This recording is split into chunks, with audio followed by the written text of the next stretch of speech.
Vision. Hi, it's Dr. Kopstein from K2 Vision. Here's another fact. As we near age 50, we begin to lose the quality and function of our natural lens. That's when we start to reach for reading glasses and contemplate those cataracts on the horizon, typically in our 70s or later, but inevitable if we get old enough. Fortunately, K2 Vision has the advanced permanent solution for both, refractive lens exchange, or RLE. K2 Vision RLE is a quick, painless procedure that restores distance and near vision permanently. Plus, another thing is permanent. You will never develop a cataract. After over 20 years replacing over 100,000 failing lenses, we will help you determine when it's your right time for RLE. Go to k2visionrle.com and schedule a free Zoom consultation today. K2 Vision RLE. No glasses, no contacts, no readers. Permanently. Well, this week's First Mark Challenge victory goes to Robert. Robert, why did you call First Mark Insurance? I heard an ad, and my wife and I had just got our policy renewals from our previous provider, and everything had gone up quite a bit, 30-40%, so I thought I'd give it a try. It was a pleasant experience, very easy. It only took a couple of days to get the good news back. And were they able to save you money? Yeah, we were able to save well over $1,000. Not only did we save money, our agent found that we had some gaps in coverage, and they were able to not only save money, but improve our coverage. Well, now you can be a good friend, and you can tell everybody about it. Well, I have. I've, in fact, passed it on to a couple of my good friends, and they're taking the challenge as well. So it's been great. Robert did it. My family did it. Now you got to do it, and it's totally free. Go take the First Mark Challenge today. See how much they can save you and how much better your coverage will get. Maybe you can be our next First Mark Challenge victory. Just go to firstmarkinsurance.com. Firstmarkinsurance.com. Council.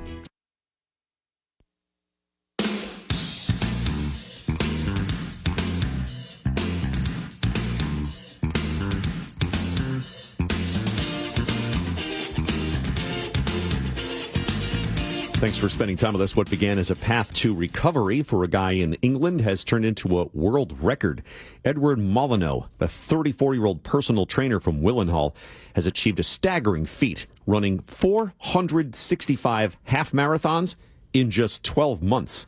That's more than 6,000 miles from April of last year to April of this year. SunnySkies.com says Molyneux began running seriously during COVID lockdowns after a hernia sidelined him from his usual high-impact sports like boxing.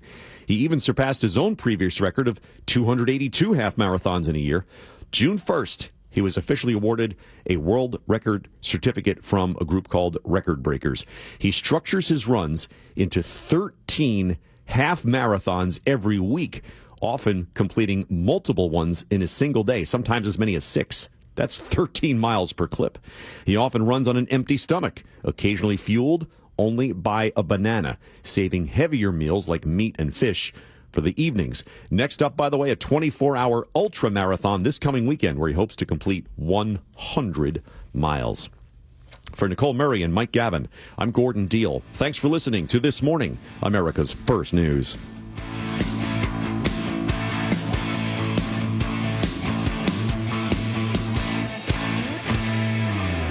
Are you worried about economic conditions, tariffs, and inflation? Are you tired of trying to time the stock market? Maybe it's time to take a little risk off the table given current market volatility. For stability, there's no better option than Legacy Group's Northwest Fund, a fixed return of 9%.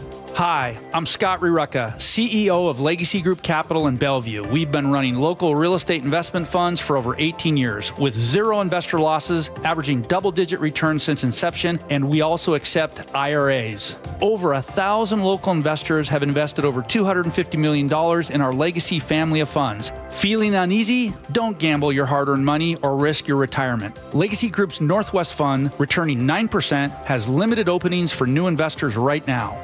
Call 425-635-4700 or visit LegacyG.com. That's LegacyG.com. This is not investment advice. Legacy investments available to accredited investors only. Details at LegacyG. Your best source for local news. KIRO Newsradio, KIRO FM, and HD1, Tacoma, Seattle, Northwest News. Delta pilot takes action. Aggressive maneuvers to avoid colliding with a B-52 bomber. Death at Mideast aid site. The situation in Gaza has never been this bad. They are desperately hungry. Trump demand for NFL's Commanders. Change their name back to the Redskins.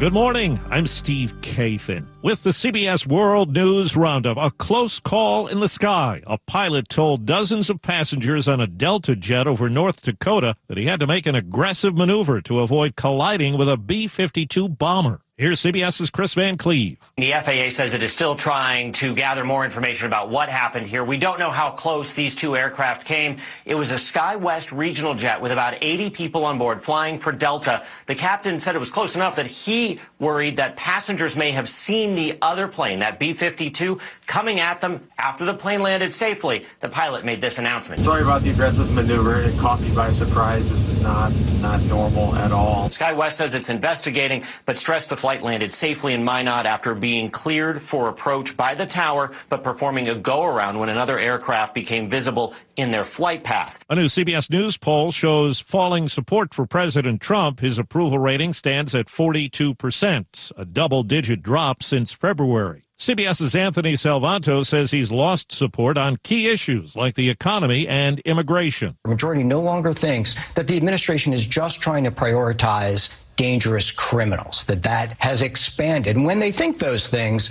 they're less approving of it. A federal judge hears arguments today on Harvard University's lawsuit against the government. Harvard sued the Trump administration over the freezing of $2 billion in federal research funds and grants. CBS News Boston reporter Samantha Cheney. Harvard, they want a judge to make a ruling on this without going to trial. The university wants the court to cancel the government's freeze on its federal funds. The White House said the administration's goal is to prevent anti-Semitism and DEI on Harvard's campus. Overseas, at least 80 people are reported dead in northern Gaza at a food aid location. Jerusalem reporter Linda Gradstein. The UN World Food Program said that shortly after entering Gaza, a convoy of 25 trucks carrying food aid encountered what it called massive crowds of hungry civilians who then came under Israeli gunfire. Israel says its troops fired warning shots after its soldiers were threatened. Back here at home near Lake George, New York, police are trying to figure out what led up to a young girl's death. CBS News New York's Liz Rosner. 9-year-old Melina Fritolin has been found dead.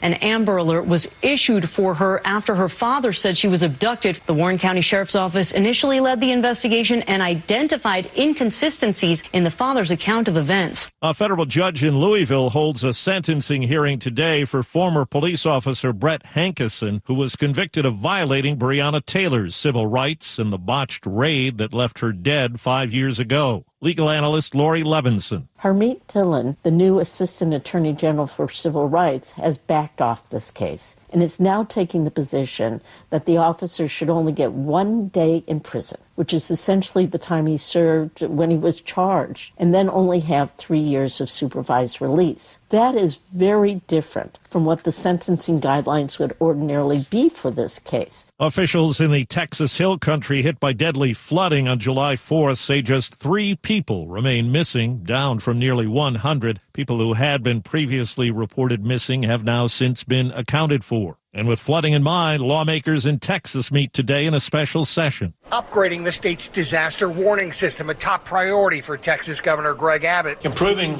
communications will be a part of early warnings that we need to address. Abbott's also taken up President Trump's call to redraw the state's congressional maps in an effort to flip 5 more seats to Republican heading into the midterms. State House Democrats have threatened to walk out to prevent it. Chris Fox for CBS News, Austin. 4 minutes after the hour. Think O'Reilly Auto Parts for all your car care needs. Get the parts and service you need fast from the professional parts people at O'Reilly Auto Parts. What I know about courage, I learned from my adoptive mom. She said sometimes you just gotta hold on and know we'll get through this. Mom, we are so high up. Hold my hand. No, you hold my hand. Here we go. Learn about adopting a teen from foster care. You can't imagine the reward. Visit adoptuskids.org to find out more. I learned patience from my adoptive dad. All he had to say was, "Hey, you got this. Just breathe."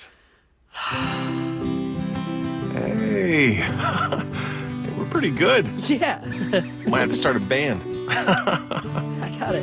Learn about adopting a teen from foster care. You can't imagine the reward. Visit adoptuskids.org to find out more. This message is brought to you by Adopt US Kids, the U.S. Department of Health and Human Services, and the Ad Council. Police in San Jose, California say they've arrested a man who drove his car into a post office, identifying the driver as 44-year-old Richard Tillman, the brother of the late NFL player Pat Tillman, who left football to enlist in the Army after 9/11. CBS News Bay Area reporter Da Lin. The U.S. Postal Inspector says the motive is still unclear. Investigators believe Tillman reversed his car into the lobby, then intentionally set the building on fire. Neighbors who live across from the post office say a loud explosion woke them up. It's absolutely insane. Heather and Shane Roberts say they saw a man with long hair and a beard not far from the fire. Looked like he had a beer in his hand and he was on his phone. We heard him talking about something about a federal offense and going to jail. A social media post from President Trump has rattled the sports pages. CBS's Paulina Smolinski. The president weighed in on the Washington Commanders football team name, urging them to change their name back to the Washington Redskins. The president threatened to interfere with the deal to build a new football stadium in Washington, D.C. if the change is not made. And Trump also said baseball's Cleveland Guardians should return to being called the Indians. Both teams changed their names in 2022 and say they have no intention of going back. Overseas, 29-year-old American Scottie Scheffler won golf's British Open, the fourth major of his career and second this year. It's a very special feeling. It takes a lot of work to get to this point in my career, and this was a tough week. It was challenging. The golf course was playing really tough, and I had to focus very hard over the course of the weekend. No surprises at a Coldplay concert over the weekend in Madison, Wisconsin. We're going to use our cameras and put some of you on the big screen. Chris Martin gave a heads up for a big screen shot of fans. Last week, of course, a tech company CEO resigned after the viral controversy over him being caught on the big screen at a Coldplay concert, embracing the firm's head of HR. There's word this morning Jake Larson has died. He survived Omaha Beach on D-Day in World War II and became a TikTok star in recent years by fans who called him Papa Jake. I'm just a country boy. If it weren't for TikTok, I would not be reaching any of these people. Larson had more than 1 million social media followers as he shared stories about his war days. Papa Jake Larson was 102. Time on the roundup, 8 past the hour. The IRS finally caught up with Louie. I hadn't paid my taxes in 8 years. I owe the IRS a lot of money. Louie was in deep trouble. We're going to take your house, put a lien on your bank account, garnish your pay. They don't care. They're going to take your paycheck. Louie found out about Optima Tax Relief, the leading tax resolution firm. A+ rated by the Better Business Bureau, they've resolved over $1 billion for their clients. Optima Tax, they help me. They calm me down. They make me feel comfortable, and I trust them. Louie has a lot to be thankful for. I don't owe the IRS anymore, and I'm able to live a comfortable life, a lot better life. It was because of Optima Tax. For tax help you can trust, call Optima now for a free consultation. Take it from Louie. If you owe the IRS, don't go it alone. Give Optima Tax a call. They can help you. Call 800-783-8055. That's 800-783-8055. 800-783-8055. Optima Tax Relief. Testimonial from an actual client. Some restrictions apply. For complete details, please visit OptimaTaxRelief.com. There's a new look at top states for retirees. Bankrate found among the top states were New Hampshire, Maine, and Vermont. One of the things that New England states have going for them is great health care. New Hampshire is ranked the safest. Wyoming and Idaho also ranked in the top 5. And analyst Stephen Cates says warmth and sunshine are no longer the only factors on where people decide to retire. COVID kind of shook the snow globe, and we noticed that migration patterns were changing from the traditional snowbird situation. Stacey Lynn, CBS News. Superman flew high above the others for the second straight weekend at the box office. You'd let me interview you as Superman. Let's do it, Cronkite. The film took in more than $57 million. It was down 54% from opening weekend. Jurassic World Rebirth was number 2. I Know What You Did Last Summer premiered at number 3. That's the Roundup. I'm Steve Kathan, CBS News. KIRO Newsradio 97.3 FM, Northwest News. Now, the latest from KIRO Newsradio and mynorthwest.com. Well, here we are, a Monday morning, and good morning to you. I'm Scott Carty. It's 5:10 at KIRO Newsradio. Now, if you're flying on Alaska Airlines or Horizon Airlines today, please pack your patience and check your flights. Just a lot of frustrated people here, long lines. I don't typically see them this long at this time of day. KIRO 7 TV's Brooke Griffin is at SeaTac International Airport this morning following an IT outage last night that grounded Alaska and Horizon flights for about 3 hours. The airline says it's repositioning its crews and planes, but it tells us that's going to take a while, and there will be a lot of ripple effects today. Brooke spoke with one stranded passenger, Tom Padilla. Some folks said they were sat on the tarmac for 2 or 3 hours here in Seattle. And at last check, Brooke says that she has never seen it this busy in a morning at SeaTac. A triple homicide late Saturday in Renton is the result of domestic violence, according to the Renton Police Department. Police saying they have a suspect in custody. 2 women and a 9-year-old girl were found dead in an apartment on Kirkland Avenue. Police confirmed the suspect was in a dating relationship with the older woman. That's Jason Sloss, KIRO 7 TV. A 46-year-old man was arrested Sunday after police searched his electronics and interviewed witnesses who were able to get out of the apartment where the murders occurred. In the news, residents of King County and Snohomish counties have been waiting for. Someone's on the way to pick up your trash. KIRO 7 TV's Jake Chapman has this. Public Services told me in a statement that they are resuming trash pickup. And the company did tell me that there's no more picketing here in the Seattle area. But we're hearing a different story from Teamsters out of Boston, who tells me a strike is far from over. The next local union negotiation session is scheduled for July 30th.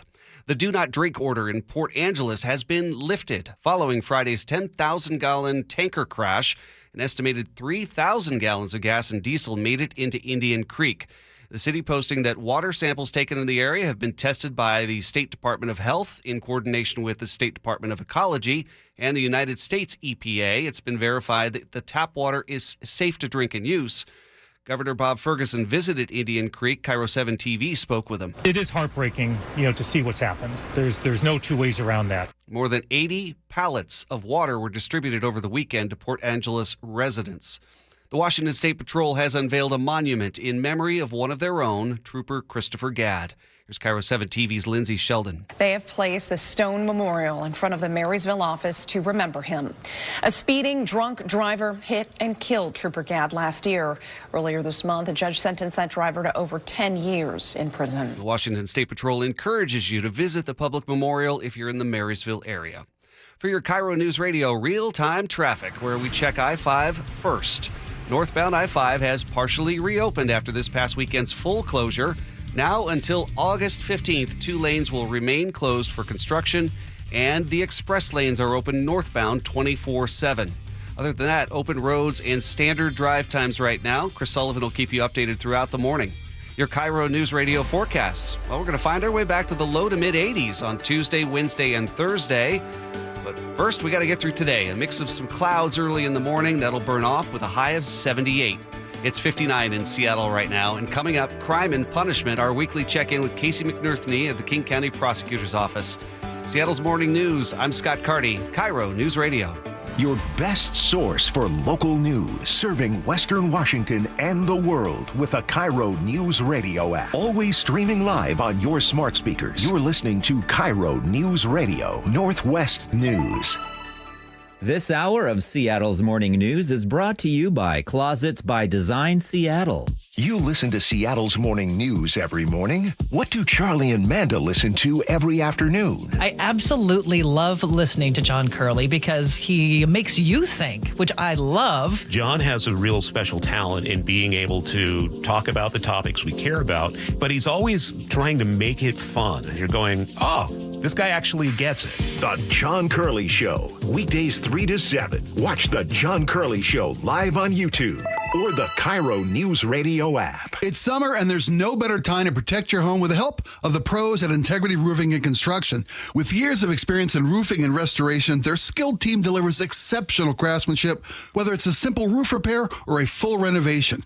Integrity offers free estimates, and their customer satisfaction speaks for itself. Don't wait until the next storm hits. Schedule your free estimate today. Call 206-202-ROOF or visit integrityrc.com. That's 206-202-ROOF, or integrityrc.com. Hey, Brock Ewart here with my buddy Dave Taylor from First Mark Insurance. You know, Dave, I love sport. You love sport. And I love sitting with coaches and hearing their game plan each and every week.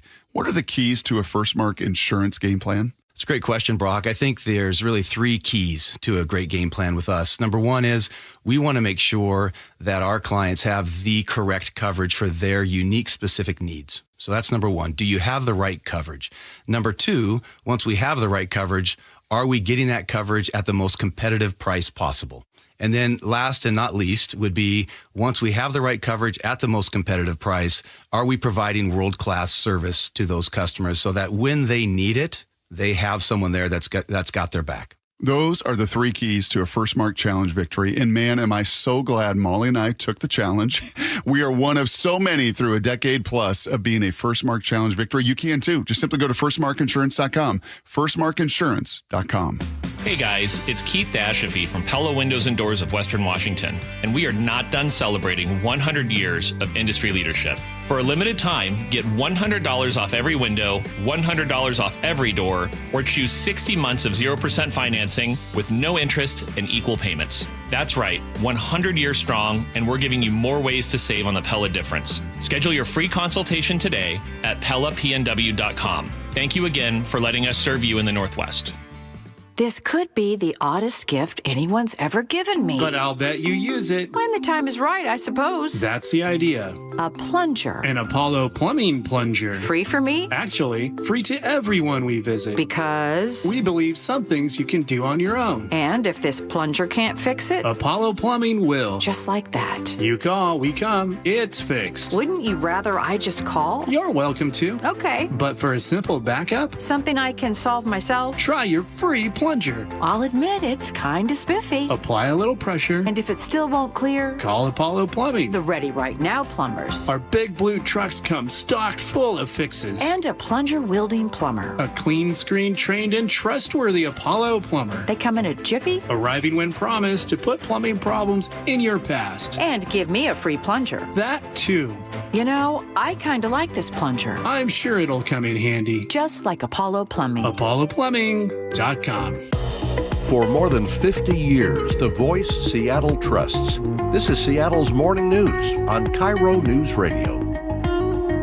On Mondays, it's time for Crime and Punishment. We check in with Casey McNerthney from the King County Prosecutor's Office. All right, Casey, one of the people expected in court this morning charged with 3 counts of burglary for breaking into storage units, and that's not all. Yeah. What police say he did, in at least one of them, was steal a gun. And the reason why this comes up is because very often with storage unit break-ins or with car thefts, what people in general are looking for is guns. Because if you think about it, most people, well, at least a lot of people who are in court for burglary charges or car prowls, it's not their first time. And very often they have a court order that says don't have guns, or multiple court orders in some cases. So then how do you get one? And the hard part is guns are expensive. And so, so is ammo. Even if you buy it illegally on the streets, it's still expensive. So that's why sometimes you'll see folks get, 8 or 9 or 10 car prowls in a night looking for guns. The same with storage units too. And so, this is kind of a PSA of as best you can, try to secure those, because you never know, even in a locked storage unit, there's ways that people find ways to get in. And I think that's really important, because responsible gun owners, the last thing they want is for somebody, a bad guy, to get it in their hands and use it to commit crime. Yeah, exactly. I mean, once that gun gets out, good luck getting it back. Sometimes you do, but remember Gil Kurlikowski, the former police chief, he had his gun stolen. I'm not sure that gun's ever come back. That was almost 2 decades ago, I think. Okay, okay. Yeah. So we have 2 other drug cases in court this morning. One of them's SPD. That was on the blotter a little while back. Yeah, so SPD has their blotter where they have, updates on big news stories. One of them was a pretty significant drug bust out of Magnuson Park, out of a housing unit there. And the neighbors were quite upset about it. There was a good meeting just the other day with the mayor's office, Mayor Bruce Harrell's office, and the Seattle Chief of Police, Sean Barnes, who were there listening to neighbors around Magnuson Park who were pretty frustrated by the noise, and it gets a lot worse during the summer. And this case came up. This drug dealing case came up. He's in court now because what King County prosecutors have done is charge him for drug dealing for meth and fentanyl and crack. And police also found a scale and a big wad of cash. It's important to get those cases to court. It is important, and your office seems to be wanting to crack down on these things that are really not only crimes, but they're also just harmful to our neighborhoods. Yeah, big time. And, it's watching what happens with fentanyl in every neighborhood, rich or poor, it just rips through communities. And there's another guy who's in court this morning, too, for a drug case out of Capitol Hill. And, he was also found with a gun. And we see that in about 15% of the drug dealing cases that we charge. About 70% of the cases that are charged out of King County from the prosecutor's office are fentanyl or meth or both. And 15 to 20% of the time, you also see people who are charged for unlawful gun possession. So it's not just a harmless crime. I got to be honest, I'm tired of saying fentanyl. Yeah. So the second case was also fentanyl? Yeah. Casey, I live in Auburn, and it sounds like a judge was threatened. What's going on here? Yeah, this is another guy who's in court this morning. There was a guy who threatened to shoot a judge with a crossbow. And when you get a message like that, that's pretty traumatic. Even if you're used to kind of, some harsh comments, but when you have a real threat like that, one, you can expect a charge when prosecutors can prove it. And King County prosecutors have charged that case, but we see more and more at every level, even locally, the judges are facing so much pushback. And it's not the civil discourse that we saw even a few years ago. It's getting more and more angry and violent. And we know, there's plenty of times where prosecutors and defense and even police may disagree with the judge's decision, but keep it civil. What's the status of this case now? So he's charged with a felony, charged with intimidating a judge and telephone harassment. And so it'll just move forward from here. But it's pretty scary to see. Luckily, there was no physical violence, but it doesn't take much to escalate. Guns, drugs, and threatening judges. It's a real mixed bag that you're facing, and all these guys are in court this morning. Yeah, them and more. Casey McNerthy with the King County Prosecutor's Office. Thank you, Casey. You bet. It's good to see you both. 522 at KIRO News Radio. I'm Scott Carty. We're going to continue to cover the situation at SeaTac Airport after last night Alaska Airlines and Horizon Airlines had to ground their planes due to an IT issue. We have KIRO 7 TV's Brooke Griffin out there, and we'll continue to bring you updates. For your KIRO News Radio forecast, we're going to find our way back to the low to mid-80s on Tuesday, Wednesday, and Thursday. And a nice day today. Some clouds to get it started. We'll burn those off and enjoy a very comfortable high of 78. Right now it's 59 in Seattle, that natural air conditioning in effect.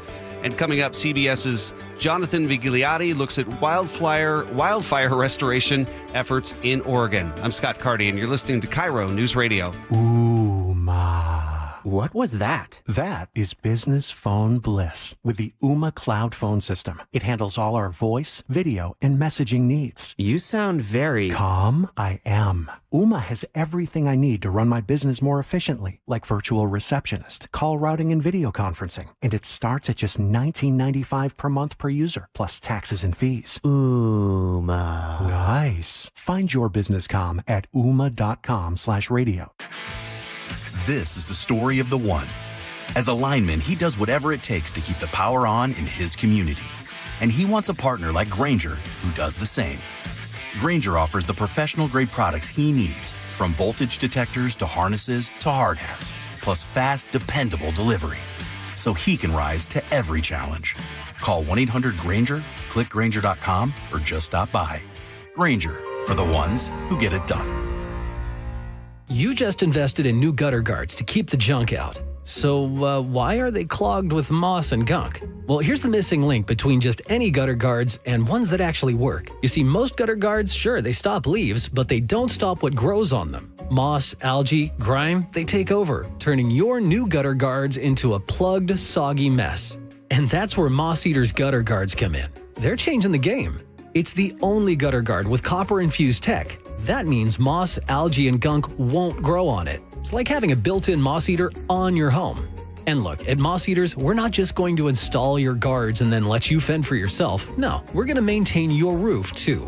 Because a clean roof and clog-free gutters means no water, no leaks, and no stress. Get the only gutter guard that truly fights back. Call Moss Eaters at 206-531-7800 or visit mosseaters.com today. That's 206-531-7800 or online at mosseaters.com. Hey, it's Doctors King and Copstein from K2 Vision. If you're at the stage where you need readers, whether you've had LASIK or not, it may be time to consider K2 Vision RLE. I tell my King LASIK patients, laser vision correction won't solve the eventual need for reading glasses due to an aging, dysfunctional lens. But K2 Vision RLE will. It's not a question of if your lens becomes dysfunctional, it's when. At that point, you'll need reading glasses and could benefit from refractive lens exchange, a permanent solution to distance, intermediate, and near vision problems. In other words, no glasses, no contacts, and no readers. And no cataracts. Exactly. After K2 Vision RLE, you will never develop a cataract. K2 Vision RLE is quick and painless. And because we've performed over 100,000 procedures and followed the outcomes, we have the experience to know if RLE is right for you. Schedule your free Zoom consultation today at k2visionrle.com and let's get your vision feeling young again,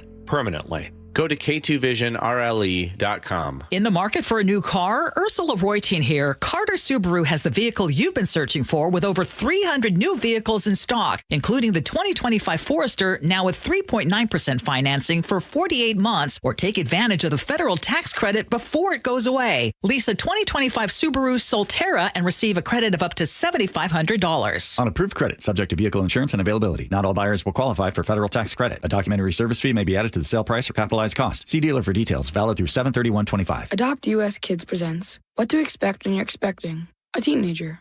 Learning the lingo. GOAT, G-O-A-T, acronym, stands for Greatest of All Time. As in, spaghetti sandwiches for dinner? They're my fave. Dad, you're the GOAT. You don't have to speak teen to be a perfect parent. Thousands of teens in foster care will love you just the same. Visit adoptuskids.org. Brought to you by the U.S. Department of Health and Human Services, Adopt U.S. Kids, and the Ad Council. G and Ursula on KIRO News Radio. You're not going to be able to stop what's going to happen. I hope he's successful. 9 to noon, streaming live on your smart speaker. Experience the thrill of seeing orcas and humpback whales with Puget Sound Express. Join their family-run tours for guaranteed whale sightings, departing daily from Edmonds. These are Seattle's most popular and well-reviewed whale tours. Book now at PugetSoundExpress.com. Are you road trip ready? Bucky's Complete Auto Repair will make your car safe and dependable with expert service and old-fashioned care. Brakes, oil change, factory service, and more. No appointment needed, and yes, friendly financing is available. Bucky's.com. 10-time MLB All-Star, 10-time Gold Glove Award winner, MLB single-season hit leader, a one-of-a-kind player. And there it is! He's the new all-time hit king in Major League history, number 258. Head to T-Mobile Park in August as the Mariners celebrate Ichiro's induction into the National Baseball Hall of Fame. The festivities kick off with a 3-day Ichiro Hall of Fame Funko Pop giveaway, Tuesday, August 5th through Thursday, August 7th. On Friday, August 8th, arrive early to score a 2004 Ichiro jersey like the one he wore when he broke the MLB single-season hit record. Saturday, August 9th, will feature Ichiro's pregame number retirement ceremony, and the first 20,000 fans on Sunday the 10th will take home a replica of his Cooperstown plaque. It's going to be legendary. On a tremendous throw by Ichiro. He threw something out of Star Wars. Get your tickets at mariners.com/Ichiro. At the Boy Scouts of America, our oath remains. A Scout pledges to be kind, helpful, and brave. We're committed to providing a safe and welcoming environment where Scouts can establish the foundations of character that will last a lifetime. Our approach ensures the Boy Scouts of America is building the youth of today into the leaders we'll turn to tomorrow. The Boy Scouts of America. Building character is in our nature. Visit scouting.org to learn more about Scouting. I'm still going for it, even with higher stroke risk from atrial fibrillation, an irregular heartbeat not caused by a heart valve problem. Over a 3-year study, Eliquis apixaban tablets reduced stroke risk better than warfarin, and over 97% of Eliquis patients did not experience a stroke. A first stroke occurred in 2.9% of warfarin patients versus 2.3% of Eliquis patients. Don't stop prescription Eliquis without asking your doctor. Stroke risk may increase. Eliquis can cause serious and potentially fatal bleeding. Don't take if you have an artificial heart valve, abnormal bleeding, or antiphospholipid syndrome. While taking, you may bruise more easily or bleed longer. A spinal injection increases blood clot risk, which may cause paralysis. Get medical help right away for unexpected bleeding or bruising, or back pain, tingling, numbness, muscle weakness, or incontinence. Aspirin products, NSAIDs, SSRIs, SNRIs, and blood thinners increase bleeding risk. Tell your doctor about planned medical or dental procedures. Learn more at Eliquis.com or call 1-855-ELIQUIS. Are you looking to hire? ZipRecruiter finds the best candidate for your job fast. Try ZipRecruiter for free at ZipRecruiter.com/free. ZipRecruiter.com/free. G. Scott here to talk about Sunbucks, a SNAP program that provides free, healthy food when school is out. If you could use the help, simply fill out the form online to determine eligibility for $120 of free food per child. If families had cards last year, they have been replenished. If families need new cards, they can call the Sunbucks call center. This message is presented by Safeway, where customers can use SNAP to save on produce and shop online. Visit hungerfreewa.org/summer EBT. KIRO News Radio 97.3 FM Northwest News. Now, the latest from KIRO News Radio and mynorthwest.com. Good morning. It's 5:31. I'm Scott Carty. A triple homicide late Saturday in Renton is the result of domestic violence, according to the Renton Police Department. Police saying they have a suspect in custody. 2 women and a 9-year-old girl were found dead in an apartment on Kirkland Avenue. Police confirmed the suspect was in a dating relationship with the older woman. That's Jason Sloss, KIRO 7 TV. A 46-year-old man was arrested Sunday after police interviewed witnesses who were able to get out of the apartment where the murders occurred.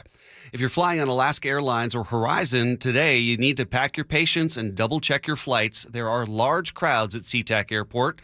KIRO 7 TV's Brooke Griffin is there. Following an IT outage last night that grounded Alaska and Horizon airline flights for about 3 hours. The airline says it's repositioning its crews and planes, but it tells us that's going to take a while, and there will be a lot of ripple effects today. Brooke spoke with Tom Padilla, a stranded passenger. Some folks said they were sat on the tarmac for 2 or 3 hours here in Seattle. Tragedy on I-90 in Kittitas County over the weekend, killing 1 child. Washington State Patrol says the driver had a medical issue on I-90 and crashed off the side of the road near Cle Elum. 9 people were in the SUV, 2 adults, 7 children. An adult passenger was flown to Harborview for treatment. It's unclear how badly the other children were hurt. Jason Sloss, KIRO 7 TV, and according to the State Patrol report, the driver was wearing his seatbelt, but none of the kids or the woman were. Everett police say someone jumped in a fire truck and took it on a destructive joyride Friday night. The truck was parked on Hoyt Avenue in a medical emergency when a man hopped in and drove away, plowing into 4 cars, then ripping turf on lawns, and then crashing into 10 more parked cars. Tyler Lehmans told KIRO 7 the crashes shook his house. Oh my God. This was coming down the road towards the house, and it goes boom, boom, boom. Boom! Right in front of our house. Police found the truck. They're still on search for the suspect. For your KIRO News Radio real-time traffic, where we check I-5 first. After that weekend of full closures, northbound I-5 is partially reopened and will run with the 2 lanes closed. That's going to happen now until August 15th. The I-5 express lanes are open 24/7 northbound. And we have open roads to standard drive times right now. Your KIRO News Radio forecast. Looking for a really nice day today. Some clouds to get started, a high of 78, and then we will warm things up a little bit more. 80s, mid-80s, Tuesday, Wednesday, and Thursday. It's 59 in Seattle right now. I'm Scott Carty, KIRO News Radio. Your best source for local news, serving Western Washington and the world with a KIRO News Radio app. Always streaming live on your smart speakers. You're listening to KIRO News Radio, Northwest News. In the heart of Oregon's Fremont-Wainema National Forest, crews are going to new heights to harvest a precious commodity. I've gone apple picking. I've never gone cone picking. We're looking for the ripe cones at the top of the tree. Using lift operators and climbers, Brian Kittler with nonprofit American Forests showed us how his team hunts for pine cones in a new battle against deforestation. The more that we lose forests, we're losing our clean air, our clean water, our ability to remove carbon from the atmosphere and address climate change. The threat, the West's unprecedented rate of megafires, which, fueled by climate change, have destroyed more than 33 million acres since 2020, around the size of the state of Arkansas. Matt Castellan fought fires until 2018 before scaling up trees to save them. In your time fighting fires, did you see a change in fire behavior and just how extreme these fires had become? Yeah, 100%. When I started in 2000, a large fire was 20,000 acres. And, you know, at the end of my career, we burned that in a day. If nothing is done to restore these forests after a fire, what happens to them? So we're looking over here at the Berry Point fire, which was 2012. There's basically no live trees and there's no natural regeneration happening. It's a vicious cycle. Fewer surviving trees means fewer pine cones for humans to pick and plant. Once those pine cones are collected, they're brought to a network of nurseries like this. The seeds are extracted and then grown into these seedlings. There are about 1 million here, which represents about 4,500 acres of new forest. It's something that takes all lands and all hands to come together. Gwen Meyer, American Forest Director in the Pacific Northwest, doesn't live far from the Medford, Oregon nursery growing these seedlings. Is this enough to restore the landscape that has been lost because of these fires? No, it's not even close. I mean, it's a step in the right direction, but then there's going to continually be a need as these fires continue to burn. The U.S. Forest Service says it's short about 200,000 acres, more than 40 times the number of seedlings at this nursery, and that's just in this part of Oregon.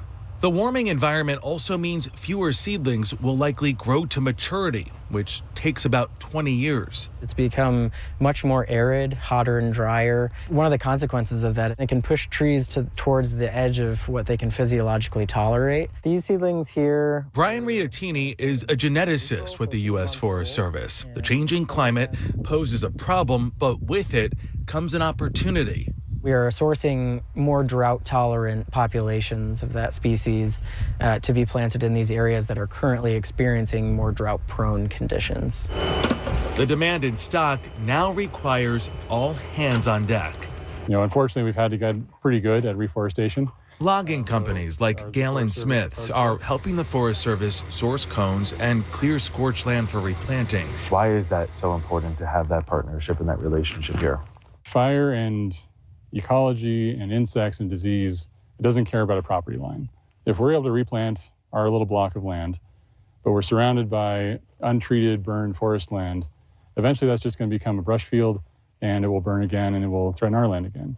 Neighbors helping neighbors in a program the Forest Service hopes to expand to other impacted states. When you look at all of these seedlings, what do you see? I see the forests that will be walked through by our children and our children's children. This is multiple generations worth of trees that will be out there in the forest. A new generation of trees that will take root in the American West. Jonathan Vigliotti, Medford, Oregon. KIRO News Time, it's 5:38. I'm Scott Carty, and it's a Monday morning. Just a quick I-5 check for you. Northbound I-5 has partially reopened after the weekend's full closure. It's got 2 lanes closed. That's going to be the case until August 15th. And in terms of weather today, we're looking for a really nice day. High of 78 today. It's 59 right now. National headlines are next. I'm Scott Carty, KIRO News Radio. The first place you turn to for breaking news. Protest outside City Hall. KIRO News Radio. James Lynch begins our team coverage live at City Hall.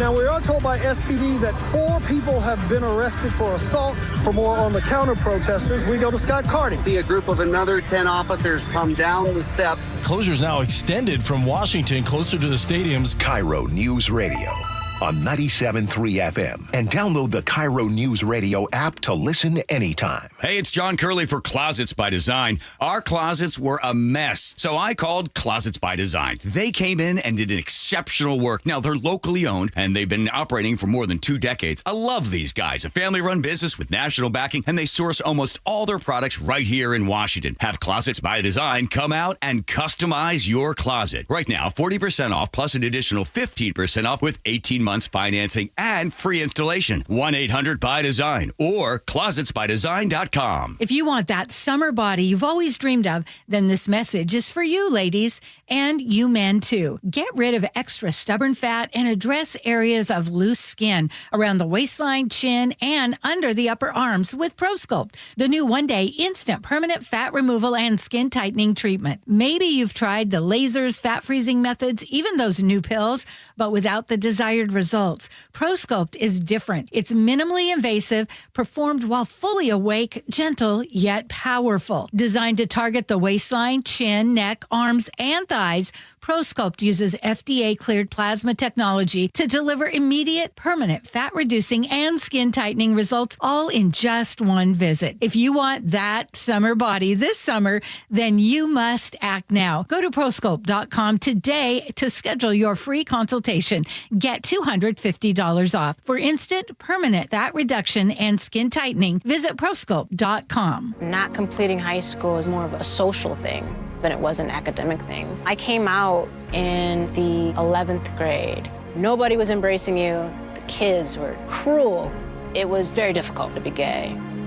Even though all these years have passed, I still had that longing to have my diploma. The hard part was determining that I was going to do it, but I definitely didn't do it alone. At age 30, with the help of her mentor, Carissa finished her high school diploma. I have a mentor, Maria. She convinced me to continue my education and to finish what I started to get my diploma. Just never judges. She's a true role model.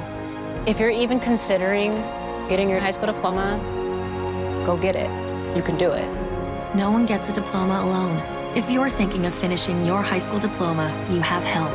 Find free adult education classes near you at finishyourdiploma.org. That's finishyourdiploma.org. Brought to you by the Dollar General Literacy Foundation and the Ad Council.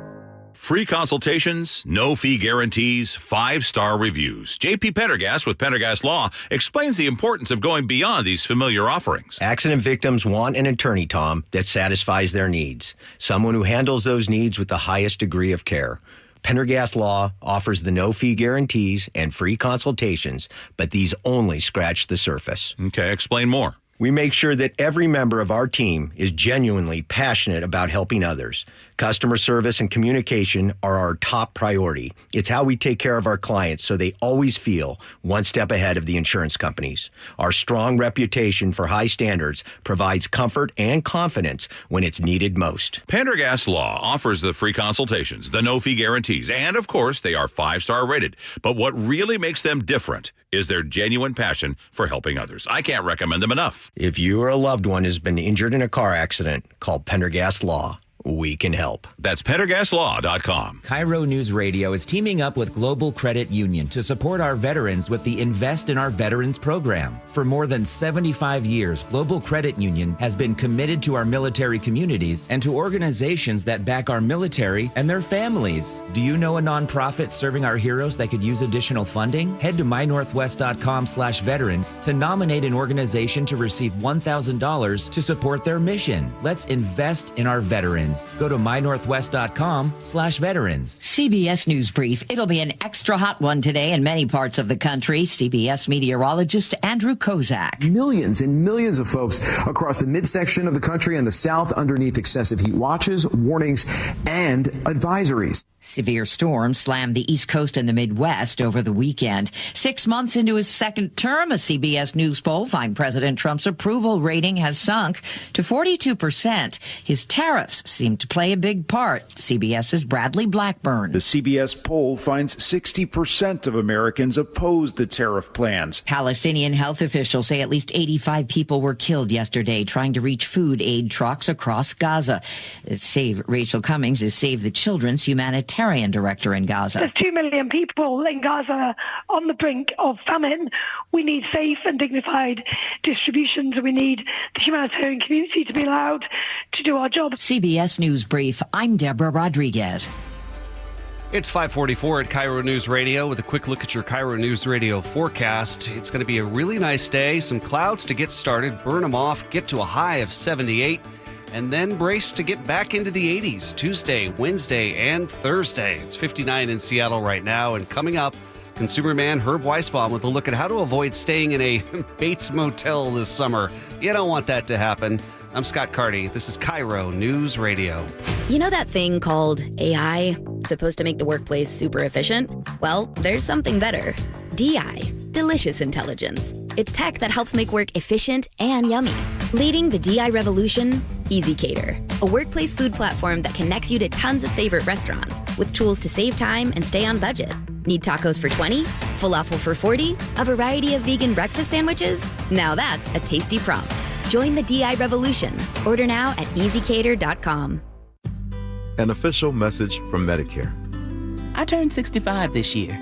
I knew it was time to figure out Medicare, and I had questions, like when to enroll and how to enroll. So I went straight to the official source, Medicare.gov, to get the facts about Medicare. I found answers to all my questions, and I'm ready to get started. And so can you. Just go to Medicare.gov to get the real facts about Medicare. Paid for by the U.S. Department of Health and Human Services. Summer is in full swing, and T-Mobile Park is the hottest spot in Seattle. Randy Arozarena, his 4th home run in the last 3 games, and he is high-stepping all the way to 3rd. Don't miss out on special events like the next Mariners Fireworks Night on Friday, August 1st, presented by T-Mobile. Cal Raleigh and the crew are taking on the division rival Rangers at 7:10, and after the final out, we'll be lighting up the sky with an epic post-game show. Fireworks and Mariners baseball. That's 2 spectacular shows in one unforgettable night. Holy smokes, what a firecracker! Upper deck number 34 for the big number. Go to Mariners.com to lock in your seats and check out what's on deck at the ballpark, including Aloha Shirt Day, Saturday, August 2nd. Plus, be here for more can't-miss post-game events. The Mariners Drone Show is August 22nd, presented by Muckleshoot Casino Resort. And the final fireworks night of the season is September 12th. Mariners baseball. Trident's up. Hear it live, stream it online, watch the show, or catch the podcast anytime. Seattle's Morning News, wherever you are. A bad hotel room can ruin your vacation or business trip, so you need to be careful when making your reservations. That's why we check in with consumer man Herb Weisbaum. He's here with some tips on how to book a great hotel stay. Herb is a contributing editor at checkbook.org. He joins us now. Yes. Hey, Herb, before we start with the tips, you featured this topic on a recent episode of your Consumerpedia podcast. You had something happen to you, a personal hotel horror story. What happened? Yeah, many years ago, Deb and I, my wife and I were booking a hotel in New York, and we stayed at a famous place that my grandfather had taken me to when I was a teenager. And I thought, wow, it's a really great price. We should really stay there. And that was a really bad decision. Pre-internet, so we couldn't check out any ratings or anything. But wound up as we get off the elevator in the hallway, the wallpaper had all been taken off the walls. Somebody had scraped it or steamed off all the wallpaper and got into the room. And there was fungus growing on the pipes on the toilet. And that should have been a clue right there. But in the morning, when Deb went to take a shower, there was no hot water. And she screams at me, "That's it. We're out of here." And I went downstairs and I said something at the desk. And they said, you wanted hot water for this price? We booked another hotel. We moved out, contacted the credit card company, got all the money back from that hotel. But yes, a bad hotel can really be a horror story. And thank God Deb did not divorce me at that point in time. Why did you stay? I would have left that night. I wouldn't want to sleep in there. We were so tired from flying back from Seattle that, you just sort of put up with that kind of stuff. But we were out of there in the morning, let me tell you. That was... You're persistent, Herb. Okay, so what can we do to reduce our chances of staying at the Bates Motel? Well, hotel websites and vacation rental sites typically have great photos and glowing descriptions, but what you see is not always what you get. Those glamour shots can make a 300-square-foot room seem huge. Tara Bush, a travel advisor and founder of the Conscious Travel Collective, says you need to do more than just look at the pictures. You need to read the fine print. And she shared this story on the Consumerpedia podcast of a rookie mistake she once made. It turns out when I got into the room, there were no windows. There were photos that showed curtains, kind of closed. Again, very cute styling in the room. But when you got there, you open the curtain and it just opens up to a wall. That was a surprise. Now, to be totally fair, in the fine print, the property had disclosed that this was a windowless room. But the curtains were definitely there to deceive, shoppers like me who were just kind of skimming the written portion or overly reliant on those photos to create the impression. and she got stuck there for 5 days. With no windows. No windows. All right. Just lovely curtains that open to a wall. How scenic. Okay, so, there are booking websites. It can be confusing, deceptive in some cases. What are some of your tips to find a good room at a fair price? Well, don't solely rely on ratings or reviews. Remember, reviews can be faked. Influencers sometimes get paid or comped to write glowing reviews about where they're staying. Check various sites for the reviews, and don't just stick to the 5-star ratings. Dig deeper down and look at some of the other comments with lower ratings, some middle-level comments. You want to look for amenities that are important to you. If you're a light sleeper, are there grievances about highway or nightclub noise? Need a swimming pool for the kids? Do the reviewers all say that the pool is dirty and really small or not even open? Timely reviews are important because it could tell you something like pool isn't even open. If the negative comments are for somebody doesn't matter, like an exercise room, and Charlie, you're not going to exercise, that's fine. But I know everybody really well. I know. But here's a red flag. Multiple comments about the same thing, like uncomfortable beds or weird staff or something like that. That's just something to look at. What do you think about using a travel agent, Herb? I use one for if it's more complicated than an airplane and a room because they're there to help you and they know what they're dealing with, especially if you're going overseas. We book cruises in Europe or trips in Europe. We always use our local Seattle travel agent, Steve Danishek. He's always helpful. If there's a problem, we had one once in the middle of the night. He got up and rebooked us on another airplane. And they're getting paid in most cases, sometimes by the cruise ship. We don't even pay for the service. He's getting a commission for that. So that's really helpful. The one thing I want to point out, and this is really, really important, probably the most important tip in our story, is book with a hotel directly using their website. We researched 75 stays and found that most travel booking websites and hotel websites offer identical prices. And that's because most of these third-party booking websites are owned by either Expedia or Booking Holdings, the two gigantic conglomerates, and they have agreements with the hotels requiring that they all post the same price across all the platforms. So if you're booking and you see the same price on the booking website, sometimes it can work out better deals putting in rental car or airfare, but if it's just a room, and it's the same rate, basically, directly with the hotel, you could get a better room, you could get a free upgrade, and if you have a problem, you won't be dealing with a third party for cancellations or refunds. That's some of the biggest complaints against these booking sites. You'll be dealing directly with the hotel. Herb, this happened to me. This happened to me just a few months ago. I booked through a third party, stayed at a hotel. The room itself was different than what the third party had described. It was a bad experience. I'll just put it that way. And I go up to the front desk and I'm like, there's supposed to be 2 beds in this room. Instead, there's 1 bed and then there's like this stain on the rug where the second bed is supposed to be. What's the deal? And they go, oh, you booked through that third party. There's not much we can do for you. Yep. You want to be able to direct. How was the exercise room, though, by the way? It was great. It was great. Okay. I had my blood He was in there for hours. Yeah. He didn't exercise, Herb. Here I am trying to say nice things about Herb Weisbaum. We love you, Charlie. Affront. We love you, Charlie. Where can we find out more, Herb? You can go to checkbook.org for the story or consumerpedia.org for the podcast, and I hope you'll check them out so you don't get stuck at the Bates Motel sleeping next door to Scott Carty playing Black Sabbath music on his CD player. Those aren't pillows. Oh, my goodness. I got busted on that segment. It's 5:53 at KIRO News Radio. I took Herb's advice, though, over the weekend booking a hotel. I looked at a third-party site, and then I went directly to the hotel site. Hotel site for the win.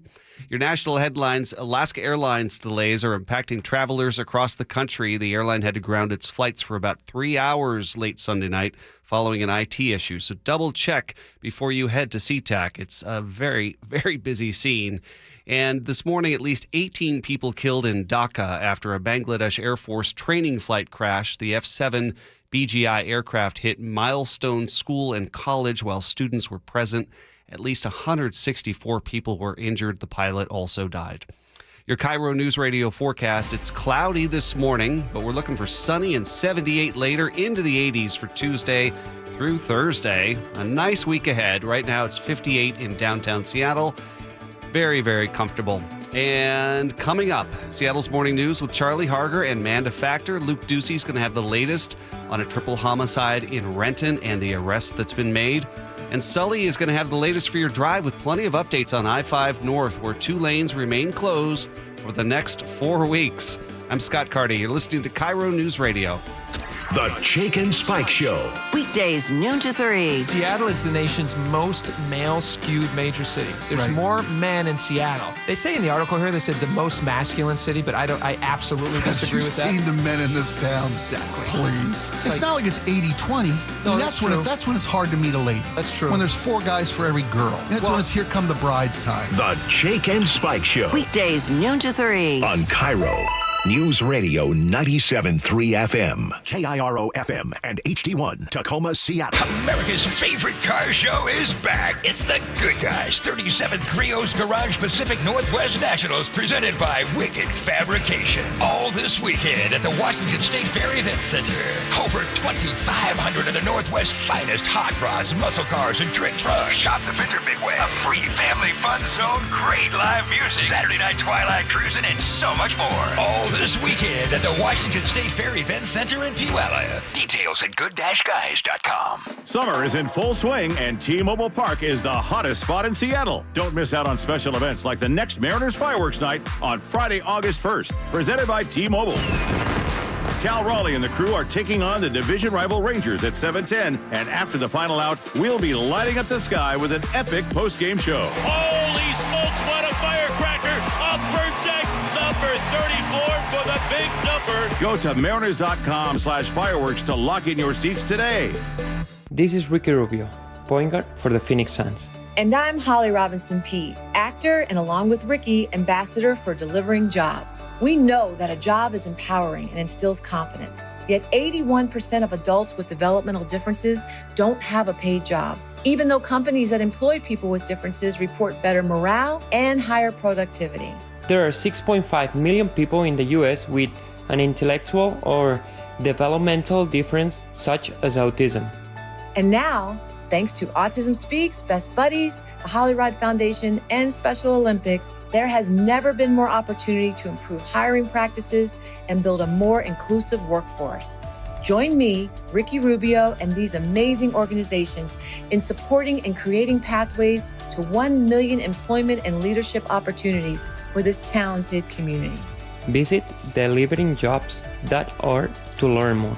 That's deliveringjobs.org. So why don't you speed? I've had one too many close calls on the road, and then I learned the facts. It's dangerous to drive too fast. It's true. 1 in 3 fatal crashes involve speeding. Most people try to be safe, but speeding is dangerous. You know, the faster you go, the longer it takes to stop. The faster you drive, the harder you'd hit someone. Slower speeds save lives. Please drive the speed limit so everyone is safe. Learn more at togetherwegetthere.com. Hey, Spike O'Neill here with Dr. Matthew Sharp, owner of Sharp Vision Modern LASIK and Lens. Dr. Sharp, I keep getting questions from our listeners. When's the right time to have this procedure? My eyes are changing. Should I wait until they're done changing? Well, I always tell patients, do it now. Don't wait. Whatever age you are, and that's part of the mission of Sharp Vision, is that whatever age you are, whatever prescription you have, we try to find a procedure that works for you. When you're young, LASIK and PRK are great procedures. As we get older, the refractive lens exchange becomes more appealing because that can fix whatever glasses prescription, whether you're farsighted, nearsighted, or have astigmatism, and it fixes it permanently so you don't develop cataracts, and it allows you to see near without glasses. Do what I did. Schedule a consultation to learn everything you need to know from the best Sharp Vision Modern LASIK and Lens. 425-451-2020, or go online to sharp-vision.com. That's sharp with an E-vision.com. Jim Singletary here, Chief Roof Nerd at RoofSmart, where we're not afraid to tell you no. Looking for a roofing company that'll do cheap, fast work and just cover up the problem? No, that's not us. Want a quick quote without a real inspection? Nope. Just want a price without knowing your options? Not happening. Look, we don't want to tell you no, but if saying yes means cut corners, bad results, or wasted money, we won't do it. Period. And here's the deal. Seattle gets 150 rainy days a year. That's not wait and see weather, it's call RoofSmart now weather. We say no to leaky roofs, sloppy work, and bad estimates, and yes to thorough inspections, accurate quotes, and top quality work that actually lasts. So if you want an honest roofer who's not afraid to say no to bad work, call RoofSmart today at 206-487-4877 or visit GetRoofSmart.com. That's 206-487-4877 or GetRoofSmart.com. Bathfitter just hit a big milestone, 42,000 installations in Western Washington. Celebrate with payments as low as $125 a month. A beautiful bath installed in one day, no mess, and a lifetime warranty. Call Bathfitter or visit bathfitternw.com today. KIRO FM and HD1 Tacoma, Seattle. This is CBS News on the Hour, sponsored by Progressive Insurance. I'm Deborah Rodriguez. The work week begins with a scorching heat wave kicking up across parts of the country. CBS meteorologist Rob Marciano. We've got a number of heat advisories out from Florida all the way back towards the Dakotas. Heat warnings out for Kansas City, for St. Louis, for Memphis. Temperatures there are going to be dangerously hot today with the humidity. It's going to feel like 109 in Memphis, 111 in spots, 102 in St. Louis. Severe storms sent debris flying in Maine over the weekend and knocking down trees in Massachusetts. Rescuers saved more than 100 people in a mere 2 hours during extreme flooding in Maryland. A terrifying flight from Minneapolis to Minot, North Dakota. The pilot says he had to swerve to avoid slamming into a B-52 bomber as he came in for a landing. Transportation correspondent Chris Van Cleve. The FAA says it is still trying to gather more information about what happened here. We don't know how close these two aircraft came. It was a SkyWest regional jet with about 80 people on board flying for Delta. The captain said it was close enough that he worried that passengers may have seen the other plane, that B-52, coming at them through their window. There is a military air base near the Minot airport. At least 19 people, including the pilot, killed when a Bangladesh Air Force jet crashed into a school in the capital of Dhaka just after takeoff. CBS's Vicki Barker is at the foreign desk. As ambulances ferry more victims to the hospital, crowds have gathered outside its gates. Some people holding up signs with their blood types. Some 2,000 elementary to high school students were attending classes when the Chinese-made Air Force training plane crashed into the campus. Frantic parents have rushed to the school and to the hospital, desperate for news of their children. A new CBS News poll shows support for President Trump's taken a hit. He now has a 42% approval rating. That's a double-digit drop since February. CBS's Weijia Jiang is at the White House. A top issue remains the economy. 70% of people say the administration is not doing enough to lower prices. 61% believe they are putting too much focus on tariffs, and 60% oppose new tariffs on imported goods. There's a sentencing hearing in Louisville, Kentucky today for one of a former police officer, one of at least 7 who shot Breonna Taylor to death in her apartment during a botched drug raid. Brett Hankinson could receive as little as just a day in prison. Former federal prosecutor Lori Levinson on the upper range. The pre-sentence report by the probation department did recommend 11 to 14 years. In fact, under the statute, it could be a life sentence. This is CBS News. Sponsored by Progressive Insurance. We offer auto, home, and commercial auto insurance, plus a variety of business insurance options. Visit Progressive.com today. 6:03 Monday morning. Let's go to the Beacon Plumbing Traffic Desk with Chris Sullivan. Where is everybody? Where is everybody? We're here. Jeez, It's not like I warned you that the month of hell was coming and you all decided to stay away. But so far, looks like people are doing something differently, or maybe waiting to see what today's going to look like with the Ship Canal Bridge down to just 2 lanes in the northbound direction, and with the I-5 express lanes closed southbound. So right now what we are seeing is a little bit of braking right around Northgate already, because you cannot go south in these express lanes during the construction for the next month.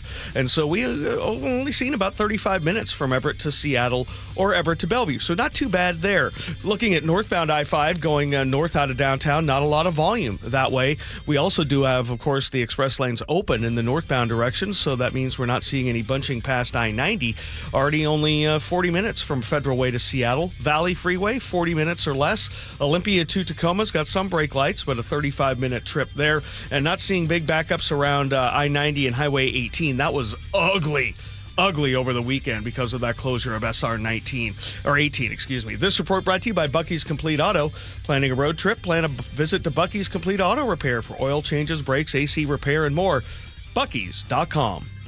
Now, the latest from KIRO Newsradio and MyNorthwest.com. Live from Eastlake Avenue. You're listening to Charlie Harger and Manda Factor, Seattle's morning news. Good morning at 6:04. Renton police are investigating a triple homicide after 2 women and a young girl were found dead. A 46-year-old man is now in custody, and KIRO News Radio's Luke Ducey is here with the latest on the investigation. Amanda, Renton police, a spokesperson there, Megan Black, says this was a case of domestic violence, and she described the scene. It's a pretty gruesome scene, to be perfectly honest, in there.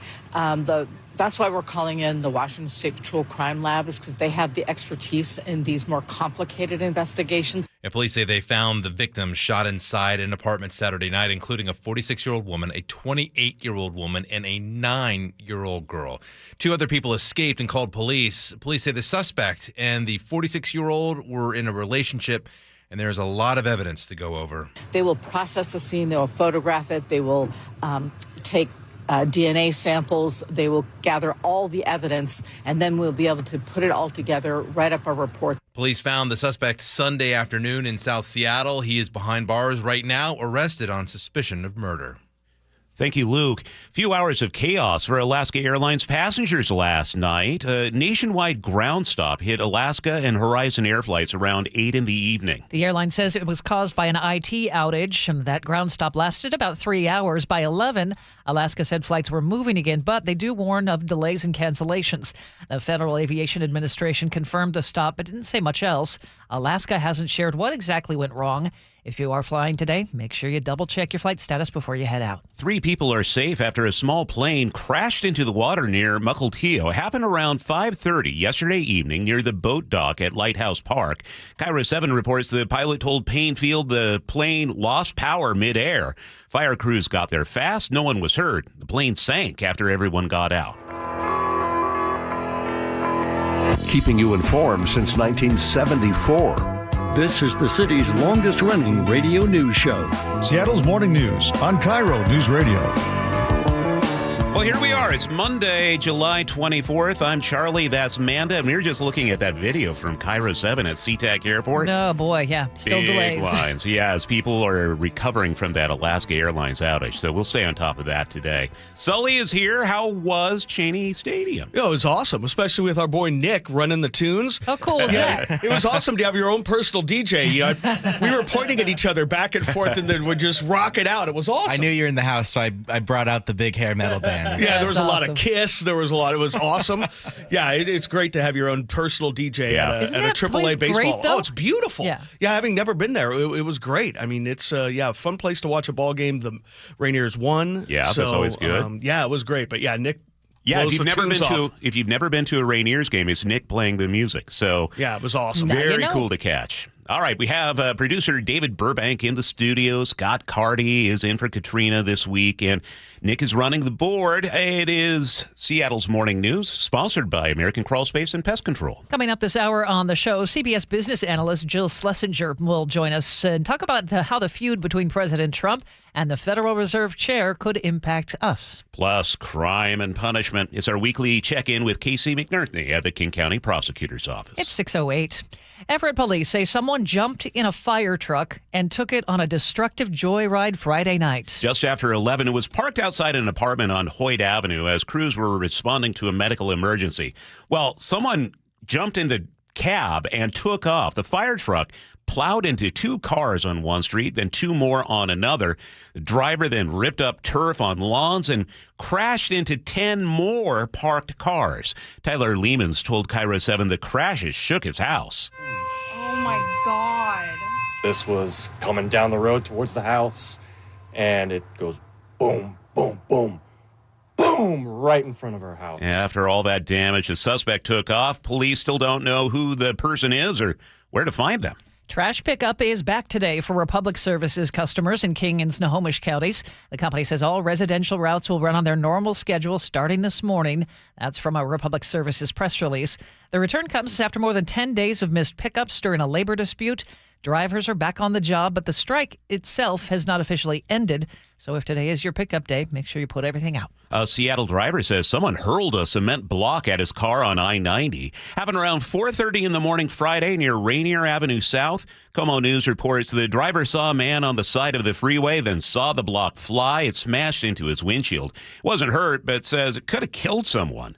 That stretch of I-90 has a history of debris being thrown at cars. Our reporters have been out there many times. State Patrol says those reports are way down, but they are still asking for dash cam video. The Washington State Patrol's unveiled a monument in memory of one of their own, Trooper Christopher Gadd. Here's KIRO 7 TV's Lindsay Sheldon. They have placed the stone memorial in front of the Marysville office to remember him.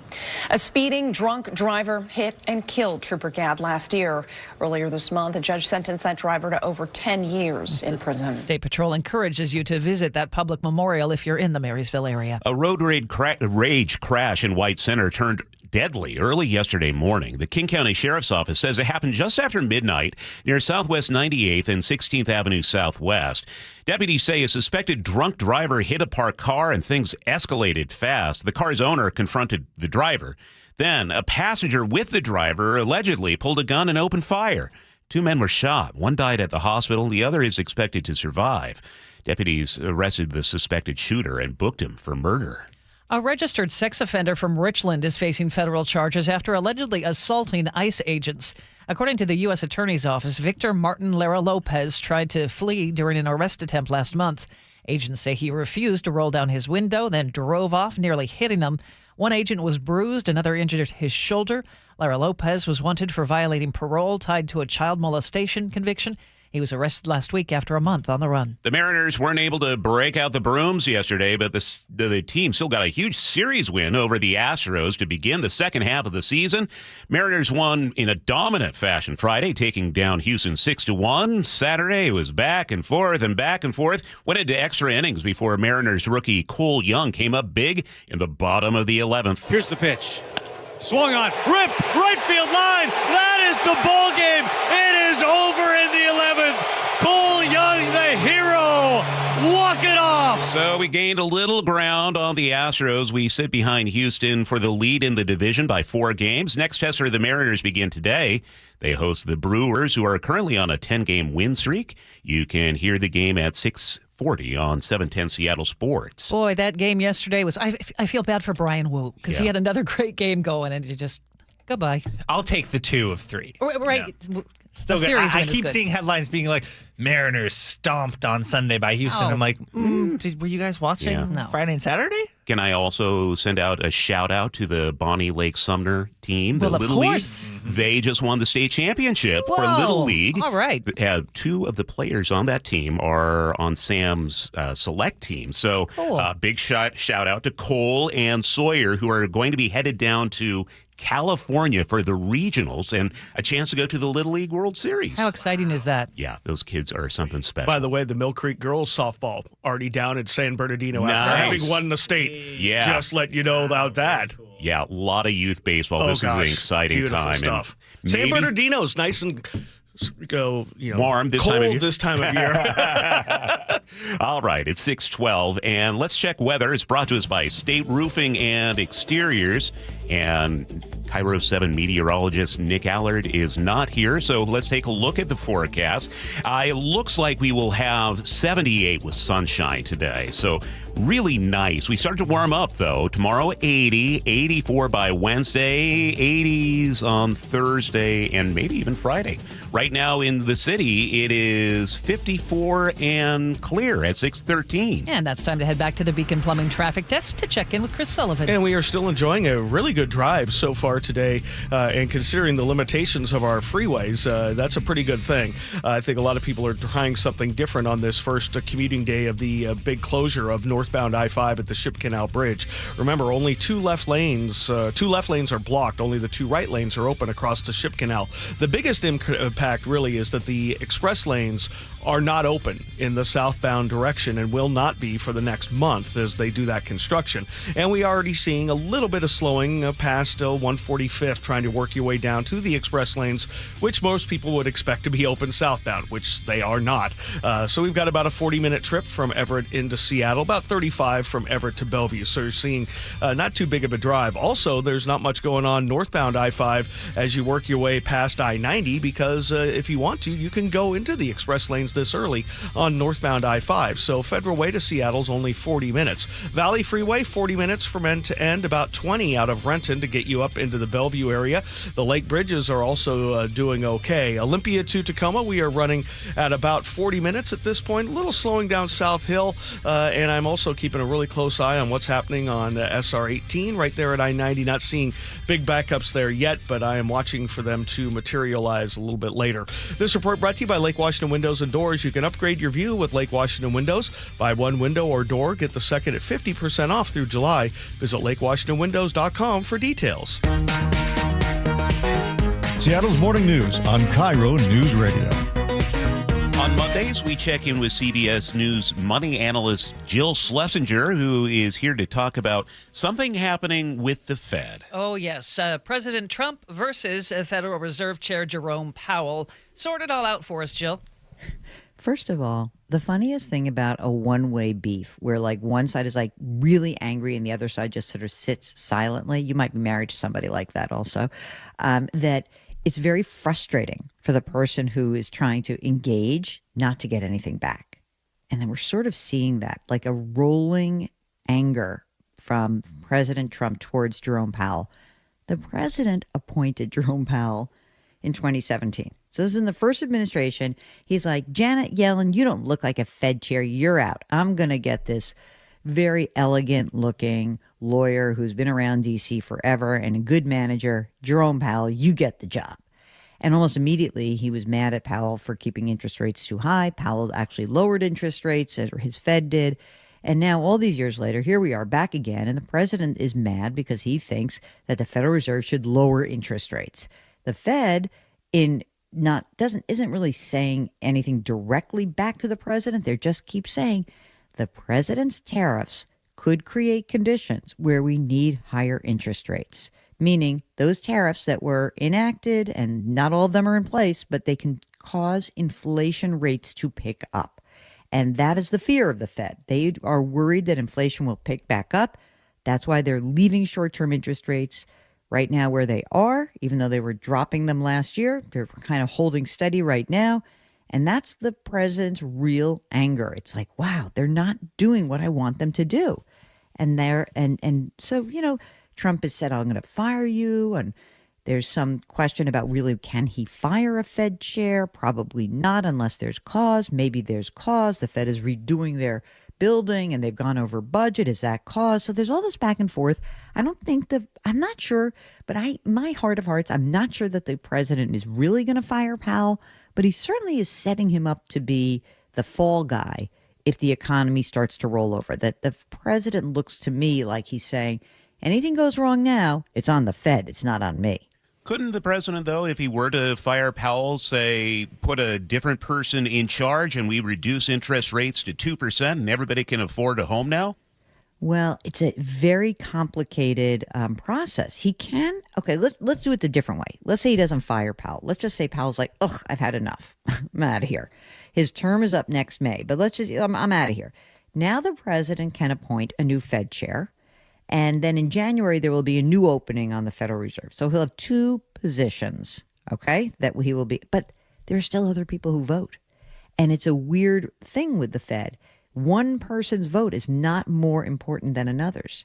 So you almost have to fire the entire Federal Reserve Board, pack the Federal Reserve, and then have them drop interest rates. So what's the problem if they drop interest rates?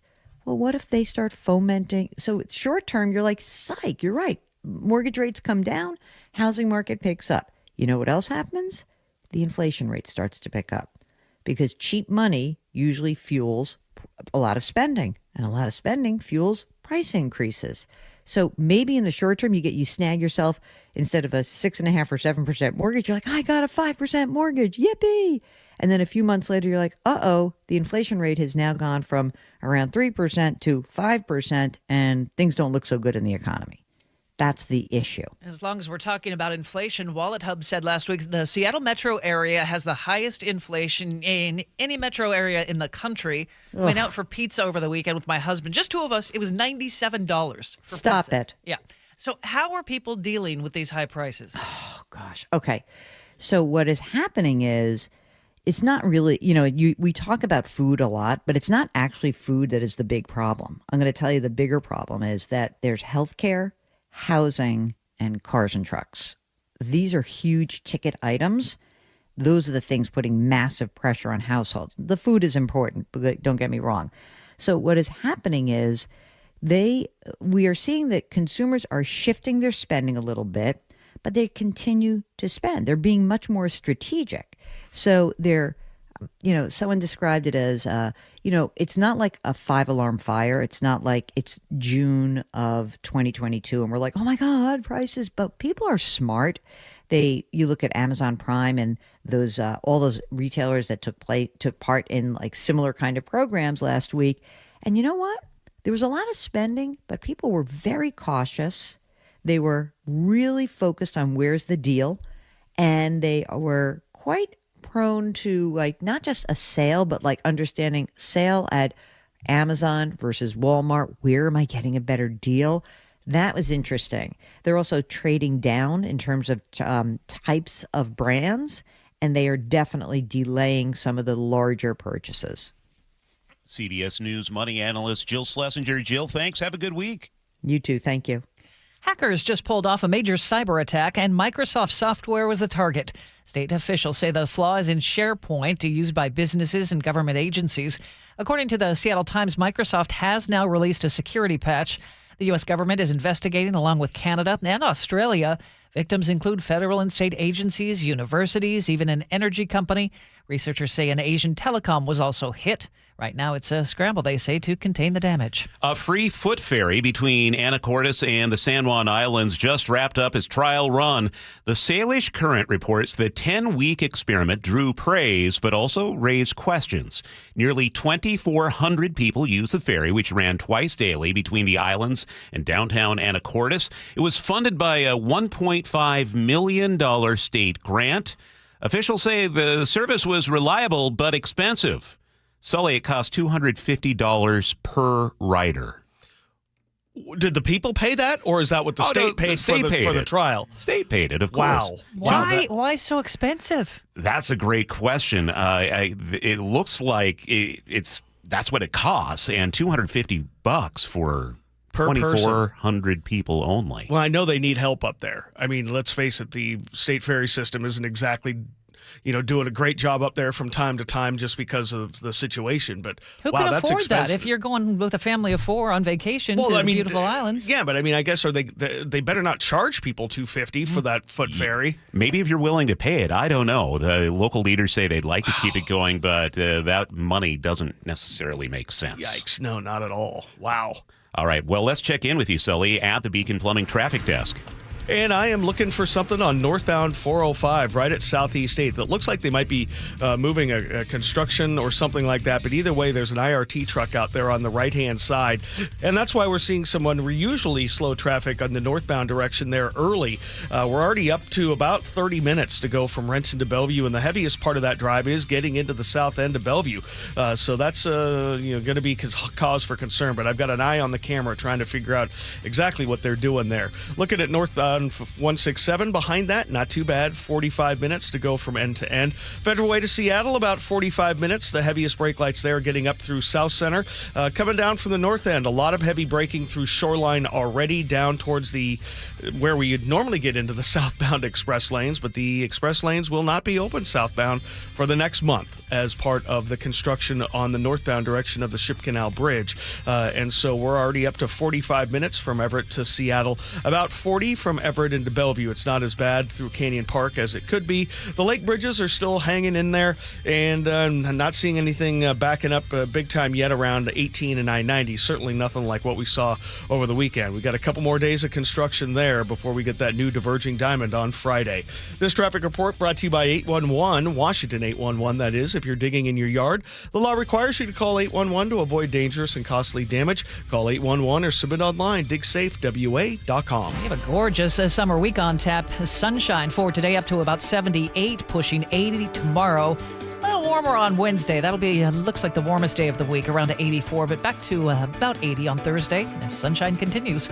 Right now in Seattle, we do have some sunshine. It's 59. Coming up, KIRO News Radio's Luke Ducey on the Alaska Airlines outage from last night. How are flights being impacted at SeaTac right now? Luke will let us know. We'll also have your opening bell report. You're listening to KIRO News Radio. You listen to Charlie and Manda on Seattle's Morning News every morning. What do they listen to every afternoon? I listen to John all the time when I'm driving home, driving my kids around. I also listen to the John Curley Show, and even by the end of the day, I still like to keep my brain active, and he's very good at doing that. John, first of all, is hilarious. I never know where this dude is coming from. The perfect bookends to your daily commute with KIRO News Radio. On 97.3 FM and the KIRO Newsradio app. This is a test of your emergency alert system.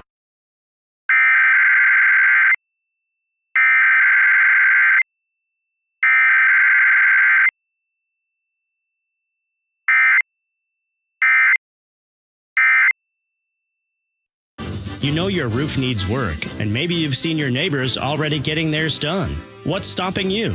Money? Timing?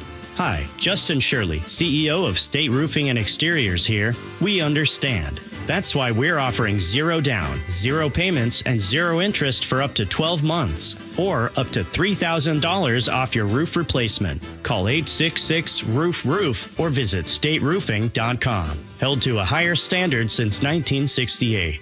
Everyone always asks me, what were your top reasons for choosing Advanced Hair? Well, allow me to share, along with some details on, get this, their once-a-year summer savings event. Okay, first off, Advanced Hair stands by the results, and I'm living proof those results are second to none. With Advanced Hair, your own natural hair is guaranteed to grow. Secondly, Advanced Hair combines top-rated physicians with modern technology, creating a concierge quality experience that blew away my expectations. And lastly, Advanced Hair's Advanced FUE begins regrowing your own natural hair the very next day. It is quick, simple, and easy. Now, if you have a flexible schedule this summer and you've been waiting for that special savings opportunity, well, it's here. Advanced Hair's Summer Savings Event will get you the most hair for your dollar. It's their best offer ever. For details to schedule your free consultation, call 425-449-8185. One-day treatment, life-changing results. Your new hair is guaranteed to grow. Before and after pictures at advancedhair.com. Americans love using their credit cards, the most secure and hassle-free way to pay. But D.C. politicians want to change that with the Durbin-Marshall credit card bill.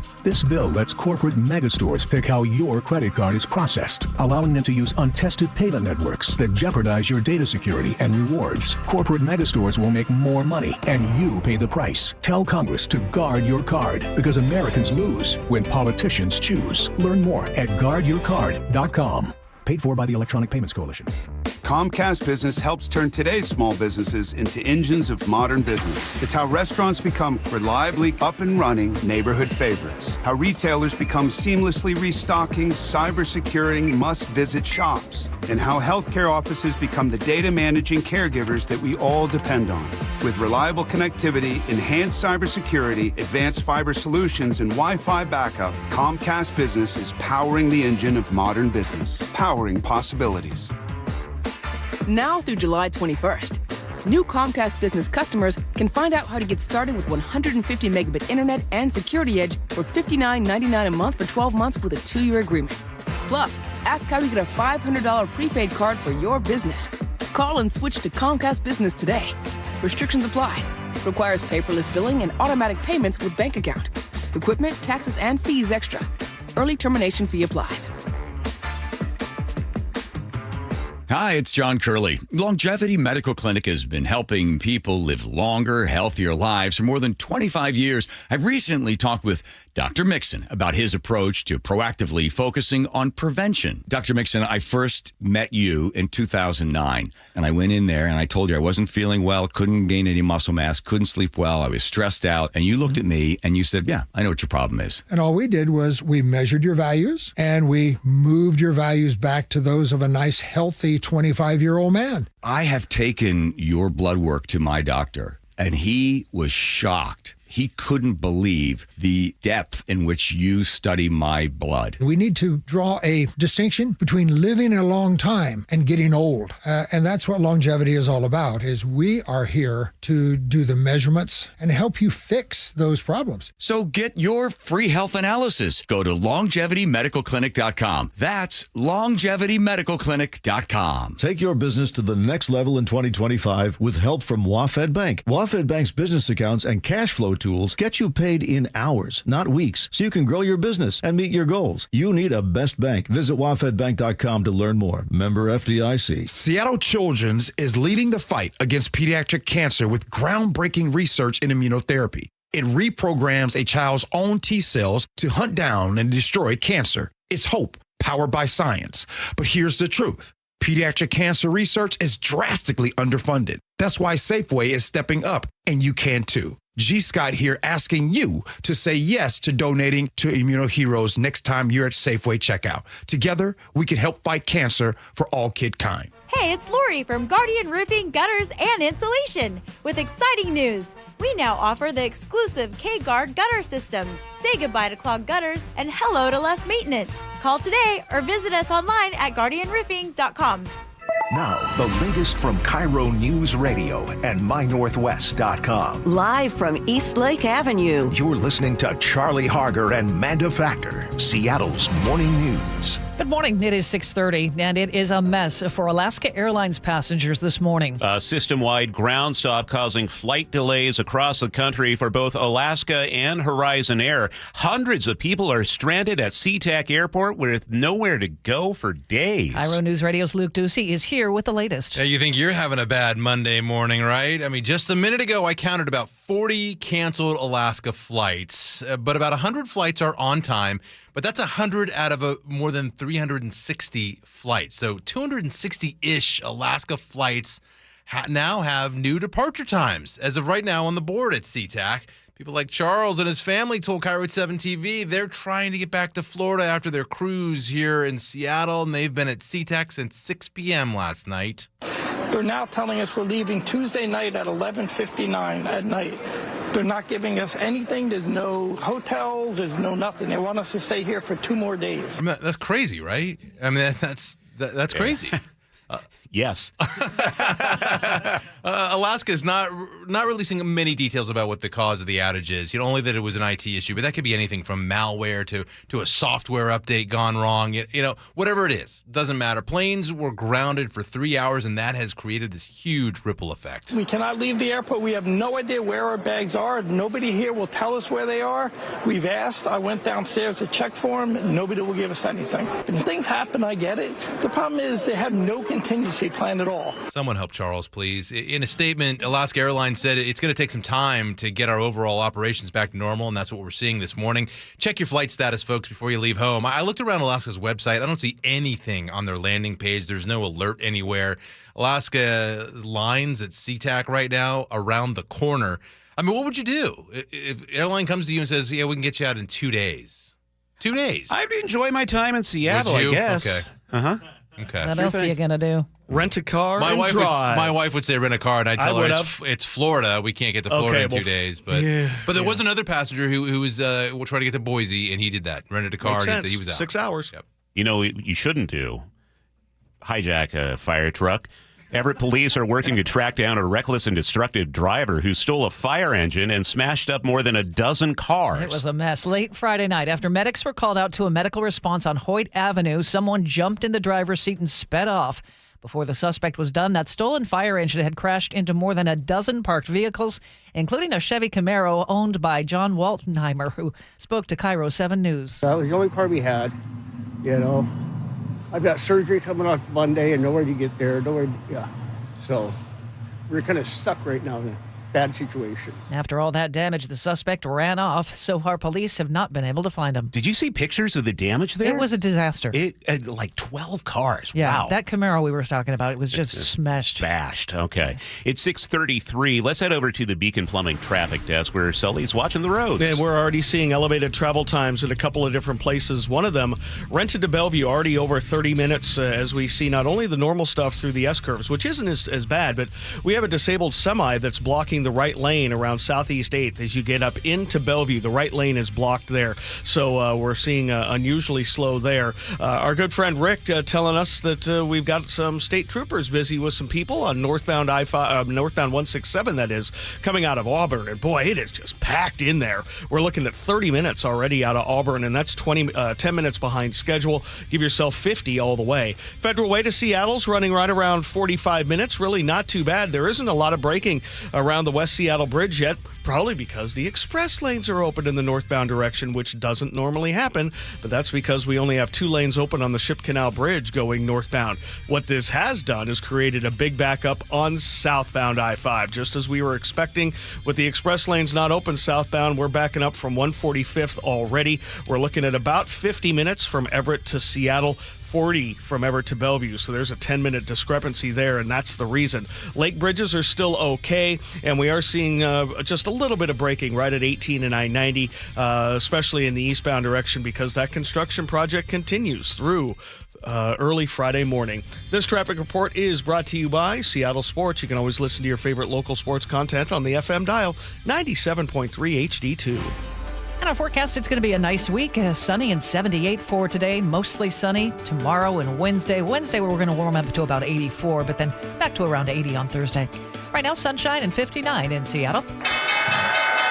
6:35, we start the opening bell report with word of a major hack affecting federal and state agencies, among others. The hack has reportedly compromised Microsoft's SharePoint servers, which provide a platform for sharing and managing documents. The Washington Post reports U.S. federal and state agencies, universities, energy companies, and an Asian telecommunications company are among those hit. Tens of thousands of such servers are reportedly at risk, and Microsoft has so far issued no patch. The hack has only affected servers housed within an organization, not those in the cloud, such as Microsoft 365. Vicki Barker, CBS News. A federal judge hears arguments today on Harvard's lawsuit against the federal government. Harvard sued the government over the freezing of $2 billion in federal research funds and grants. The university says the government overstepped its authority and violated Harvard's First Amendment rights. The government contends Harvard did not sufficiently protect Jewish students from anti-Semitism and has sought to exert control over the university. Here's CBS News reporter Samantha Cheney in Cambridge. It's the next major step in the Trump administration's fight against Harvard University. I think we're going to probably settle with Harvard. They want to settle very badly. Oral arguments are expected Monday. A federal district court judge will hear from Harvard's legal team and lawyers for the Department of Justice.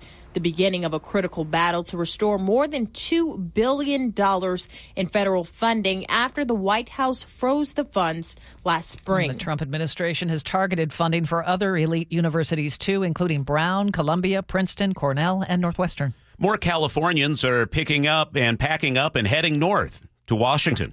A new report from Storage Cafe says about 140 people make the move each day. They're trading wildfires and income tax for rain and six-figure tech salaries. Center Square reports in 2023 alone, 23,000 Californians moved to King County. Experts say it's about jobs, no state income tax, and believe it or not, housing that is still cheaper than parts of California. Renting is more affordable than buying in 49 of the 50 largest cities in the U.S. In what city is it cheaper to buy? Well, the answer from CBS News reporter Christopher Cruz. In this city, the median rent is $1,473, well below the national median of $1,711. But the monthly payment on a starter home before taxes and homeowners insurance is $1,362. Just where is this magical place? Pittsburgh. Realtor.com says the city is the only major market where buying a home is cheaper than renting, and one of just 3 large metros where a median income household can afford a median-priced home. Well, Christopher Cruz, CBS News. Where are the best states to retire? CBS's Stacey Lynn has a story. Bankrate found among the top states were New Hampshire, Maine, and Vermont. One of the things that New England states have going for them is great health care. New Hampshire is ranked the safest. Wyoming and Idaho also ranked in the top 5. And analyst Stephen Cates says warmth and sunshine are no longer the only factors on where people decide to retire. COVID kind of shook the snow globe, and we noticed that migration patterns were changing from the traditional snowbird situation. Stacey Lynn, CBS News. Do you remember this old SNL skit with John Belushi and Bill Murray? What do you drink? Coke. No Coke, Pepsi. Pepsi. One Pepsi! One Pepsi! Come on, Pepsi! Well, it's the opposite now at Costco, where they are ditching Pepsi and bringing in Coca-Cola. The rollout started in July. They say it should hit all stores by the end of fall. It's nearly 1,000 locations worldwide, hundreds here in the U.S. According to the News Tribune, Costco made the Pepsi switch in 2013. But if you're not satisfied with one beverage bulletin, how about 2 beverage bulletins? Because it may still be summer. Starbucks already bringing the fall vibes. Yes, the pumpkin spice latte returns to menus. It is coming up on August 26th. Starbucks says it's their most popular limited-time drink ever. It first launched in 2003, has sold hundreds of millions. Why do I hear exasperated sighs? There's actually what's the big problem? Who cares? about You don't this. have to buy a pumpkin spice latte. You know who has never bought a pumpkin spice latte? I'm guessing Charlie Harger. Well, no, I have, but you're sitting next to the guy. Oh, yes, of course, Yeah. of course. No, So I think it's just we're all just mad about the creep of fall and then the holidays. I'm excited Because for like Costco a month ago had Halloween costumes and Christmas wrapping. The Christmas is a little let much. it go. Yeah. The sign is up for Spirit Halloween at the Auburn Supermall. Oh, my goodness. It is ready to go. Sully, what's coming up in traffic? Well, we're going to take a look at the southbound I-5 drive, which is really starting to feel the loss of the express lanes. We'll break it down for you next. The opening bell is brought to you by Legacy Group Capital Common Sense Lending. You never know what's in store each morning once you hit the road. We've got a major traffic alert in effect right now. While you're getting ready every morning, make us part of your routine. What morning, huh? Yeah. Got off to an early start. Just tell your smart speaker to play KIRO News Radio or stream us on the app. Both directions of I-5 are closed. We'll help you get where you're going faster. Maybe bail at 512. KIRO News Radio. We're on your smart speaker, the app, and 97.3 FM. Well, I'm here with my good buddy, Dr. Dan Nelson from Eastside Pain and Regenerative Medicine. And you've heard from Dr. Dan's patients over the years how a simple stem cell procedure has successfully conquered their pain. Well, folks, now it's my turn. After years of dealing with knee pain from all the football abuse, I can say my knee pain now is almost 100% gone. How'd you do it, Dr. Dan? Well, Brock, personally, I'm very happy that you did so well. And your story is like so many of our other patients who come in, former athletes and non-athletes as well, who have come in with chronic knee pain, and they are looking for alternatives besides knee replacement surgery. And we're happy to provide this service. It's been truly a game changer for so many folks. It's just been a pleasure to be part of this. Consider Dr. Nelson, the only doctor with over 30 years of experience in pain medicine techniques, including stem cell therapy. I was in and out with a couple of follow-ups. It's a non-surgical solution to pain using your own stem cells. Consider stem cell therapy with Dr. Daniel Nelson, MD at 425-823-4000 or visit DanielNelsonMD.com. That's DanielNelsonMD.com. Cold leaking and rats are moving and mold is creeping and water seeping in. It's hard to be a homeowner, we know. Without American Crawl Space and Pest Services, it is hard to be a homeowner. Dave Ross here. American Crawl are the heroes to call for insulation and pest issues because in addition to their great reviews and decades of experience, they also give out the most PSE insulation rebates of any insulation company in the state. American Crawl, the heroes you call. Get your free inspection at AmericanCrawl.com. Change is always happening. It's part of life. And when it comes to music, change is all around us. Songs are rewritten. Classics are remixed. Bands and artists come and go. Even our taste in music changes. Here at Xfinity, we know there's still good in keeping some things the same. That's why we want to do our part with a 5-year price guarantee on our internet. It means no matter what changes, you get 5 years of the most reliable Wi-Fi with our best equipment included for a price that stays exactly the same. Surprised? Life is full of them. One internet price, 5 years, guaranteed. Learn more at Xfinity.com/deals. Restrictions apply. New residential customers only. Taxes and fees extra and subject to change. Most reliable Wi-Fi based on Open Signal Awards USA. Fixed Broadband Experience Report, August 2024. 6:43 now. Chris Sullivan is at the Beacon Plumbing Traffic Desk. And we're definitely seeing about a 10-minute delay over what you might expect on southbound I-5 as you make your way from about Shoreline down through what would normally be the entrance to the express lanes. Southbound I-5 express lanes will not be in operation for a month. Today's just the first commute of it. Because of the construction we have going on northbound, the express lanes are going to stay northbound for this entire construction project. And so with all the people who normally go and use those southbound, they're not open. And so all those folks are on the main line. We're already over 50 minutes from Everett to Seattle. You compare that to about the 42 minutes you're getting from Everett to Bellevue. You can kind of see the disparity. The other spot, northbound 405, we've got a stalled semi that for some reason is facing the wrong direction right there at Southeast 8th. And so the right lane is blocked for that. So we're backed up from Coal Creek Parkway, add the normal stuff in Renton, and we've got about a 35-minute trip from Renton to Bellevue. So behind schedule by a couple of minutes there as well. It's also very slow coming out of Auburn on northbound 167. Got about a 45-minute trip from Puyallup to Renton. Federal Way to Seattle, seeing some brake lights here and there, but we're under 50 minutes from Federal Way to Seattle. One of the reasons is people can go through the express lanes going northbound this early, which doesn't normally happen. Across the lake, we're still doing really well. 16 looks pretty good. Olympia to Tacoma, no issues for you guys. And Highway 18 doesn't look too bad at this point, getting under I-90 where we have that continuing construction zone as well. KIRO News Radio Real-Time Traffic, I'm Chris Sullivan. Beautiful day ahead, mostly sunny, warming up to about 78. And just a couple degrees warmer tomorrow, but sunshine for the entire week. Looks like Wednesday will be the warmest day of the week at 84. Right now in Seattle, sunny and 59. Now a word for KIRO 7 News live starting at 4. It's news that puts you there so you can see for yourself. News that's happening now so you're ready. News that investigates to get you answers. News that's local because where you live matters. Know more, know now on KIRO 7 News at 4, 5, and 6 p.m. Coming up on Seattle's Morning News, Crime and Punishment, our weekly check-in with Casey McNerthney at the King County Prosecutor's Office. Hey, it's John Curley for Closets by Design. Our closets were a mess, so I called Closets by Design. They came in and did exceptional work. Now, they're locally owned, and they've been operating for more than 2 decades. I love these guys. A family-run business with national backing, and they source almost all their products right here in Washington. Have Closets by Design come out and customize your closet. Right now, 40% off plus an additional 15% off with 18 months financing and free installation. 1-800-BY-DESIGN or closetsbydesign.com. Ooh, ma. What was that? That is business phone bliss with the Ooma Cloud Phone System. It handles all our voice, video, and messaging needs. You sound very... Calm. I am. Ooma has everything I need to run my business more efficiently, like virtual receptionist, call routing, and video conferencing. And it starts at just $19.95 per month per user, plus taxes and fees. Ooma. Nice. Find your business calm at ooma.com/radio. If you could hear Old Spice Fiji Antiperspirant, what would it sound like?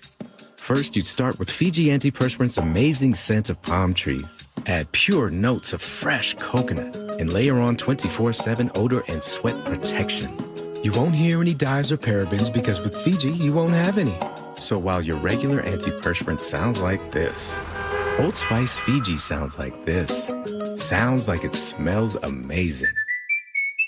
If you want that summer body you've always dreamed of, then this message is for you, ladies, and you men too. Get rid of extra stubborn fat and address areas of loose skin around the waistline, chin, and under the upper arms with ProSculpt, the new one-day instant permanent fat removal and skin tightening treatment. Maybe you've tried the lasers, fat freezing methods, even those new pills, but without the desired results. ProSculpt is different. It's minimally invasive, performed while fully awake, gentle, gentle yet powerful. Designed to target the waistline, chin, neck, arms, and thighs, ProSculpt uses FDA-cleared plasma technology to deliver immediate, permanent fat-reducing and skin-tightening results, all in just one visit. If you want that summer body this summer, then you must act now. Go to ProSculpt.com today to schedule your free consultation.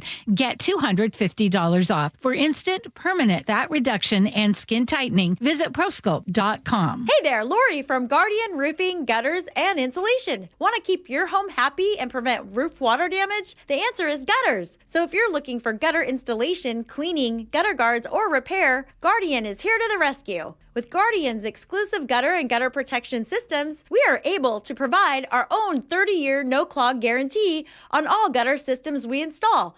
Call today and get $250 off a gutter guard installation or visit us at guardianroofing.com.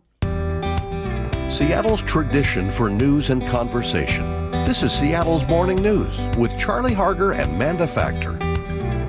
On Mondays, it's time for Crime and Punishment. We check in with Casey McNerthney from the King County Prosecutor's Office. All right, Casey, one of the people expected in court this morning charged with 3 counts of burglary for breaking into storage units, and that's not all. Yeah. What police say he did, in at least one of them, was steal a gun. And the reason why this comes up is because very often with storage unit break-ins or with car thefts, what people in general are looking for is guns. Because if you think about it, most people, well, at least a lot of people who are in court for burglary charges or car prowls, it's not their first time. And very often they have a court order that says don't have guns, or multiple court orders in some cases. So then how do you get one? And the hard part is guns are expensive. And so, so is ammo. Even if you buy it illegally on the streets, it's still expensive. So that's why sometimes you'll see folks get, 8 or 9 or 10 car prowls in a night looking for guns. The same with storage units too. And so, this is kind of a PSA of as best you can, try to secure those, because you never know, even in a locked storage unit, there's ways that people find ways to get in.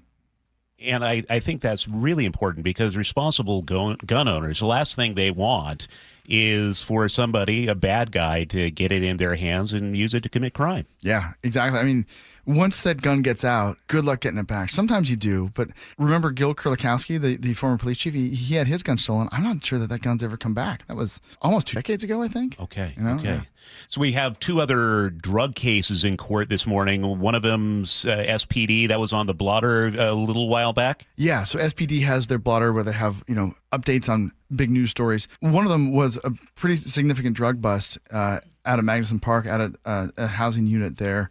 And the neighbors were quite upset about it. There was a good meeting just the other day with the mayor's office, Mayor Bruce Harrell's office, and the Seattle Chief of Police, Sean Barnes, who were there listening to neighbors around Magnuson Park who were pretty frustrated by the noise, and it gets a lot worse during the summer.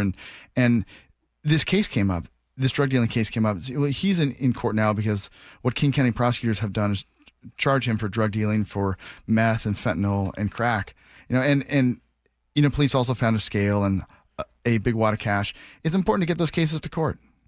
It is important, and your office seems to be wanting to crack down on these things that are really not only crimes, but they're also just harmful to our neighborhoods. Yeah, big time. And, it's watching what happens with fentanyl in every neighborhood, rich or poor, it just rips through communities. And there's another guy who's in court this morning, too, for a drug case out of Capitol Hill. And, he was also found with a gun. And we see that in about 15% of the drug dealing cases that we charge. About 70% of the cases that are charged out of King County from the prosecutor's office are fentanyl or meth or both. And 15 to 20% of the time, you also see people who are charged for unlawful gun possession. So it's not just a harmless crime. I got to be honest, I'm tired of saying fentanyl. Yeah. So the second case was also fentanyl? Yeah. Casey, I live in Auburn, and it sounds like a judge was threatened. What's going on here? Yeah, this is another guy who's in court this morning. There was a guy who threatened to shoot a judge with a crossbow. And when you get a message like that, that's pretty traumatic. Even if you're used to kind of, some harsh comments, but when you have a real threat like that, one, you can expect a charge when prosecutors can prove it. And King County prosecutors have charged that case, but we see more and more at every level. even locally, the judges are facing so much pushback. And it's not the civil discourse that we saw even a few years ago. It's getting more and more angry and violent. And we know, there's plenty of times where prosecutors and defense and even police may disagree with the judge's decision, but keep it civil. What's the status of this case now? So he's charged with a felony, charged with intimidating a judge and telephone harassment. And so it'll just move forward from here. But it's pretty scary to see. Luckily, there was no physical violence, but it doesn't take much to escalate. Guns, drugs, and threatening judges. It's a real mixed bag that you're facing, and all these guys are in court this morning. Yeah, them and more. Casey McNerthy with the King County Prosecutor's Office. Thank you, Casey. You bet. It's good to see you both. It's 6:53, and we need to check traffic once again. We do that every 10 minutes on the 3s. Back to the Beacon Plumbing Traffic Desk. Here's Sully. All right, kind of like we predicted. Here we go. Southbound I-5 is bumper to bumper from about Mount Lake Terrace, 5 miles all the way down to the express lanes in Northgate. That's because the express lanes are not open in the southbound direction. They will not be open in the southbound direction for the next month because of the construction project we were talking about. Remember me? You should have warned people about this. The sky's falling, month of hell. Yeah, it's happening because you can't, all the people who that's how many people use the express lane southbound in the morning. They're all now stuck on the main line. So we have an hour drive from Everett to Seattle. You compare that to a 40-minute trip from Everett to Bellevue. 20-minute difference there, and that's all right there, and it kind of extends down to about 85th before loosening up. It is ugly coming down from the south end, or coming down southbound I-5. Now, the other spot, this one's unusual. We have a disabled semi facing the wrong direction on northbound 405 at Southeast 8th. The right lane is blocked for this, and we're backed up into Factoria. You add that to the normal stuff out of Renton, and you've got about a 40-minute trip from Renton to Bellevue, so about a 10-minute delay over what you might have expected. Valley Freeway, 45 minutes from end to end. Federal Way to Seattle as the brake lights up through the Kent Des Moines Road. A little bit past the West Seattle Bridge, but not as bad as you might expect, considering that the Ship Canal Bridge is only 2 lanes now because of construction. 50 minutes, Federal Way to Seattle. Not too bad by Highway 18 going towards I-90 because of the construction there. Olympia to Tacoma is doing really well, 35 minutes. KIRO Newsradio Real-Time Traffic, I'm Chris Sullivan.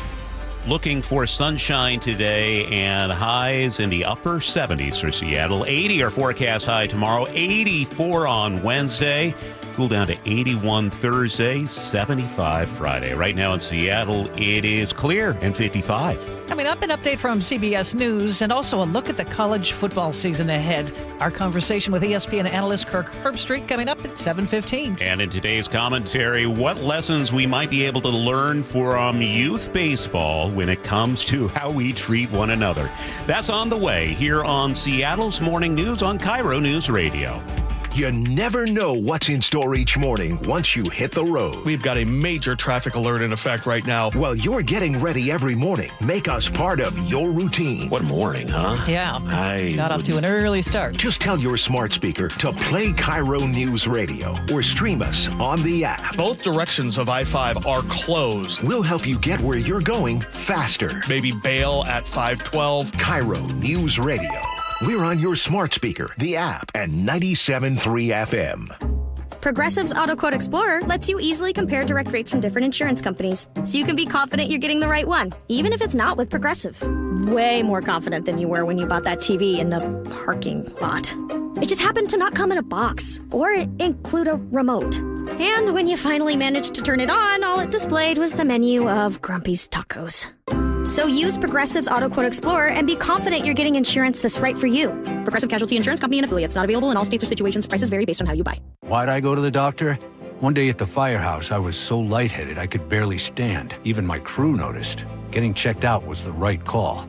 Turns out I have atrial fibrillation, which increases the risk of stroke about 5 times. Symptoms like irregular heartbeat, heart racing, chest pain, shortness of breath, fatigue, or lightheadedness can come and go. But if it's AFib, the risk of stroke remains. If you have symptoms, contact a doctor. I'm so glad I did.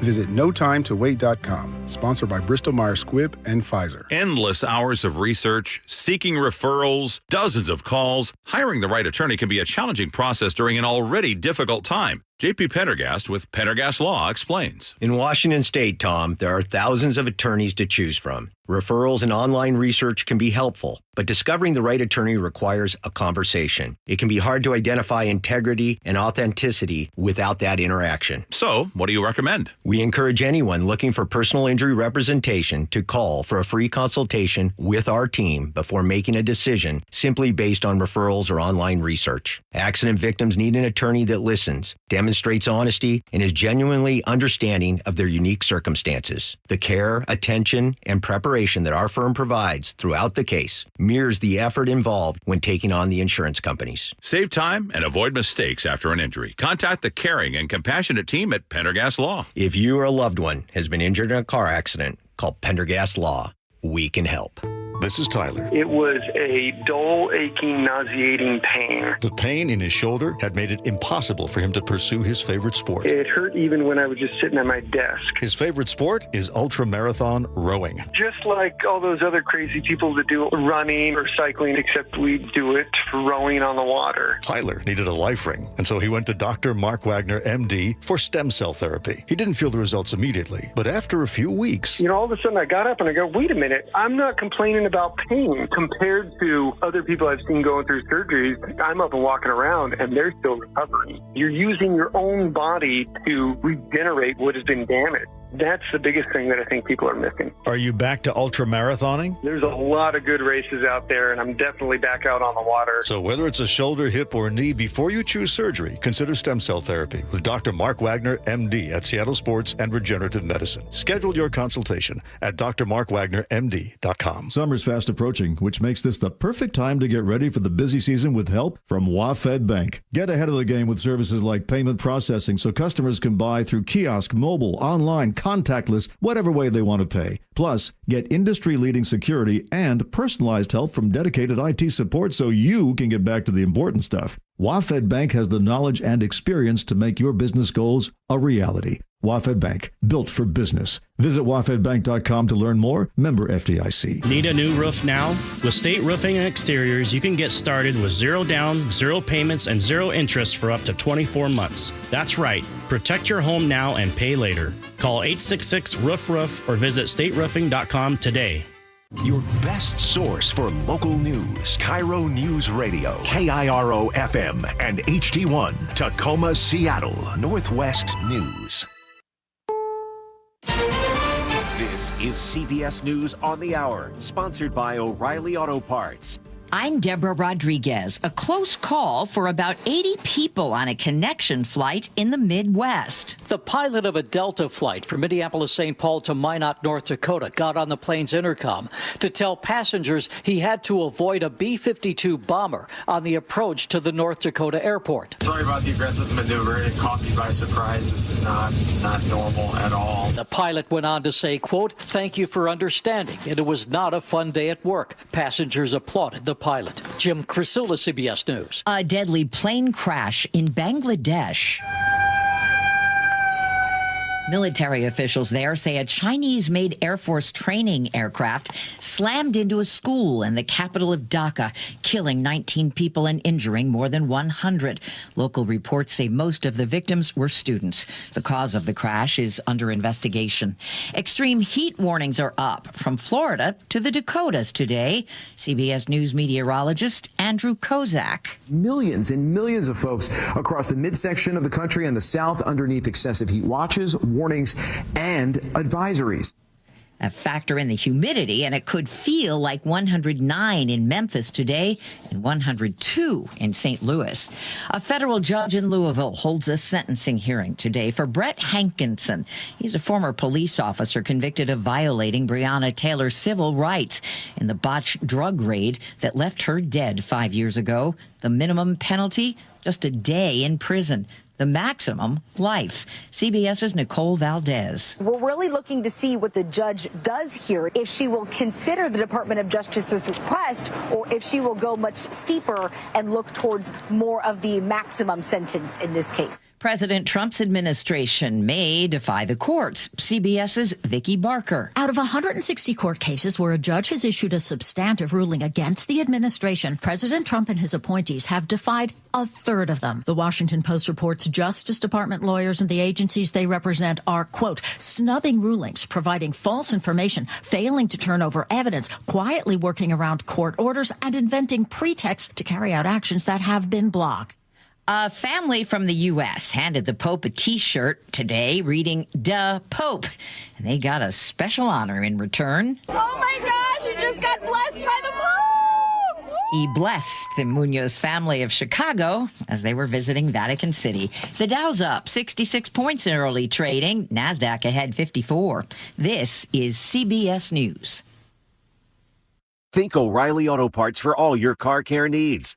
Get the parts and service you need fast from the professional parts people at O'Reilly Auto Parts.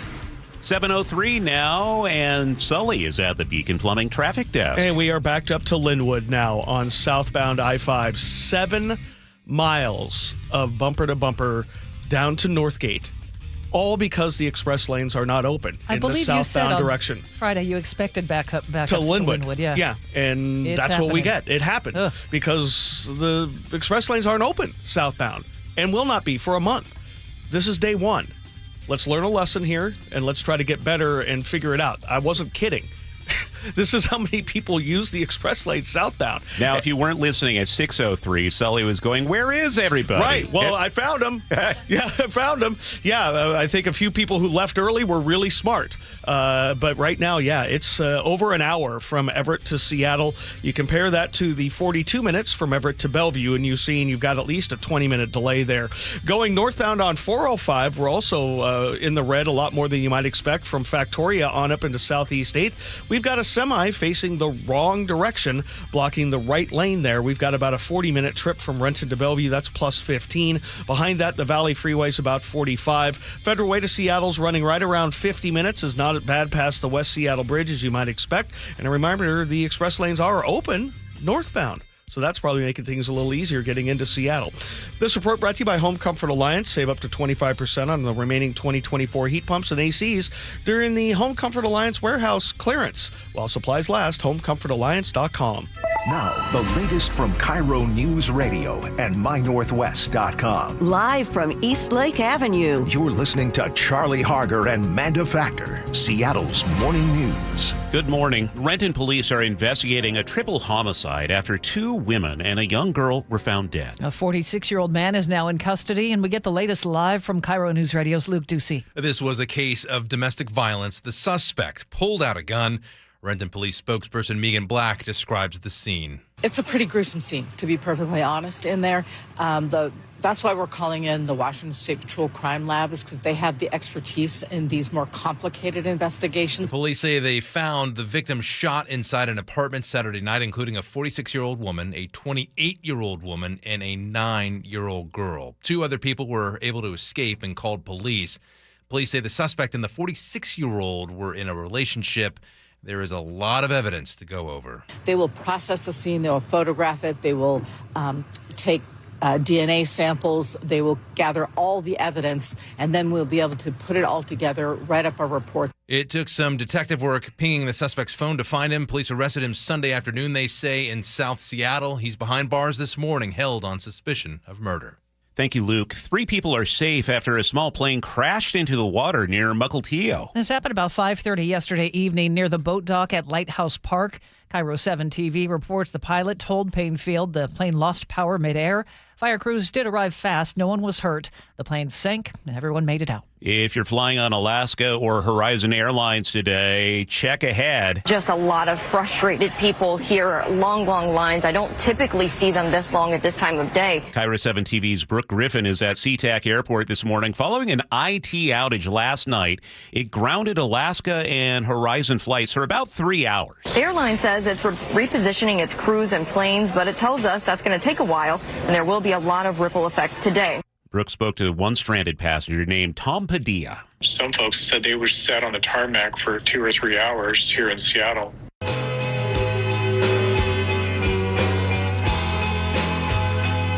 Keeping you informed since 1974. This is the city's longest-running radio news show. Seattle's Morning News on KIRO News Radio. Dick. I saw the little CBS thing on the concert the other day, so it inspired me. I didn't recognize it at first, and then when it kicks in. Talking about Coldplay, They're getting some attention, too. Talk about publicity for the band. I was saying in the break, I don't think I have seen something go that viral that quickly in years. If you haven't heard, the CEO of the company who was on that video has resigned. Yeah. Funny to watch, all those memes for sure. Well, I'm Charlie. That's Manda. And Sully is here checking the roads for us. Producer David's in the studio. And that's Nick Kracia over there choosing the tunes. Coming up in this hour of the show, and just like that, college football season is nearly here. We're going to hear from ESPN College Game Day analyst Kirk Herbstreit about what to expect from the UW Huskies this season, and also he'll talk about his new docuseries called Fueled By. Plus, in today's commentary, how youth sports can heal the American divide. It's 7:08. Well, it's the news people of King and Snohomish counties have been waiting for. Someone's on the way to pick up the trash. KIRO 7 TV's Jake Chapman has the update. Republic Services told me in a statement that they are resuming trash pickup. And the company did tell me that there's no more picketing here in the Seattle area.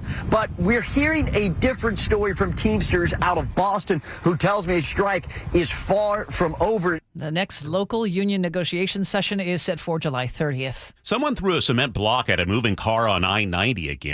Happened early Friday morning near Rainier Avenue South. According to Como TV, a man was driving when he saw a guy throw something at his car.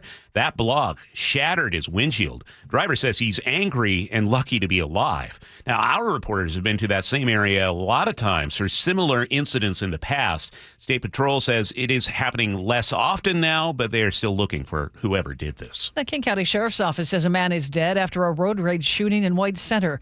This started just after midnight yesterday when a suspected DUI driver crashed into a parked car. Deputies say the car's owner confronted the driver, and a passenger with the driver pulled a gun. 2 men were shot. 1 died at Harborview. The other has non-life-threatening injuries. The alleged shooter was arrested at the scene, and the driver cited for DUI and released. Pierce County has released a video of the moment they stopped a woman in a stolen car. Put your hands up right now. Get out of the car! That's after the suspect led them on a chase, coming to an end on Ainsworth Avenue South and 104th Street in Parkland. This happened Thursday. As officers approached, they saw the 36-year-old woman try to stuff drugs into her pants. Federal prosecutors say a Richland man assaulted 2 ICE agents during a failed arrest attempt. The U.S. Attorney's Office says Victor Martin Lara Lopez was wanted for violating parole. When agents tried to stop him in Pasco last month, he refused to cooperate and drove off. 1 agent was bruised, another hurt his shoulder trying to stop him. Lara Lopez was under supervision for a child molestation conviction. He was arrested last week after being spotted in the same truck he used to get away. Everett police are looking for the suspect who stole a fire truck and drove off in a high-speed, destructive rampage. Just after 11 Friday night, a fire engine was parked outside an apartment on Hoyt Avenue. That's where medics had responded to an emergency. They say someone jumped into the driver's seat, plowed into 2 cars down the street, then 2 more on another, drove across landscaped yards and crashed into 10 more parked cars. Tyler Lehmans told KIRO 7 he heard and felt the crashes. It's a really quick earthquake. It shook the whole house. It shook all the cups on the table, and it pretty startling. Suspect took off after that. So far, the police have not been able to track that suspect down. Noah Fant is out in Seattle. The Seahawks released the veteran tight end yesterday, according to 710 Seattle Sports. Fant was part of the Russell Wilson trade. His numbers never matched his paycheck. He had 1 year left on a 2-year deal worth $21 million. Cutting him saves the team nearly $9 million in cap space. No sweep for the Mariners, but a huge series win over the weekend against the division rival Houston Astros. Saturday's game was won in walk-off fashion, with rookies infielder Cole Young bringing in the winning run in the bottom of the 11th. Here's the pitch. Swung on, ripped, right field line. That is the ball game. Cole Young, the hero. Talked about it after the game. Kind of told myself, just can't strike out here. You just got to put the ball in play and see what happens. And luckily I got, a splitter in the zone, and I was able to do that. Mariners lost yesterday, and 2 out of 3 isn't bad. They remain 4 games back on Houston for the lead in the division. They take on the red-hot Milwaukee Brewers, who are currently on a 10-game win streak. You can hear that game. George Kirby is on the mound. First pitch at T-Mobile Park, 6:40 on 710 Seattle Sports. That game on Saturday sure was fun. Yesterday, it happens. It's 7:12. Time for a check on the weather now. It's brought to you by State Roofing and Exteriors. And time to say good morning to KIRO 7 TV's Nick Allard. Good morning, Nick. Good morning. Some low clouds and a little bit of fog, and then we'll see sunshine this afternoon, starting off in the 40s and 50s, but mainly the 50s. And then it will be around 78 later today. 78 in Tacoma, 78 in Seattle, low to mid-70s in Everett to Bremerton. A really nice day. But you will see some showers and thunderstorms in the Cascades, especially the North Cascades. And some of that might push over us overnight into tomorrow morning in the form of just some light showers. And I think we all wake up to widespread low clouds tomorrow, maybe a little drizzle, and then sunshine at around 80 in the afternoon. And that's the same plan Wednesday morning. Morning clouds, afternoon sun in the low to mid 80s. Get a little cooler the rest of the week in the mid to upper 70s, and the pattern doesn't change much. It's just clouds in the morning and then sunshine in the afternoon. You may see a little upper level smoke and haze today, but nothing that would impact air quality. Same thing tomorrow. So we don't really have any moisture besides what's fallen to the north tonight and in the Cascades, and a lot east of the Cascades. And the rest of the week, it's just mainly 70s and 80s with afternoon sunshine. Just about perfect. Thank you. Yep. We have sunshine this morning. It's 59 in Seattle. It is 7:13. Let's go to Chris Sullivan at the Beacon Plumbing Traffic Desk. And we're up to an hour and 20 minutes now to go from Everett into Seattle. About a 30-minute delay over what you might expected. Brake lights begin in Mount Lake Terrace and go for 7 miles all the way down to Northgate, where the express lanes are not open in the southbound direction. They are open northbound for the next month because of construction on the Ship Canal Bridge. So this is going to be with us unless we do something different. Going from the 405 corridor on down, I think people are seeing the travel times and they're jumping to 405. Give yourself about 50 minutes to go from Everett to Bellevue on southbound 405. Now, northbound 405 has got some unusual slowing getting past Factoria up across I-90 towards Southeast 8th and Bellevue. We have a semi facing the wrong direction that is blocking the right lane. You add that to what's happening in Renton, and we've got about a 45-minute trip from Renton to Bellevue. Behind that, the Valley Freeway is about 50 minutes, depending on how you hit it. 55 minutes from Federal Way to Seattle. It's not as bad past the West Seattle Bridge as you might imagine. Probably because the express lanes are open in the northbound direction. The lake bridges are fine. The rest of the map looks pretty good. KIRO Newsradio real-time traffic. I'm Chris Sullivan. It's 7:14. Katrina has the day off, and we check in with KIRO Newsradio Scott Carty. Manda, we have a sure sign that Seafair Torchlight Parade is close. The pirates. Well, no. Oh. This past Saturday's arrival of the Seafair Clowns. Oh. It's nice to be kind of a rainbow, colorful burst of joy on the scene and to make people smile. Oh, we all float down here, Georgie. There's a lot of music. Declare the day Seattle Seafair Clowns That's Day. A nice boat. Our friends from KIRO 7 TV, they're clowning around. The Seafair Torchlight Parade's this Saturday, and for the first time ever, it will be along the new Seattle waterfront. And Nick Allard's forecast is for sunshine and 75 if you'd like to watch it in person, or you can watch it on KIRO 7 TV. That big bus of clowns went right up Queen Anne Avenue while I was having lunch, and it was fun. Now, some would argue that the pirates are scary. Others would argue that the clowns are scary. Big bus of clowns. There's a joke there somewhere. Where were they I'll driving? come up with something. Yeah, all right. Thank you, Scott. It's 7:15. This is the city's longest-running radio news show, Seattle's Morning News on KIRO Newsradio. Well, believe it or not, the college football season is right around the corner, and one of the most prominent voices in college football is Kirk Herbstreit, longtime analyst for ESPN's College Game Day, and now he's hosting a new docuseries called Fueled By, providing an intimate look at the relationships between athletes and their dogs. I love this. And Kirk Herbstreit is with us now on Seattle's Morning News. Good morning, Kirk. Good morning. How are you? Great. Tell me more about Fueled By, the series you're hosting. Yeah, this is fun. I've got 4 golden retrievers. I've loved dogs really my whole life, and opportunity to team up with ProPlan, and they came up with what I think is a really fun idea with Fueled By. It's a series where not only myself, but we reached out to some other athletes. George Kittle, who plays out on the West Coast for the nemesis, the 49ers, Sophia Wilson and Rose Lavelle, who are on the U.S. women's national team. And we kind of got to know them not only as people, but as dog owners, and followed them around a little bit. And that's a big part of this Fueled by series, and not just them as athletes, but why they care so much about their dogs and how they use ProPlan to make sure their dogs are getting fed the right food. Tell us why these relationships are special between athletes and their dogs. What did you notice, Kurt? Well, I think it's pretty consistent, whether you're an athlete or just, a regular person that's out there working, and you get home and there's your dog excited to see you. In my case, I literally treat my dogs like they're family members. I have 4 sons and I have 4 dogs. So, I mean, for me, I care. I wake up with my dogs. I mess around throughout the day, and one of my dogs travels with me when I go on the road for my job with ESPN and Amazon.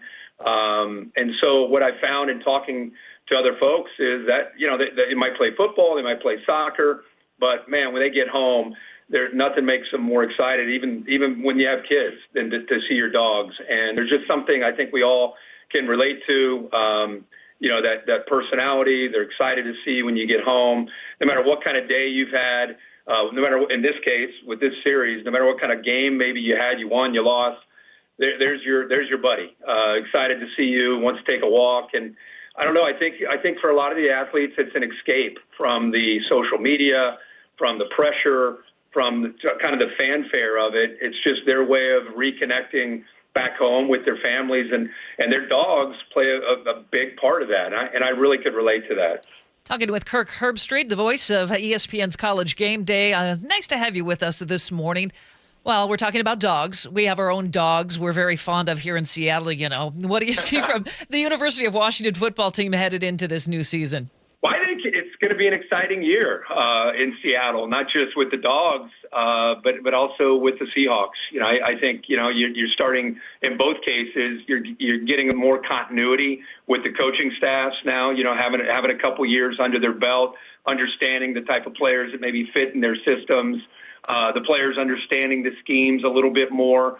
So I think I don't know how it's gone over, to be honest with you, Amanda and Charlie, but I'm curious to know.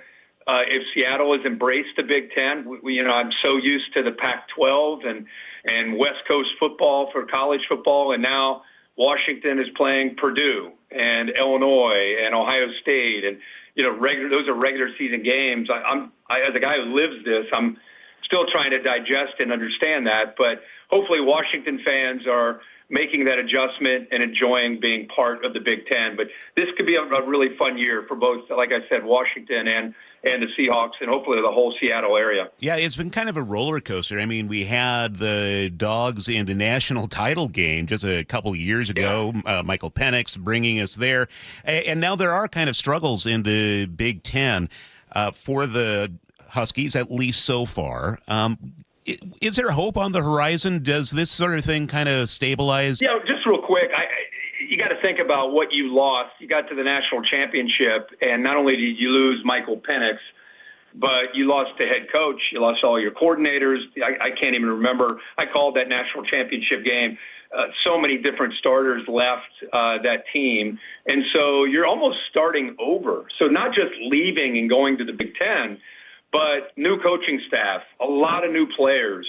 So I think to a certain degree, you almost have to give them a little bit of a grace period just to let the new coaching staff just get their feet under them.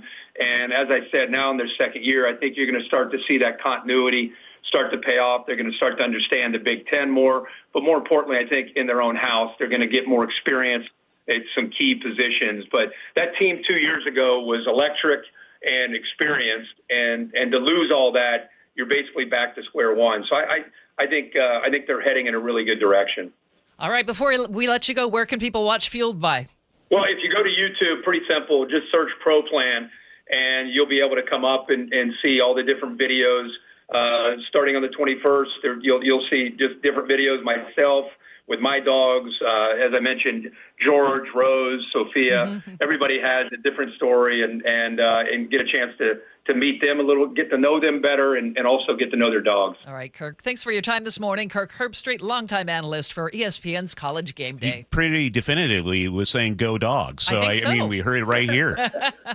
It's 7:22, and we should check in with Sully at the Beacon Plumbing traffic desk as the anticipated headache has arrived. Yep, just kind of like we predicted. We've got an hour and 20-minute trip from Everett into Seattle, a 30-minute delay over a Monday because the express lanes are not open in the southbound direction. And it is going to be that way for about a month now because of construction in the northbound direction. And that's how many people use southbound I-5 through those express lanes. So we're backed up 7 miles all the way coming down out of Mount Lake Terrace. A lot of people are already starting to bail and head over towards 405. I know that my folks are going to be out there trying to get down 405 to get around. And it looks like Dee and my cousin Dee and Jeff, our next door neighbors, had their cousins staying with them. Yeah. So they're heading down to SEA to get on Alaska. SeaTac Airport, huh? That's where they're going to get on Alaska. They're going on 405, but they've got 3+.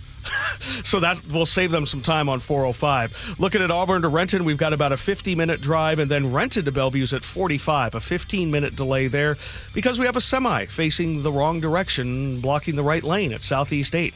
Still haven't figured out why that's there, but we're getting bumper to bumper almost all the way back now to 169.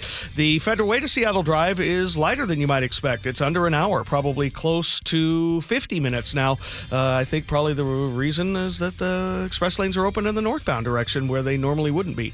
Olympia to Tacoma is nice and easy. 16 is fine. 18 over Tiger Mountain is not too bad. A little slowing eastbound as you approach I-90, where we continue to work through that construction zone. This report brought to you by Closets by Design, custom storage solutions for closets, garages, home offices, and more. ClosetsByDesign.com. Check out the specials or 1-800-BY-DESIGN. Lovely Monday today, mostly sunny, warming up to about 78. Sunshine for the week. Tomorrow, 80, 84 on Wednesday. Back down around to 80 on Thursday. We're going to see some clouds build in on Friday. That'll keep us a little bit cooler, mid-70s. Right now in Seattle, sunshine and 59. And in today's commentary, in about 10 minutes from now, hear me out. What if youth sports is the great national equalizer? This is Seattle's Morning KIRO Newsradio, the Northwest's trusted news source. Get the latest from KIRO Newsradio's James Lynch. It happened Wednesday morning just after 6 o'clock. Experienced voices you trust. Several people hurt after a violent Saturday in Pierce County. Coverage you depend on. More from KIRO Newsradio's Matt Markovich. It's as close to a veto warning as you could possibly get. KIRO Newsradio.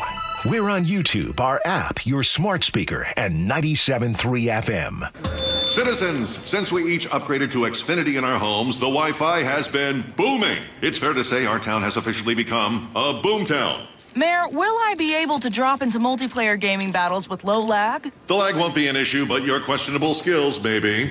And what if I have hundreds of devices on the Wi-Fi? Purely hypothetical. Seems like a lot, but sure, hundreds of devices all booming together with the Xfinity Gateway.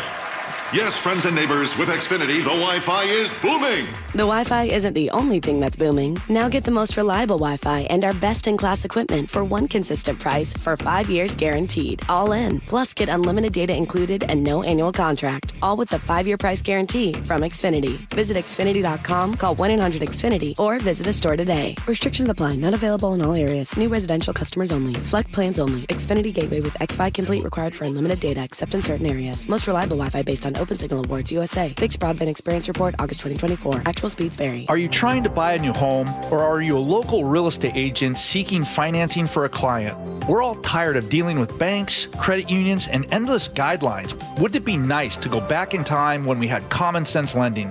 Hi, I'm Scott Rireka, CEO of Legacy Group Capital based in Bellevue. We are one of the largest local private portfolio lenders in Washington. We've helped thousands of home buyers and real estate investors reach their financial goals by leveraging the Legacy Common Sense borrowing platform.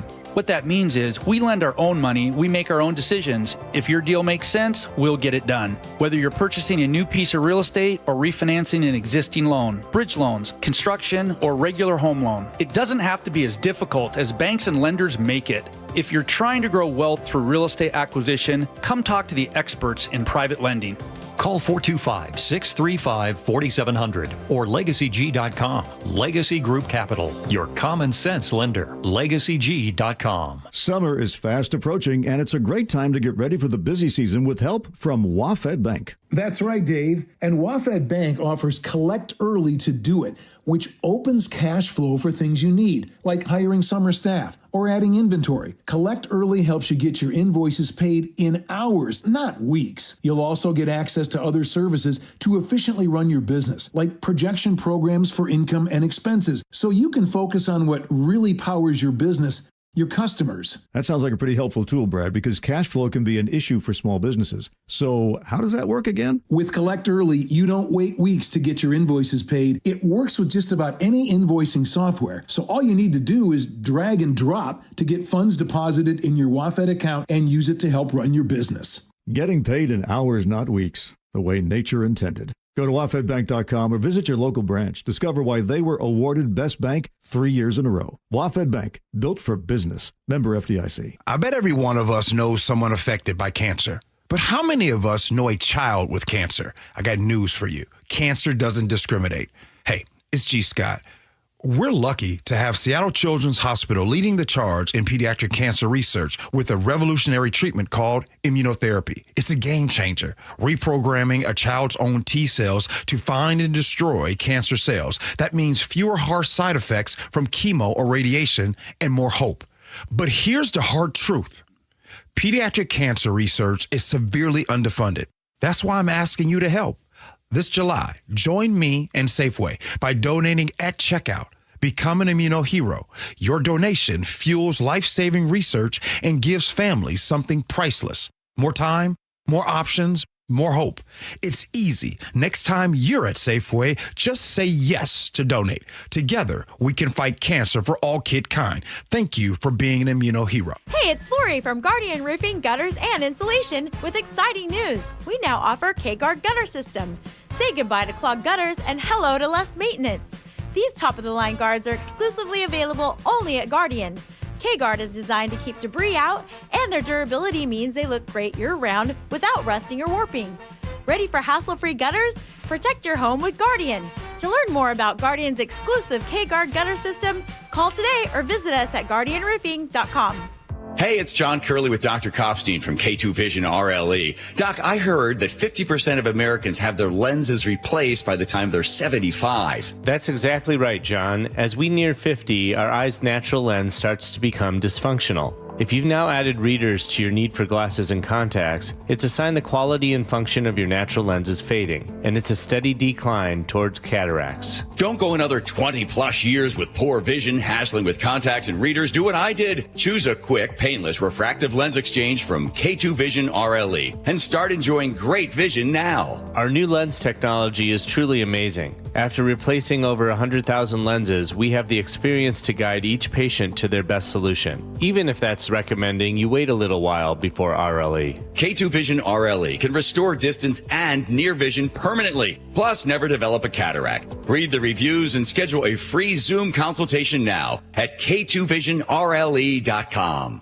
Now, the latest from KIRO Newsradio and MyNorthwest.com. Live from East Lake Avenue. You're listening to Charlie Harger and Manda Factor, Seattle's morning news. Good morning. It's 7:30. It is a mess for Alaska Airlines passengers this morning. A system-wide ground stop is causing flight delays across the country for both Alaska and Horizon Air. Hundreds of people are stranded at SeaTac, and some passengers say they will be stranded for days. We get the latest live from KIRO Newsradio's Luke Ducey. Yeah, I feel like we should be playing like a game of what would you rather? Like be stranded on I-5 right now, trying to head into the city, southbound, or the airport? Neither. Yeah. It's behind door number 3. Well, check this out. According to the departure board this morning, at 1.2 out of every 3 Alaska flights were either canceled or delayed out of SeaTac this morning. People like Charles and his family told KIRO 7 TV they're just trying to get back to Florida after their cruise. They've been at SeaTac since 6 p.m. last night. They're now telling us we're leaving Tuesday night at 11:59 at night. They're not giving us anything. There's no hotels. There's no nothing. They want us to stay here for 2 more days. 2 more days. Alaska says an IT issue caused a 3-hour ground stop, which created a huge ripple effect. We cannot leave the airport. We have no idea where our bags are. Nobody here will tell us where they are. We've asked. I went downstairs to check for them. Nobody will give us anything. In a statement, Alaska Airlines said it will take some time to get our overall operations back to normal, so check your flight status before you leave home. Alaska lines at SeaTac are around the corner still, have been all morning long.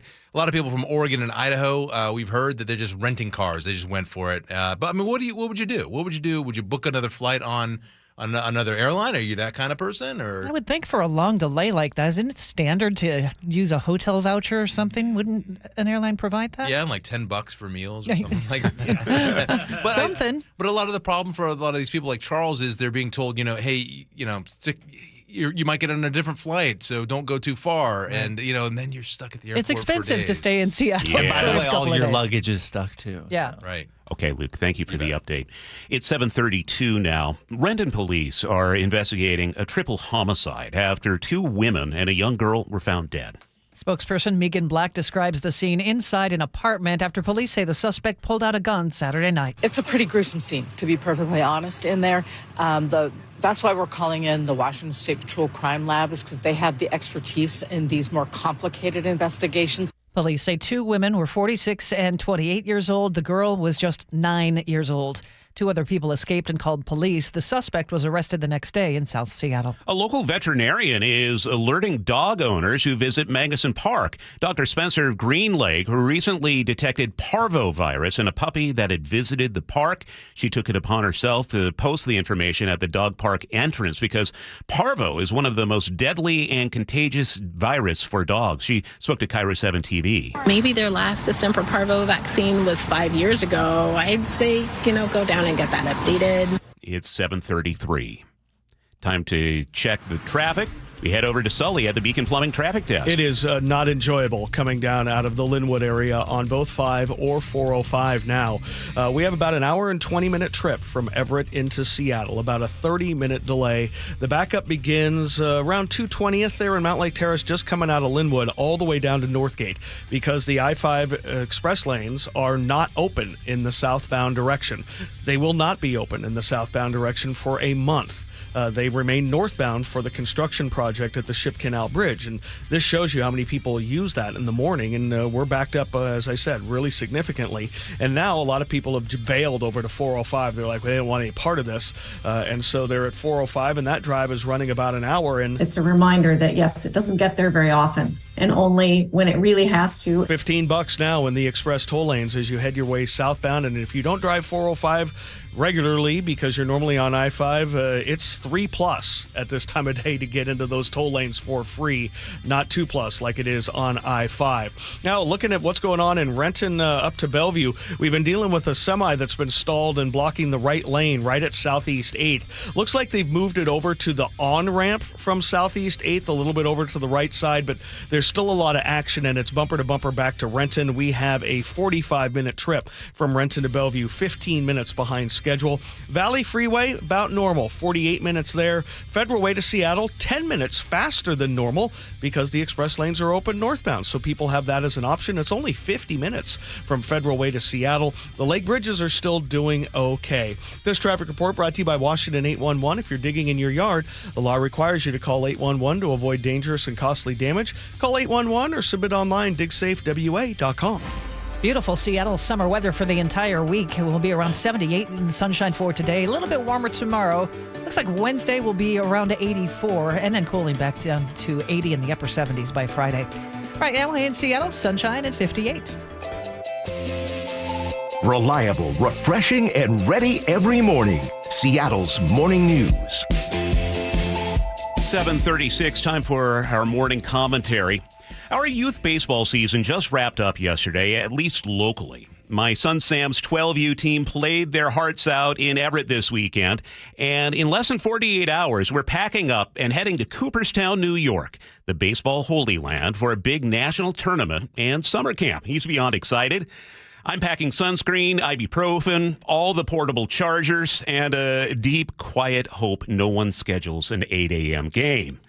I'll be spending even more time with the same group of families I've been sitting next to all season, cheering through rain, sunburns, and questionable umpire calls. And after months of games, Gatorade, and forgotten gloves, I've come to a conclusion. Hear me out. The way to fix the divide in America is for every adult in America to pick a random youth sports team and get irrationally, emotionally, unreasonably invested. I'm serious. You don't even have to have a kid. I'm talking full commitment now. Memorize the lineup. Bring your own sunflower seeds. Just find a group of middle schoolers in mismatched jerseys and yell things like, "Good eye, way to battle," like your country depends on it. Because maybe it does. On my son's team, one parent is all in on MAGA. Cut off Trump shirt, loud voice, sunburned shoulders. Another parent once took issue with something I said on air about Tesla owners being perceived as more conservative lately. "I'll have you know I'm a liberal," he said. And yet, there they all were, high-fiving after a close play at the plate and tag-teaming to hand out post-game cupcakes like they'd been allies for years. Nobody's yelling about the Electoral College. We're yelling, "Run it out," to a kid who had just tripped over first base. It's a strange little world, and it works. It works because we're all there for the same reason. We want the kids to try hard, have fun, and remember to wear a cup. That is the agenda. Imagine applying that energy to real life. Instead of arguing on Facebook about the fate of the nation, maybe just argue about who's on snack duty. You learn a lot in those bleachers, like how to root for someone else's kid, how to cheer when a kid who struck out last game finally makes contact, how to hold your tongue when the ump calls your kid out on a pitch that was closer to span away than the strike zone. It sounds ridiculous. It is ridiculous, but also maybe it's not, because cheering on a kid who is not yours feels surprisingly good. And what if we tried that in the real world? What if we encouraged a coworker we disagree with? What if we applauded a stranger who did something decent? What if we stood on the sidelines and shouted, "You've got this," to someone you didn't vote for? That's what we do in youth baseball. We cheer for the effort. We cheer for growth. We cheer for kids we barely know. And somehow, in our tiny corner of the world, it works. Would love to hear what you think. Text us 888-973-5476, and you can join the conversation in the YouTube chat at KIRO News Radio. I don't think it sounds ridiculous at all. Yeah. Good advice. And we might even be able to check out Ichiro at the Hall of Fame induction. I can't wait to hear about your trip when you get back. We're going to miss you, but what a great time. Sam is such a baseball nut. These kids are having fun. And two of the kids who are on the team, I mentioned this last hour, they're also on the Bonnie Lake Sumner All-Stars team, which just won the state championship. So these kids are flying out to Cooperstown, and they'll fly directly from Cooperstown down to Riverside to play in that playoff for the Little League World Series. That's awesome. An amazing time for both Sawyer and Cole. They're going to have a lot of fun. It's 7:39 now. Seattle's Morning News. Sully, what is coming up in traffic? Well, we're taking a look at the southbound I-5 drive and the southbound 405 drive out of Linwood. Ugly days out of Snohomish County. We'll break it down next. You listen to John Curley every afternoon. What does John listen to every morning? Here's how I start my morning. Get my pot of coffee going, and then I turn on Seattle's Morning News. I listen to Charlie and Manda. This is how I prep for my show, because I know those guys have, hundreds of years of experience, although Manda looks better than Charlie. I'm going to get the straight news. Experience matters. Seattle's Morning News. Weekday mornings 6 to 9 on KIRO News Radio, 97.3 FM, and the KIRO News Radio app. If you've been thinking about surgery or even joint replacement, here's something to consider. Hi, it's Dave Ross. I've talked to over 100 patients of Dr. Mark Wagner, MD, and many of them have told me about life-changing results. Their words, after treatment at Seattle Sports and Regenerative Medicine. These are people with severe osteoarthritis, even bone on bone, and they're back to hiking, jogging, playing tennis, skiing, golfing, walking up and down stairs, playing with the kids and the grandkids, and they're doing it without pain and without surgery. Dr. Wagner's 60-minute outpatient procedure uses your own stem cells, and because they're your own stem cells, they can help regenerate your own cartilage in your own joints. Dr. Wagner is a board-certified Seattle physician. He has over 30 years of experience, and he's performed over 20,000 stem cell procedures. And he's one of the few doing it the right way. So, listen to his patients, and remember, whether it's a shoulder, hip, elbow, ankle, wrist, or knee, before you choose surgery, first see Dr. Mark Wagner, MD. Get the facts, then get back in the game.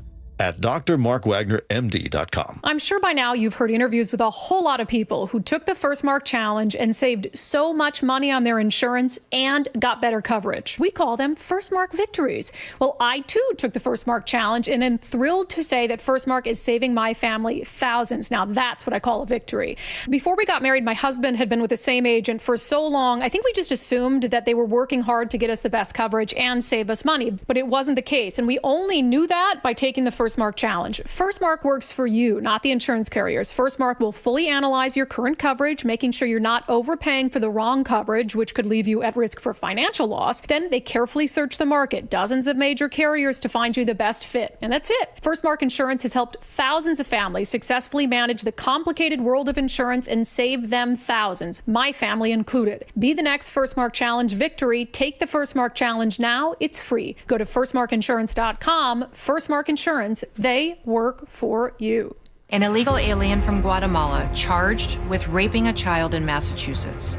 An MS-13 gang member from El Salvador accused of murdering a Texas man. A Venezuelan charged with filming and selling child pornography in Michigan. These are just some of the heinous migrant criminals caught because of President Donald J. Trump's leadership. I'm Kristi Noem, the United States Secretary of Homeland Security. Under President Trump, attempted illegal border crossings are at the lowest levels ever recorded, and over 100,000 illegal aliens have been arrested. If you are here illegally, you're next.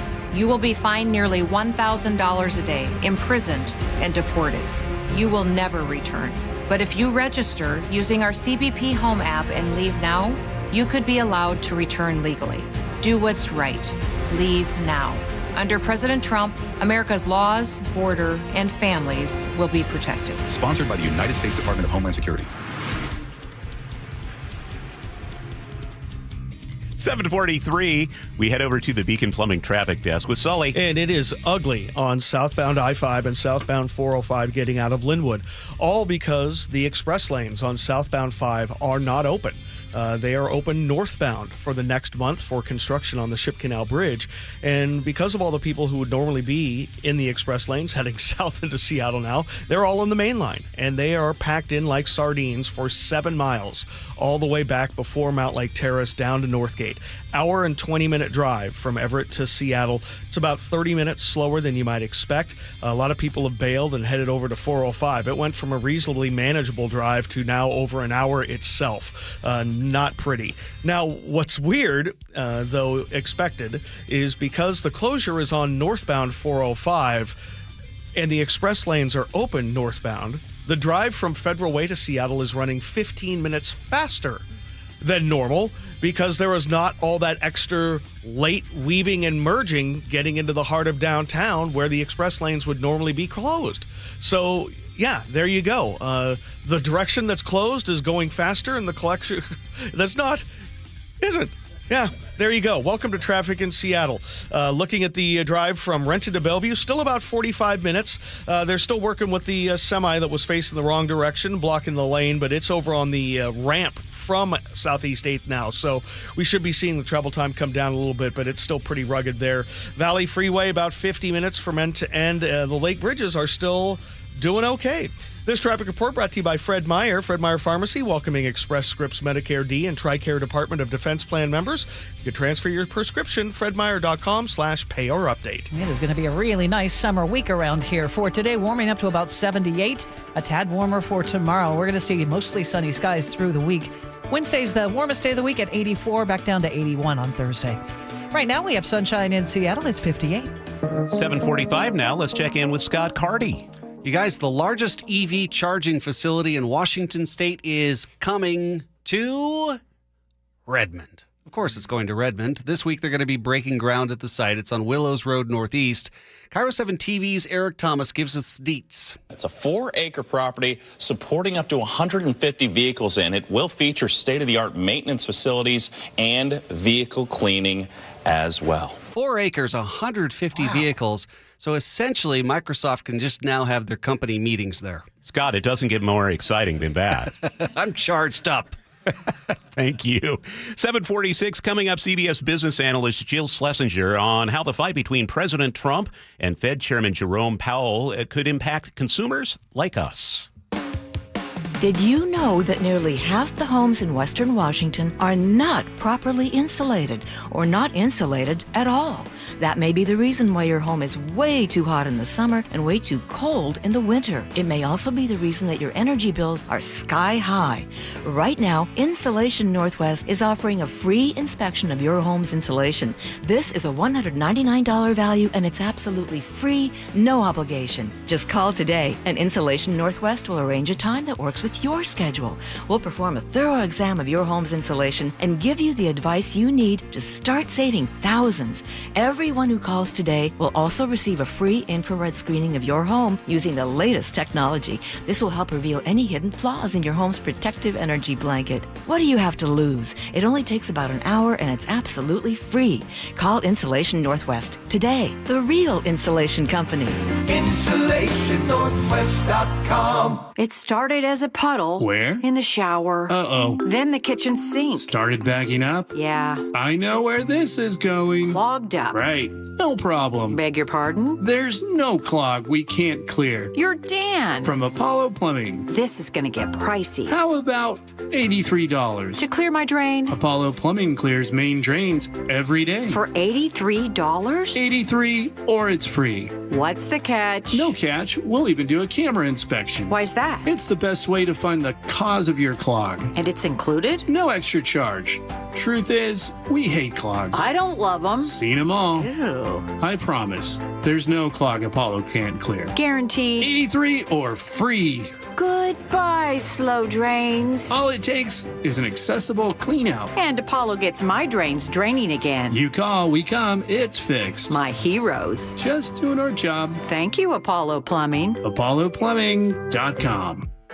Is your car road trip ready? Don't get stranded. Get to Bucky's Complete Auto Repair. Bucky's has been preparing cars, trucks, and SUVs for safe, worry-free travel for over 50 years. We take care of your car with experience and good old-fashioned customer service. For all your oil changes, brakes, AC charging, and factory maintenance, choose Bucky's. No appointment needed, and yes, friendly financing is available. Visit Bucky's.com.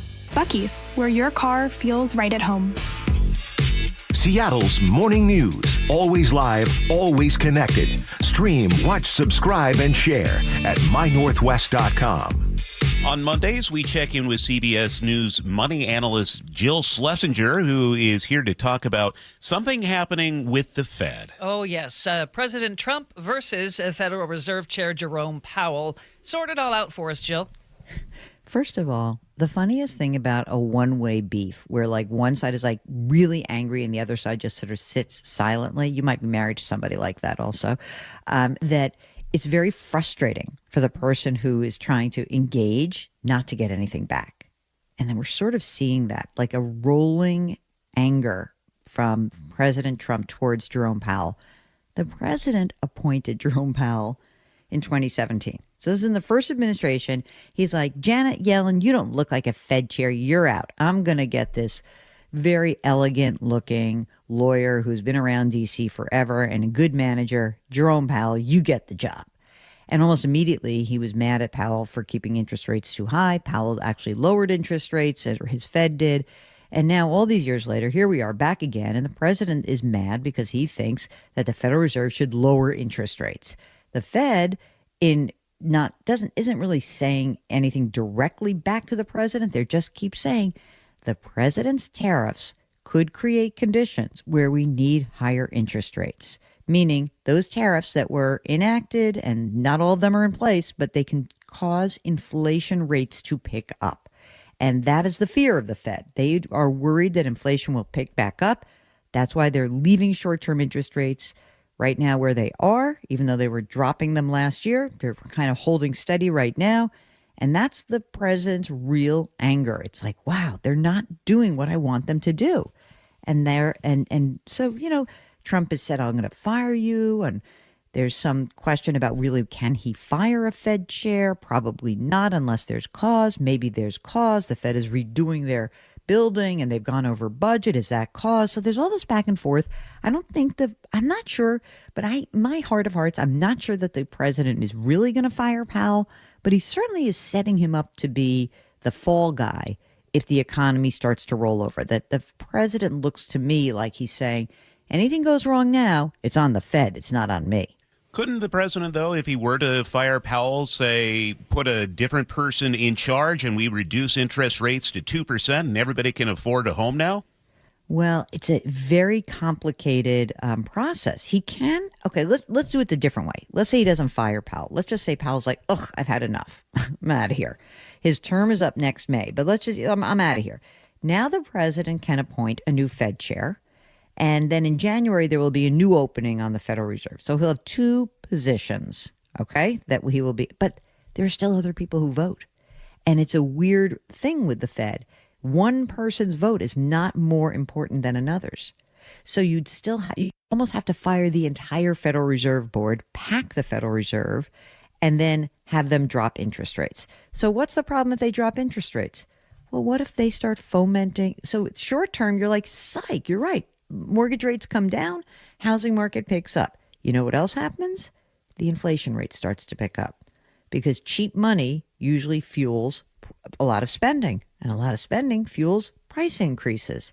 So maybe in the short term, you snag yourself, instead of a 6.5% or 7% mortgage, you're like, I got a 5% mortgage, yippee! And then a few months later, you're like, uh-oh, the inflation rate has now gone from around 3% to 5%, and things don't look so good in the economy. That's the issue. CBS News money analyst Jill Schlesinger. Jill, thanks. Have a good week. You too. Thank you. So we've been talking about football season coming up this morning. Yeah. It's already Christmas at Costco, and at Starbucks, it's almost fall. Because, yes, we're talking about the pumpkin spice latte. They've announced they're bringing it back August 26th. It's their top-selling seasonal drink. It launched in 2003 and quickly became a fall fave. Since then, it sparked a pumpkin craze around the world. You know, Manda, you're getting the nomenclature wrong. It's now just the PSL. Oh, excuse me. Yeah. PSL. And, you know, when you're cool like me and you're going into Starbucks and making your orders, just say, I'd like a PSL, please. I haven't ordered a PSL in many, many years. Non-fat, sugar-free. Thank you for making There's me no cool. sugar-free PSL yet. I'm assuming at some point they will come out with a sugar-free one. Listen, if you want all the Starbucks knowledge, David will drop it on you. A long year Starbucks barista. It's 7:53, and we head over to the Beacon Plumbing traffic desk with Sully. Well, it might just be fall before you make it to Seattle on I-5 or 405 today because of the construction that we've been warning you guys about for a year now. And here it is. The northbound lanes of the Ship Canal Bridge are down to just 2 lanes, okay? Half capacity in the northbound lanes. In order to help move traffic northbound, the DOT decided, okay, we're going to keep the express lanes open in the northbound direction the entire time. And like we predicted, because they're not open southbound commuters are bumper to bumper from Mount Lake Terrace 7 miles down to Northgate. It's an hour and a half from Everett to Seattle, about a 40-minute delay. As you would imagine, a lot of people have bailed and gone to 405, and it's now an hour and 15 minutes, so just nasty. We're also seeing backups on Lake City Way, on 99, on Montlake. Just everybody is looking for a way to get around, and it is not pretty. So big-time delays coming out of the north end. But what's odd is that with the express lanes open southbound, the people going into Seattle have a 45-minute trip from Federal Way to Seattle. That's normally about an hour and 10 minutes this time of day. So that's what we're seeing. 405 northbound, about 50 minutes. We still have brake lights up past Southeast 8th where we're dealing with a disabled semi. Behind that on the Valley Freeway, back under 45 minutes, and most of Pierce County is quiet. This traffic report brought to you by Lake Washington Windows and Doors. Upgrade your view with Lake Washington Windows. Buy one window or door, get the second at 50% off through July. LakeWashingtonWindows.com. Our forecast is gorgeous for today. Mostly sunny, 78. In fact, it's going to be a really nice week. Sunshine through at least Friday. 80 tomorrow, 84 on Wednesday, back to 80 on Thursday. Right now in Seattle, it's sunny and 58. KIRO News Radio is right there with you. A big story developing this morning on your smart speaker before you head out the door. We get the latest live from KIRO News Radio's Luke Ducey. Huge impacts for Boeing and Boeing workers. The office, the gym, anywhere. Water, like taxes, goes all the way down to the bottom, so it'll either come out of the employee's paycheck or the lack of raise. KIRO News Radio. We're on YouTube, our app, your smart speaker, and 97.3 FM, KIRO FM, and HD1, Tacoma, Seattle. Hey, golf fans, Jordan Babineau here. Get ready for an unforgettable weekend at the 2025 Boeing Classic. Come see Masters champions and Hall of Fame golfers battle it out at the club at Snoqualmie Ridge, August 8th through the 10th. Bring the whole family and check out Seahawks Village, packed with fun for all ages. Plus, celebrate 20 years of the Boeing Classic, supporting the Benaroya Research Institute at Virginia Mason Franciscan Health. It's more than just golf. It's an experience you won't want to miss. August 8th through the 10th. Tickets start at just $20 and kids get in free. Visit BlowingClassic.com for more. Progressive knows when you're in your RV, you're already on vacation. That's when you become Vacation You, who just camped where there's absolutely no shade. Even though regular you burns easily. In fact, Vacation You burns too, but is too stubborn to admit it, which is why regular you gets in trouble at the dermatologist, because Vacation You doesn't do doctors. So bundle your RV with your home or auto policy and earn an automatic discount from Progressive. And spend the savings on the both of you.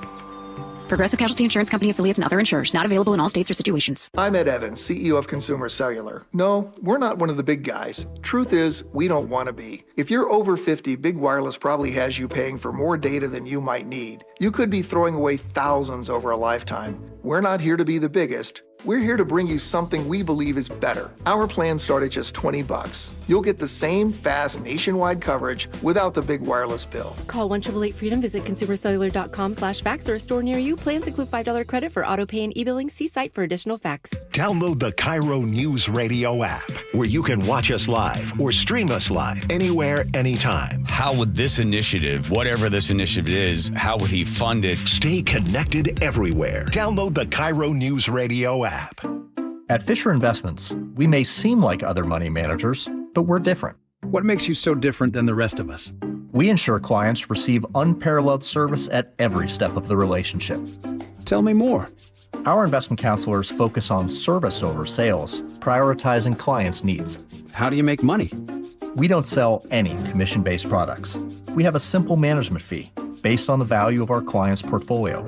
So we do better when our clients do better. What about client portfolios?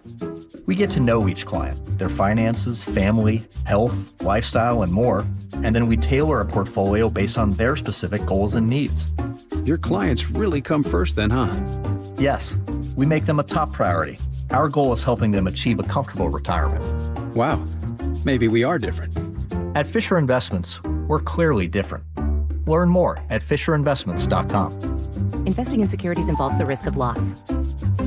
ZipRecruiter is the place. ZipRecruiter is the place for talented teachers, savvy software developers, and master mixologists. ZipRecruiter is the place where you meet all these people and more. That's because ZipRecruiter is the place for job seekers who are looking for new opportunities. In fact, ZipRecruiter helps 10 million people with their job search every day, so you can find the right candidates right away. Try ZipRecruiter for free at ZipRecruiter.com/free. That's ZipRecruiter.com/free. I'm Ed Evans, CEO of Consumer Cellular. No, we're not one of the big guys. Truth is, we don't want to be. If you're over 50, Big Wireless probably has you paying for more data than you might need. You could be throwing away thousands over a lifetime. We're not here to be the biggest. We're here to bring you something we believe is better. Our plans start at just $20. You'll get the same fast nationwide coverage without the big wireless bill. Call 1-888-FREEDOM, visit consumercellular.com/facts or a store near you. Plans include $5 credit for auto pay and e-billing. See site for additional facts. Your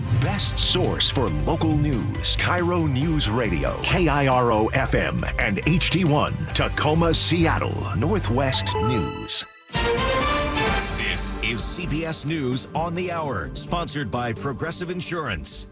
I'm Steve Kathan. The battle between the Trump administration and Harvard University is playing out today in a federal courtroom. It's about the government's freeze on $2 billion in grants and contracts. CBS's Katrina Kaufman. Harvard specifically says that there is a timeline here. They want a decision by September 3rd because they say when the government first issued a letter terminating federal grants, that began a clock of 120 days, and they're worried that once that money stops coming in completely, they will never get it back. A former Louisville police officer is due to be sentenced today for violating the civil rights of Breonna Taylor, who was shot and killed in a botched raid 5 years ago. Legal analyst Lori Levinson says the Trump Justice Department's recommended a sentence of 1 day in prison. They're backing off and saying that there should not be this type of lengthy sentence, that it's too long, it's too political against law enforcement officers. Homeland Security Secretary Kristi Noem says 2 people are now being held in connection with the weekend shooting of an off-duty border officer in a New York City park. He was not in uniform, but able to return fire. Make no mistake, this officer is in the hospital today fighting for his life because of the policies of the mayor of this city. The officer's in stable condition and is expected to survive. Police call it a botched robbery attempt.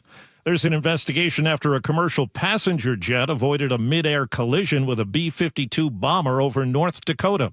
CBS's Chris Van Cleve. SkyWest says it's investigating and stresses that this plane was cleared to land and then took an evasive maneuver when another airplane entered the pattern. The pilot saw the airplane, took an evasive maneuver. Overseas, reports of more than 80 deaths at an aid location in northern Gaza. CBS's Ramy Inocencio. Thousands of people were waiting. Those crowds, for some reason, at some point were shot at. The World Food Program specifically said in a statement blaming Israeli tanks, snipers, and other gunfire. The IDF did say it fired warning shots. Well, CBS's Tom Hansen tells us the father of a girl who was found dead in northern New York is now considered a suspect in the case. He said his daughter, 9-year-old Melina, was missing and possibly abducted. She was supposedly last seen in a white minivan heading southbound on I-87 near Lake George, but New York State police say law enforcement later found inconsistencies in the father's story and the timeline he provided. Now, on Sunday, officers found the girl's body around 40 miles north of Lake George near the town of Ticonderoga. And checking Wall Street, right out of the Dow Jones Industrial Average up 170 points. The S&P is up 34. This is CBS News. Sponsored by Progressive Insurance. Get renter's insurance to protect the things that make your place a home, including coverage for theft or damage. Visit Progressive.com. It's 8:03, and Chris Sullivan is at the Beacon Plumbing Traffic Desk. And we are looking at massive delays coming out of the Snohomish County area, all because of the construction project on the northbound direction of Ship Canal Bridge. You're probably going, that doesn't seem to make any sense. The construction's northbound. Why is it impacting people heading south? Well, because they've kept the express lanes open in the northbound direction to help alleviate some of the congestion. But what that has done is close them off to all of my friends from Snohomish County who are trying to get into Seattle, because you have to stay on the main line, which means all the people in the HOV lane, including buses, they all have to merge over right there at Northgate. And we're backed up 7 miles to Mount Lake Terrace. Hour and a half drive from Everett into Seattle, and an hour and 10 of that is just basically from Mount Lake Terrace. So that's just brutal. 405 now is taking a lot of diversion. It's bumper to bumper from Linwood, and an hour and 15-minute trip for you. Don't bail and take 99 if you're coming down through Shoreline, because we just have a crash that's blocking all southbound lanes at 145th involving a motorcycle. So this is going to be, so one of your alternates is now out of commission.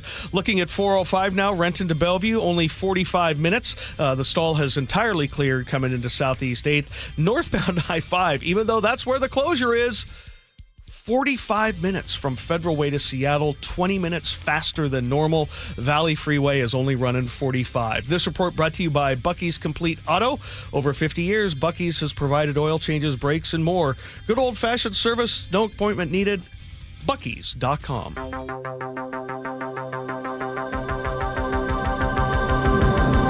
Seattle's Morning News, Monday, July 21st, 8:04 a.m. I'm Charlie Harger with Manda Factor. Renton police are investigating a triple homicide. 2 women and a young girl were found dead there. A 46-year-old man is now in custody, and KIRO News Radio's Luke Ducey joins us live with the latest. Yeah, Charlie, there are still a lot of questions about this. Why did this happen? We do know this was a case of domestic violence, and the suspect pulled out a gun. Renton police spokesperson Megan Black describes the scene. It's a pretty gruesome scene, to be perfectly honest, in there.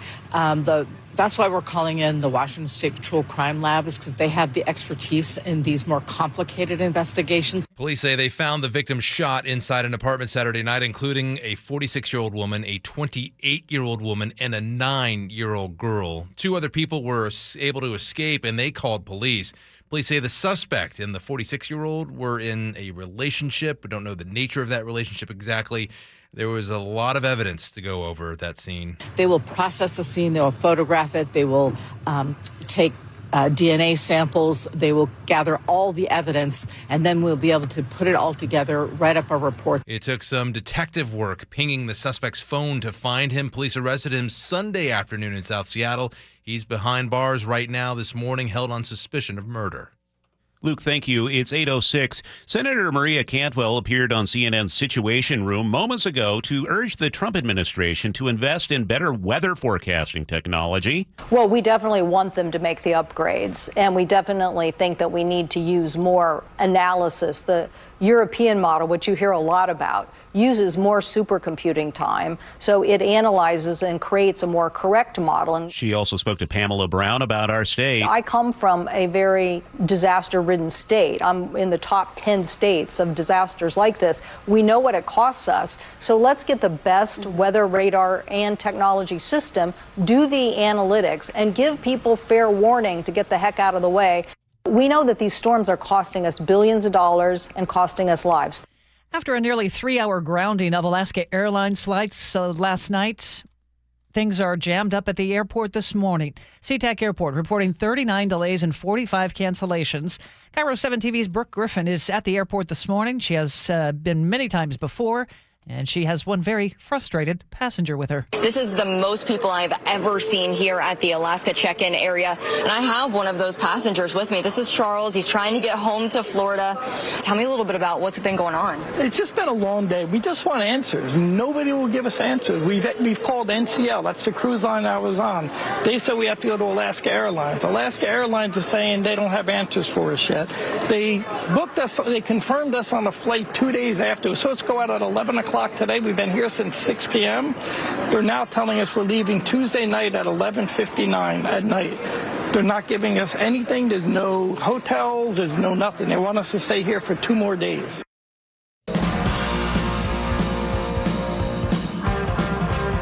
Keeping you informed since 1974. This is the city's longest-running radio news show.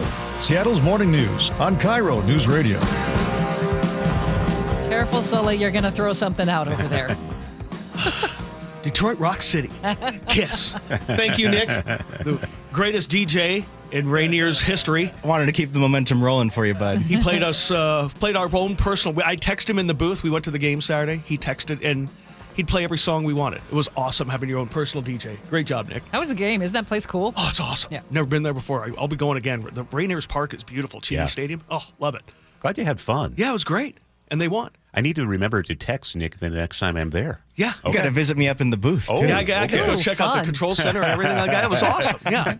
That does sound cool. Well, that is Sully. I'm Charlie. Manda is here, and producer David Burbank is in the studio with us as well. And Scott Carty's out at the news desk. Coming up this hour of the show, Crime and Punishment, our weekly chat with Casey McNerthney at the King County Prosecutor's Office. And G. Scott stops by to tell us why the Seahawks releasing their starting tight end could be a good thing. It's 8:09. 2 fires broke out on Orcas Island yesterday. They're fully contained now. We get the update from KIRO 7 TV's Lindsay Sheldon. 2 fires are fully contained after breaking out on Orcas Island on Sunday. Orcas Island Fire and Rescue believes one of those fires may have started from a campfire that somebody left unattended. The first fire started near Point Lawrence Road in Doe Bay. Crews put it out completely. 3 minutes later, though, a second fire sparked in Rosario. Pierce County has released video of the moment they stopped a woman in a stolen car. Put your hands up right now. Get out of the car! That's after the suspect led them on a chase coming to an end on Ainsworth Avenue South and 104th Street in Parkland. This happened on Thursday. We're told as officers approached, they saw the 36-year-old woman trying to stuff drugs into her pants. 3 people are safe after a small plane crashed into the water near Mukilteo. This happened about 5:30 yesterday evening near the boat dock at Lighthouse Park. KIRO 7 TV reports the pilot told Painfield the plane lost power midair. Fire crews got there fast. No one was hurt. The plane sank, and again, everyone made it out. Trash pickup back today for Republic Services customers in King and Snohomish counties. Company says all residential routes will run on their normal schedule starting this morning. That's from a Republic Services press release. The return comes after more than 10 days of missed pickups during a labor dispute. Drivers are back on the job, but the strike itself hasn't officially ended. So if today's your pickup day, put everything out. A Seattle driver says someone hurled a cement block at his car on I-90. This happened about 4:30 in the morning Friday near Rainier Avenue South. KOMO News reports the driver saw a man on the side of the freeway, then saw the block fly. It smashed into his windshield. He wasn't hurt, but says it could have killed someone. That stretch of I-90 has a history of debris being thrown at cars. Our own reporters have been there many times. State Patrol says those reports are way down, but they're still asking for dash cam video. More Californians are packing up and heading north to Washington. New report from Storage Cafe says about 140 people make the move every day. They're trading wildfires and income tax for rain and 6-figure tech salaries. Center Square reports in 2023 alone, 23,000 Californians moved to King County. Maybe it's them doing the driving. Experts say it's all about jobs, no state income tax, and believe it or not, housing that's still cheaper than parts of California. Do you remember this old Saturday Night Live skit with John Belushi and Bill Murray? What do you drink? Coke. No Coke, Pepsi. Pepsi. One Pepsi! One Pepsi! Well, it's the opposite at Costco now. They are ditching Pepsi and bringing in Coca-Cola. The rollout started in July, should hit all stores by the end of fall. That's nearly 1,000 locations worldwide, including hundreds here in the U.S.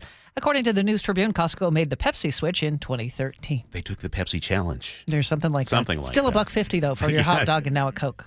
There you go. Let's get a check on weather now. It's brought to us by State Roofing and Exteriors. Here's KIRO 7's Nick Allard. Well, a lot of cloud cover to start the day, even some patchy areas with fog, but I fully expect that stuff to clear, and we're just going to see sunshine today. Really will be a nice day, and highs really about what they're supposed to be at, say, 78 to 77. Normal is 79. I do think you'll see some showers and thunderstorms in the North Cascades, so keep that in mind. And a few of those showers could drift over, the north interior overnight tonight and tomorrow morning, when everybody will wake up to low clouds tomorrow, a little drizzle, and then afternoon sun at around 80. Same plan Wednesday, morning clouds, afternoon sun in the low 80s. And then the rest of the week gets a little cooler, but we keep the same trend going with morning clouds, afternoon sun in the 70s. There could be a little bit of haze here and there the next day or two, but you won't have to breathe it. It's not going to impact air quality, and we're in the 70s through the weekend. Slowly losing sun to sunset is at 8:56 tonight. Right now in Seattle, we have sunshine and 60. And at 8:13, we head back to the Beacon Plumbing Traffic Desk as we do every 10 minutes. Here's Sully, who's already exhausted. Told you so. Yeah, it's funny. People on the text line are like, man, you're going to sound like a broken record for the next month. Yeah. Not that I don't already. Not pretty. But yeah, we have a 10-mile backup, bumper to bumper on southbound I-5 from basically the Nile Golf Course, which is the Edmonds exit, all the way down to Stewart. Basically the heart of downtown. Yep. Hour and 40 minutes, probably my best guesstimate to make that drive, about a 45-minute delay over what you might expect. This is all because the express lanes are not open in the southbound direction, and they are not going to be for the next month. That's the configuration during construction across the northbound Ship Canal Bridge. So just plan accordingly. This is what we expected, and this is what it could be like daily. And just remember, Monday's one of our lightest days of the week, and that's what we're dealing with. Everyone bailing over to 405, and it's bumper to bumper from Linwood. We've got about an hour and 15-minute trip for you guys, and every southbound route, Lake City Way, 99, also caught up in this. There's also a crash on southbound 99 right at 45th involving a motorcycle, which is causing some extra slowing. Looking at the rest of the map, it's actually not terrible. I mean, Federal Way to Seattle, because the express lanes are open in the northbound direction, only 45 minutes. That's a 20-minute faster drive. Rented to Bellevue, back to 40. The Valley Freeway's only 40. Olympia and Tacoma are beautiful. They look really good. This report comes from us from Washington 811. If you're digging in your yard, the law requires you to call 811 to avoid dangerous or costly damage. Call 811 or submit online, digsafewa.com. 8:15 now. Katrina's off today, so we check in with KIRO News Radio's Scott Carty. I know you guys have been talking about the big Fant release with the Seattle Seahawks and the new rookie that they've signed, Elijah Arroyo. And the real news is that Seahawks training camp starts Wednesday. Just got my tickets. I'm so excited. Did you? Yeah, this is one of my favorite things of the year. Are you a season ticket holder, Yeah. Amanda? Okay, so the season ticket holders get to go Wednesday. It's only a couple of The days. rest of us can start going on Friday and Saturday. And, you're encouraged to go park down at the landing in Renton for $15, and they bring you in a shuttle up to the VMAC. But it's exciting. It's so Anytime much fun. Seahawks start, it's And I just mean, so exciting. perfect weather for it, too, Yeah. to go sit outside at the VMAC. Well, we need it to be really hot while they're in training camp so that they're really conditioned for the year. I think they might disagree. They might disagree. All right, Scott, thank you. 8:16 now on Seattle's Morning News. Seattle's Morning News on KIRO News Radio. On Mondays, it's time for Crime and Punishment. We check in with Casey McNerthney from the King County Prosecutor's Office. All right, Casey, one of the people expected in court this morning charged with 3 counts of burglary for breaking into storage units, and that's not all. Yeah. What police say he did, in at least one of them, was steal a gun. And the reason why this comes up is because very often with storage unit break-ins or with car thefts, what people in general are looking for is guns. Because if you think about it, most people, well, at least a lot of people who are in court for burglary charges or car prowls, it's not their first time. And very often they have a court order that says don't have guns, or multiple court orders in some cases. So then how do you get one? And the hard part is guns are expensive. And so, so is ammo. Even if you buy it illegally on the streets, it's still expensive. So that's why sometimes you'll see folks get, 8 or 9 or 10 car prowls in a night looking for guns. The same with storage units too. And so, this is kind of a PSA of as best you can try to secure those, because you never know. Even in a locked storage unit, there's ways that people find ways to get in. And I think that's really important, because responsible gun owners, the last thing they want is for somebody, a bad guy, to get it in their hands and use it to commit crime. Yeah, exactly. I mean, once that gun gets out, good luck getting it back. Sometimes you do, but remember Gil Kurlikowski, the former police chief, he had his gun stolen. I'm not sure that gun's ever come back. That was almost 2 decades ago, I think. Okay, Okay. Yeah. So we have 2 other drug cases in court this morning. One of them's SPD, that was on the blotter a little while back. Yeah, so SPD has their blotter where they have, updates on big news stories. One of them was a pretty significant drug bust out of Magnuson Park, out of a housing unit there. And the neighbors were quite upset about it. There was a good meeting just the other day with the mayor's office, Mayor Bruce Harrell's office, and the Seattle Chief of Police, Sean Barnes, who were there listening to neighbors around Magnuson Park who were pretty frustrated by the noise, and it gets a lot worse during the summer. And this case came up. This drug dealing case came up. He's in court now because what King County prosecutors have done is charge him for drug dealing for meth and fentanyl and crack. And police also found a scale and a big wad of cash. It's important to get those cases to court. It is important, and your office seems to be wanting to crack down on these things that are really not only crimes, but they're also just harmful to our neighborhoods. Yeah, big time. And, it's watching what happens with fentanyl in every neighborhood, rich or poor, it just rips through communities. And there's another guy who's in court this morning, too, for a drug case out of Capitol Hill. And, he was also found with a gun. And we see that in about 15% of the drug dealing cases that we charge.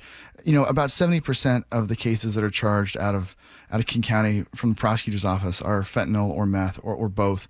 And 15 to 20% of the time you also see people who are charged for unlawful gun possession. So it's not just a harmless crime. I got to be honest, I'm tired of saying fentanyl. Yeah. So the second case was also fentanyl? Yeah. Yeah. Casey, I live in Auburn, and it sounds like a judge was threatened. What's going on here? Yeah, this is another guy who's in court this morning. There was a guy who threatened to shoot a judge with a crossbow. And when you get a message like that, that's pretty traumatic.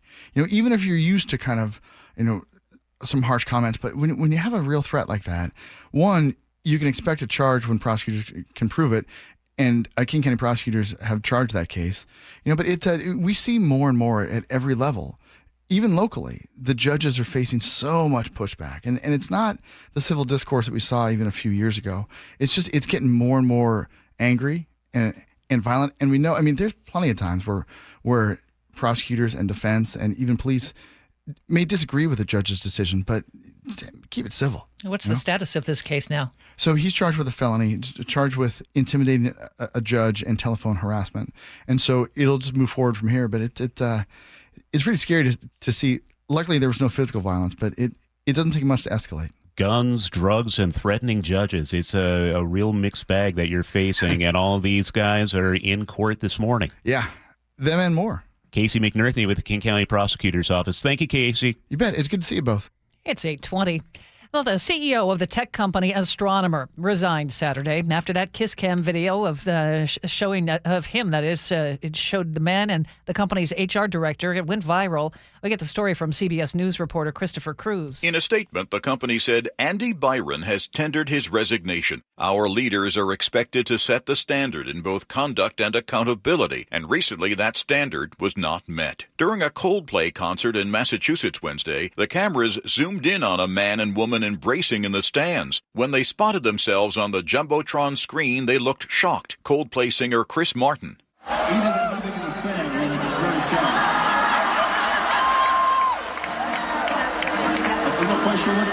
Christopher Cruz, CBS News. That's a little hard to understand there. If you haven't heard it, what he says, Chris Martin says, either they're having an affair or he's really shy. Well, I guess we found out. We all found out. A health update from Billy Joel.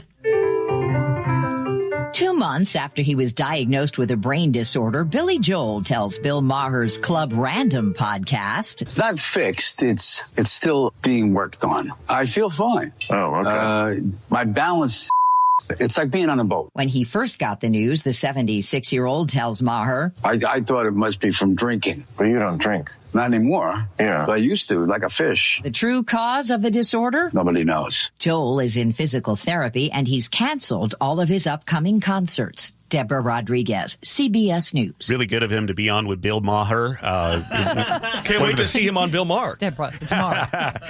The second part of the HBO documentary on Billy Joel, and So It Goes, it comes out Friday. We watched the first half. Oh, did you? It's on my list. Yeah, no, really, really well done. Good. So looking forward to his recovery.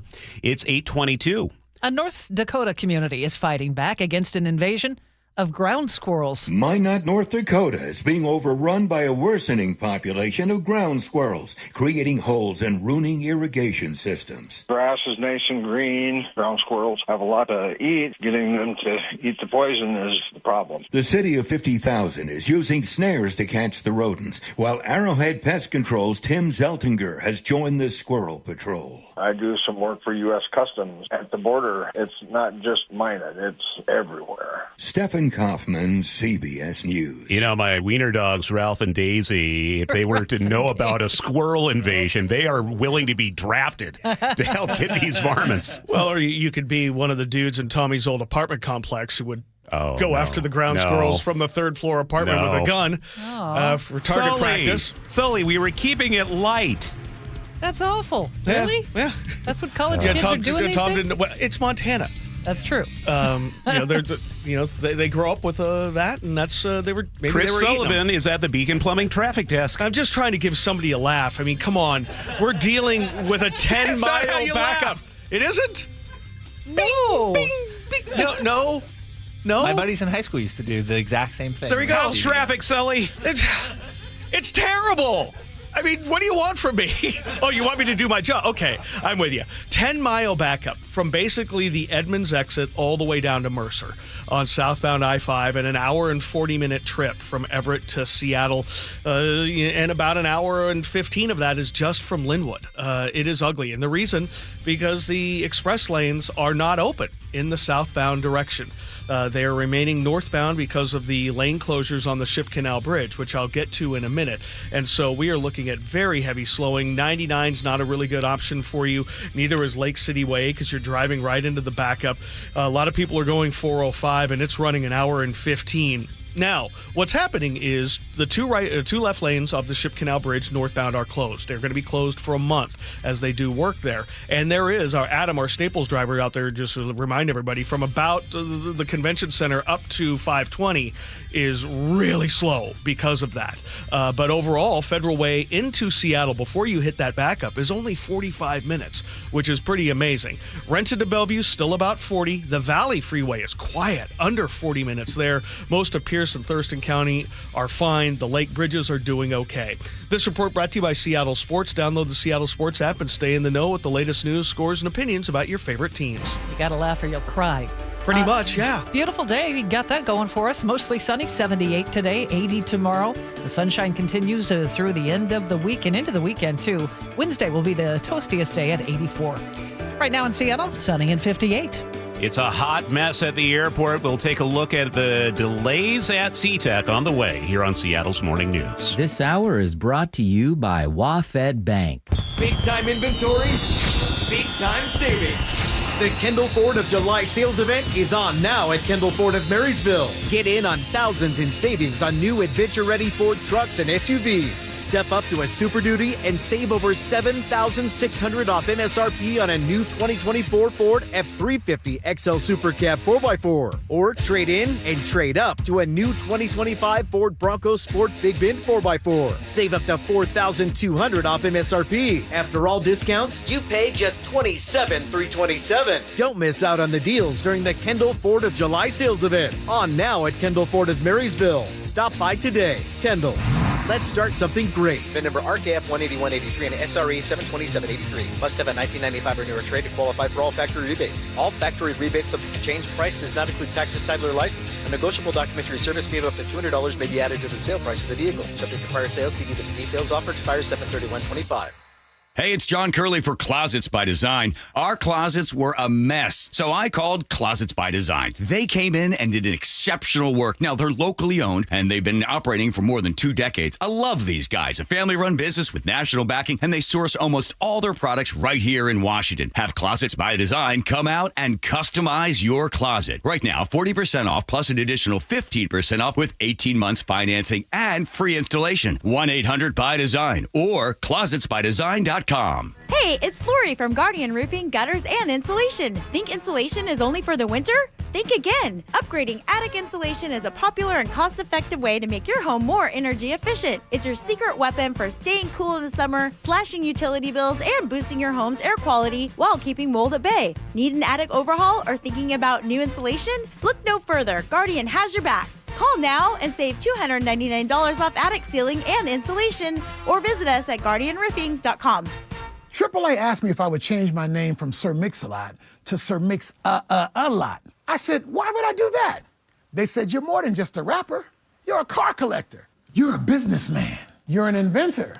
Just like AAA is more than just towing. They have awesome travel advisors and insurance agents. And they got 3 A's in their name. Maybe I should change my name. Give me 3 A's. Mix, mix, When I say mix, give me 3 A's. Mix, Do you need glasses or contacts and you're now at the age where you also need readers? K2 Vision RLE is the permanent solution to eliminate the need for all those. Hey, it's Doctors King and Kopstein from K2 Vision. Andy, for those nearing age 50 or so, refractive lens exchange can be a great alternative to LASIK. That's right, Joe. K2 Vision RLE is a terrific permanent solution for a lifetime of great vision. The older we get, we experience the dysfunction of our natural lens, which affects both distance vision and requires the use of reading glasses. Plus, after K2 Vision RLE, you will never develop a cataract. And like LASIK, K2 Vision RLE is quick and painless. The question is, which procedure is right for you? After replacing more than 100,000 failing lenses, we have the experience to tell you if it's your right time for RLE. Schedule your free Zoom consultation with us about K2 Vision RLE to get your eyes seeing young again, permanently. Go to K2VisionRLE.com. K2VisionRLE.com. You probably know Valentine Roofing for, well, roofing. In fact, they were voted best roofing company in the Pacific Northwest 2 years running. But did you know they do much more than just roofing? If you need anything addressed on your siding, gutters, attic insulation, or even exterior cleaning, give them a call. That's what I did. Hey, Jake Skorheim here. I recently had a bit of a moss problem on my roof, which happens here in the Northwest. I called Valentine Roofing to schedule a service, and it couldn't have been easier or faster. And the best thing for my hectic schedule, I didn't even need to be there for the appointment. They did everything while I was at work, and after they finished and cleaned up, I got a link with all the details and photo and video of the service. Valentine Roofing is a name you know, the team you can trust, and the craftsmanship your home deserves. So next time you need work done on your home, whether it's your roof, siding, attic, or gutters, call my favorite home improvement company, Valentine Roofing. Schedule your free estimate today by calling Valentine Roofing at 206-ROOFING or schedule online at valentineroof.com. That's valentineroof.com. Bathfitter just hit a big milestone, 42,000 installations in Western Washington. Celebrate with payments as low as $125 a month. A beautiful bath installed in one day, no mess, and a lifetime warranty. Call Bathfitter or visit bathfitternw.com today. Take your business to the next level in 2025 with help from WaFed Bank. WaFed Bank's business accounts and cash flow tools get you paid in hours, not weeks, so you can grow your business and meet your goals. You need a best bank. Visit wafedbank.com to learn more. Member FDIC. Now, the latest from KIRO Newsradio and MyNorthwest.com. Live from East Lake Avenue. You're listening to Charlie Harger and Manda Factor, Seattle's morning news. Good morning. It's 8:31, and it is a mess for Alaska Airlines passengers this morning. A system-wide ground stop is causing flight delays across the country for both Alaska and Horizon Air. Hundreds of people are stranded right now at SeaTac, and some passengers say they will be stranded for days. We get the update now live from KIRO Newsradio's Luke Ducey. Yeah, between that and the I-5 traffic, I mean, who's got the worst morning, right? I mean, geez, at one point this morning, 2 out of every 3 Alaska flights on the departure board at SeaTac showed they were canceled or delayed. People like Charles and his family told KIRO 7 TV they're just trying to get back to Florida. They've been at SeaTac since 6 p.m. last night. They're now telling us we're leaving Tuesday night at 11:59 at night. They're not giving us anything. There's no hotels. There's no nothing. They want us to stay here for 2 more days. Alaska says an IT issue caused that 3-hour ground stop, which created a huge ripple effect. We cannot leave the airport. We have no idea where our bags are. Nobody here will tell us where they are. We've asked. I went downstairs to check for them. Nobody will give us anything. Someone please help Charles. Just help Charles. Find him and help him. Hey, if you're at home right now and you're listening, check your flight status before you go to the airport. Do yourself a favor. If you're on the way and you're listening in the car, good luck. Good luck to you. One of the issues now is getting pilots and crews for flights, but a lot of people, we've heard reports from who are from Oregon trying to get back to Idaho. They just bagged it and rented cars. What about luggage? I mean, I don't know about you all, but this is why I don't really check bags anymore. I if I can help it, I pack it on a little small suitcase and do the overhead. Giant backpack as well. Giant backpack. Way too big. Well, you're one of those guys, aren't you? My stuff fits. Stuff fits. I make sure. All right. Thank you, Luke. 8:32 now. A corrections sergeant in Thurston County has resigned just before he was about to be fired. Sheriff's office says Taylor Bo Hendershot quit July 1st. That was before an internal investigation into a voyeurism case was finished. Findings were substantiated, and the sheriff's office says he would have been fired. He was arrested in May. According to the Olympian newspaper, he's accused of hiding a camera inside a shampoo bottle to record a woman showering. Allegedly happened at his family's home where the woman was staying. Judge ordered him to wear a GPS monitor and stay away from the victim. A triple homicide late Saturday in Renton is the result of domestic violence, according to the Renton Police Department. Police saying they have a suspect in custody. 2 women and a 9-year-old girl were found dead in an apartment on Kirkland Avenue. Police confirmed the suspect was in a dating relationship with the older woman. That's KIRO 7 TV's Jason Sloss. A 46-year-old man was arrested Sunday after police searched his electronics and interviewed witnesses who were able to get out of the apartment where those murders happened. The free foot ferry connecting Anacortes and the San Juan Islands is done for now. According to the Salish Current, the 10-week pilot program ended with mixed results. It was reliable and popular, but costly. $250 a pop per passenger. Ferry was funded by a state grant and ran twice a day between the islands and downtown Anacortes. County officials say they'd love to bring it back, but tight budgets make that tough. They're hoping to apply for more funding to keep the idea afloat. Let's turn our attention to the cars now. Back to the Beacon Plumbing traffic desk we go. Here's Sully. You know what would make a 10-mile backup better? What?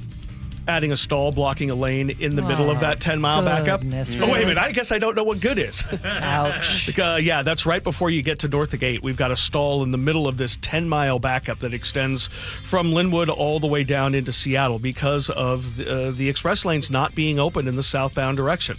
They're open northbound for construction because right now only the Ship Canal Bridge has 2 right lanes open, and it's backed up bumper to bumper all the way from the convention center up into the 520 corridor. So big delays there. And now that is starting to kind of impact the northbound I-5 drive from about the West Seattle Bridge into downtown.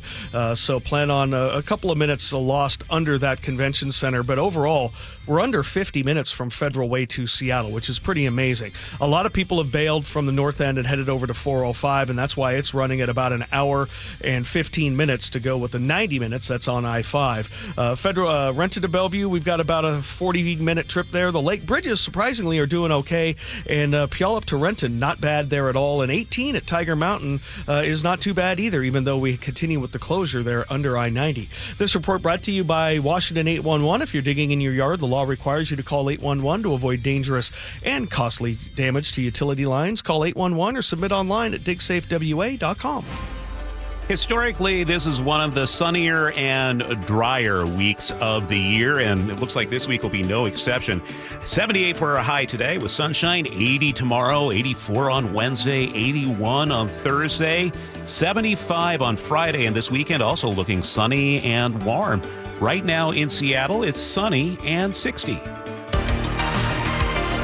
News matters. Experience counts.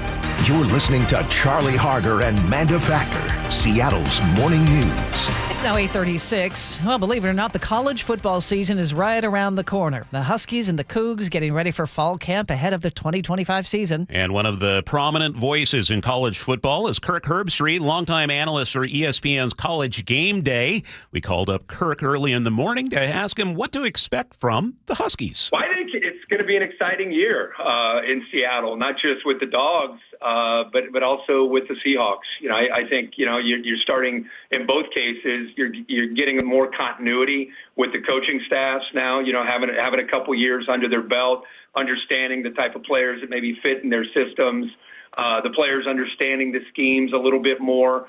So I think I don't know how it's gone over, to be honest with you, Amanda and Charlie, but I'm curious to know if Seattle has embraced the Big Ten. I'm so used to the Pac-12 and West Coast football for college football, and now Washington is playing Purdue and Illinois and Ohio State, and those are regular season games. As a guy who lives this, I'm still trying to digest and understand that, but hopefully Washington fans are making that adjustment and enjoying being part of the Big Ten. But this could be a really fun year for both, like I said, Washington and the Seahawks, and hopefully the whole Seattle area. Yeah, it's been kind of a roller coaster. I mean, we had the Dogs in the national title game just a couple years ago, Michael Penix bringing us there.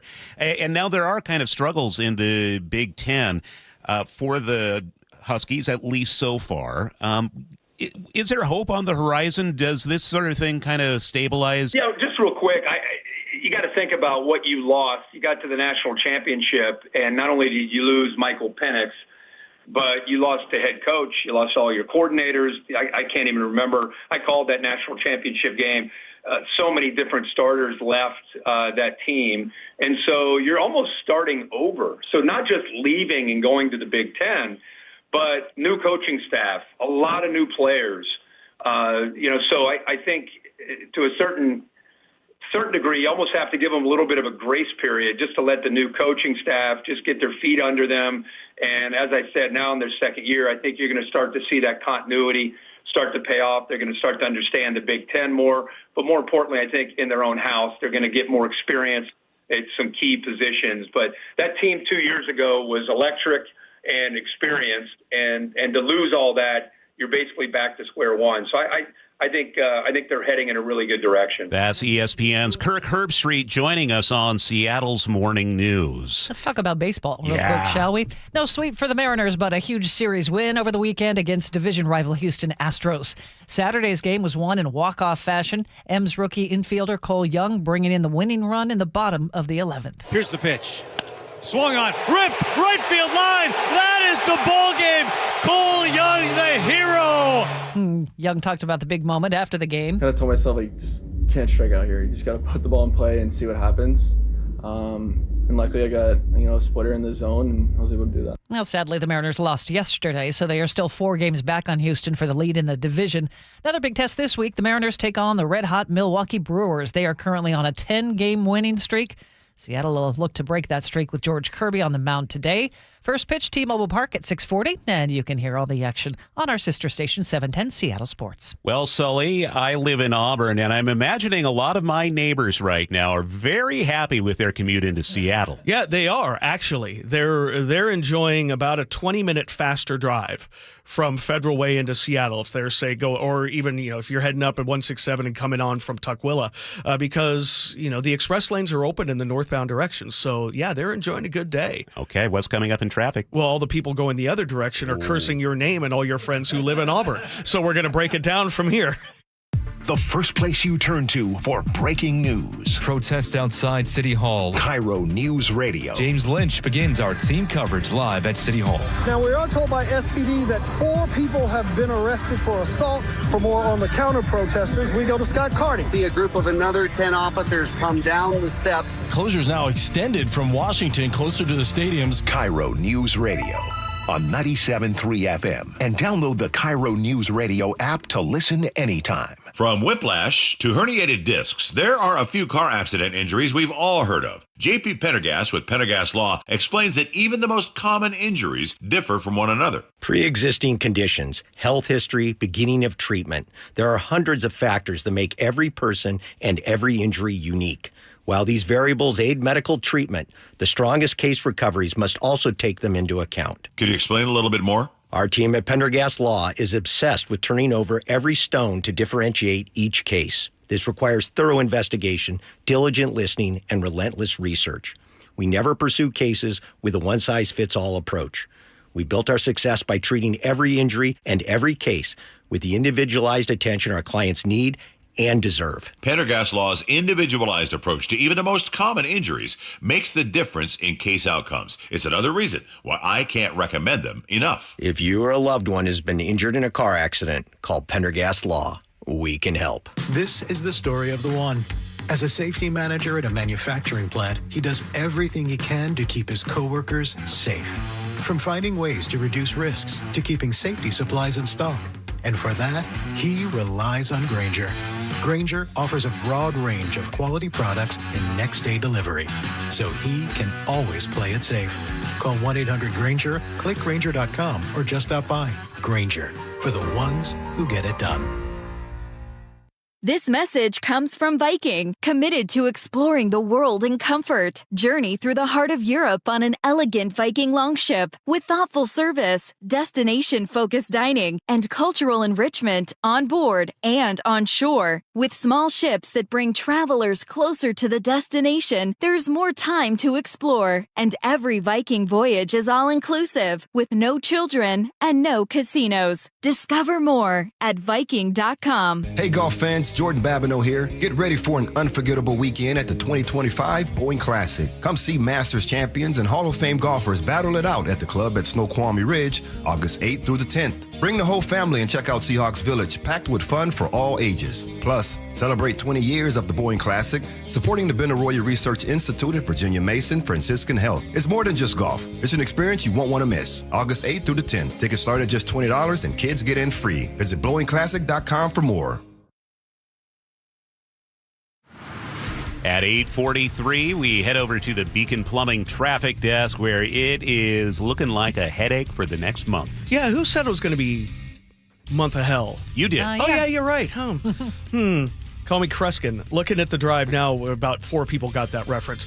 10-mile backup on southbound to I-5 from basically Mount Lake Terrace all the way down to Mercer because of the closure of the express lanes in the southbound direction. They are going to remain in the northbound direction for a month for construction, and I'll get to that in a minute. But I mean, an hour and 40 from Everett to Seattle is just ugly. That's about a 45-minute delay, and most of that again is away from Linwood. And we also are working with a stall in that backup around Northgate. So pretty ugly there. A lot of people have bailed and gone to 405, and it's heavy bumper to bumper down through Totem Lake, well over an hour from Everett into the Bellevue area. Now, what's happening is because the express lanes are open in the northbound direction, because the Ship Canal Bridge is down to just 2 lanes. They're doing construction on the left side of the bridge for a month.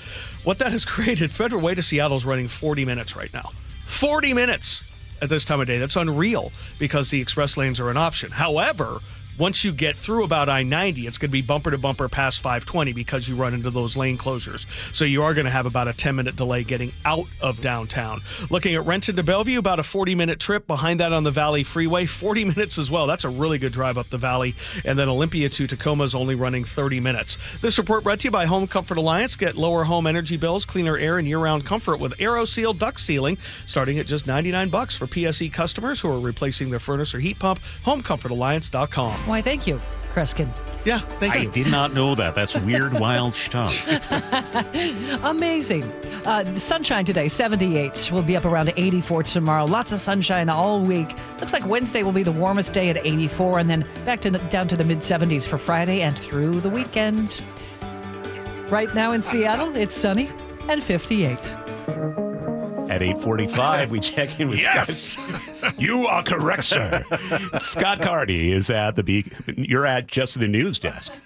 I'm at the Beacon news desk. Yes. This is the Beacon report that we do. If you're stuck out there in traffic, here's a chance to be a really good neighbor, especially if you see a Ford Bronco Sport or a Ford Escape, because those are being recalled. You just roll down your window and go, hey, your car's being recalled. There are a lot of them out there, about 694,000 vehicles getting recalled by Ford. They've been watching this since 2021 because of the possibility of fuel injectors cracking, leading to, thing called a fire in the engine. And so this applies to 2021 through 2024 Bronco Sports and 2020 through 2022 Ford Escapes. Now, super popular right now. Those Broncos, they're everywhere. They are. They're going to be peeling off the roads, though, going into the shop. One more recall for you, and this is one that has been going, these products have been selling now for over 20 years. These are 48-inch and taller above-ground pools from Intex, Bestway, Coleman, Poly Group, sold since 2005. And since that time, there have been 9 children under the age of 3 that have died because these straps that go around the outside of the pool, they're using them as a foothold to step in and climb up into the pool, but then they get stuck. So 20 years of pools being recalled. Okay, thank you, Scott. Coming up, G. Scott stops by the studio. He's talking about the release of Noah Fant from the Hawks and why that might be a good thing. This is Seattle's Morning News. Have you heard the saying, chuck in a truck? The guy running a roofing company out of his messy pickup? Well, here's the scary part. Washington doesn't require a test or experience to be a licensed roofer, and they definitely don't require a brick and mortar location. Chuck could be working out of his apartment with 0 employees, hiring random guys off the street. Yikes. And the SBA says 90% of roofers are out of business within 5 years. Jim here, Chief Roof Nerd at RoofSmart, where we do things right. We have a real location on Central Avenue in Kent and a team of 50 full-time roofing pros who actually know what they're doing. We're not some fly-by-night outfit. We've put down roots, or in our case, a cement foundation, so you'll always know where to find us. No disappearing acts, no cut corners, just top-quality work from people you can trust. That's RoofSmart. Come see for yourself, or call us at 206-487-4877, or visit us online at getroofsmart.com. That's 206-487-4877 or getroofsmart.com. Hi, my name is Jordan Gage, head of school at King Schools. Is tuition cost the #1 thing keeping you from making the leap into Christian education? Did you know that King Schools awards over $2.3 million in tuition assistance every year? 25% of the families that make up this incredible Kings community utilize our variable tuition program to make Kings more accessible. The team at Kings would love to have you on campus for a tour and consultation to see how to make it possible for your family to experience the difference in Christian education at Kings. Kings. Mention this ad and no application fee. Go to joinkings.org for more info. Summer is the time to feel and look your best, but I'm not talking about your abs or tan. Guys, I'm talking about your hair. Restore that bald spot, reverse your receding hairline, or add volume to thinning during Advanced Hair's once yearly summer savings event. Advanced Hair's simple one-day treatment begins to regrow your very own hair the very next day, and they guarantee your new hair will grow. They are the team that addressed my hair loss, and I recommend them to everyone. Take advantage of your flexible summer calendar and get the most hair for your dollar. Advanced Hair's summer sales event is on for a limited time. So get the details and schedule your free consultation today. 425-449-8185. One-day treatment, life-changing results. With Advanced Hair, your new hair is guaranteed to grow. Check out the incredible before and afters and make the call now while their summer savings event is still on. That's 425-449-8185 or advancedhair.com. Bathfitter just hit a big milestone, 42,000 installations in Western Washington. That's 42,000 bathrooms made safer, cleaner, and more stylish. To celebrate, Bathfitter is offering payments as low as $125 a month. Custom fit tub and shower solutions are installed in as little as 1 day while also removing your old setup. Every installation is backed by a lifetime warranty for total peace of mind. Call Bathfitter or visit bathfitternw.com today to schedule a free consultation. The special offer won't last. Seattle's morning news. Hear it live, stream it online, watch the show, or catch the podcast anytime on mynorthwest.com.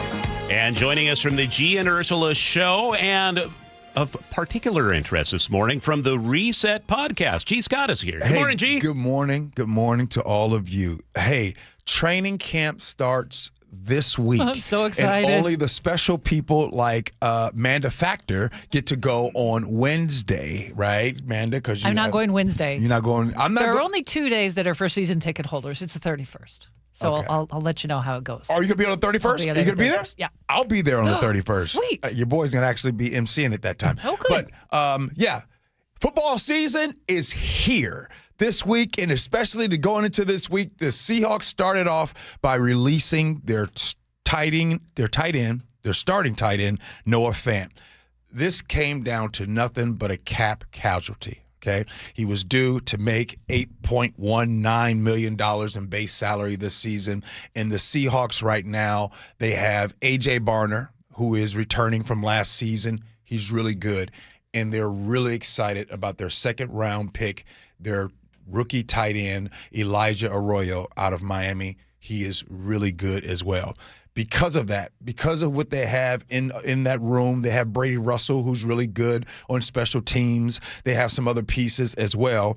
Eric Saubert, who is a free agent signing this year. They just have enough. And when you have enough in that situation, there's a cap casualty, and Noah Fant is one of them. So the Seahawks do get started with training camp this week. There's a lot of excitement. I won't be there Wednesday, but I will be there Friday. There's a lot of things that I'm looking forward to and talking about. I think the first thing that I'm going to go and look at, I'm going to go look at the defensive side of the ball this week. Real quick, before we talk about the Reset podcast, tight end isn't a high-profile position for the Seahawks as much as it is on other teams. Am I just imagining that?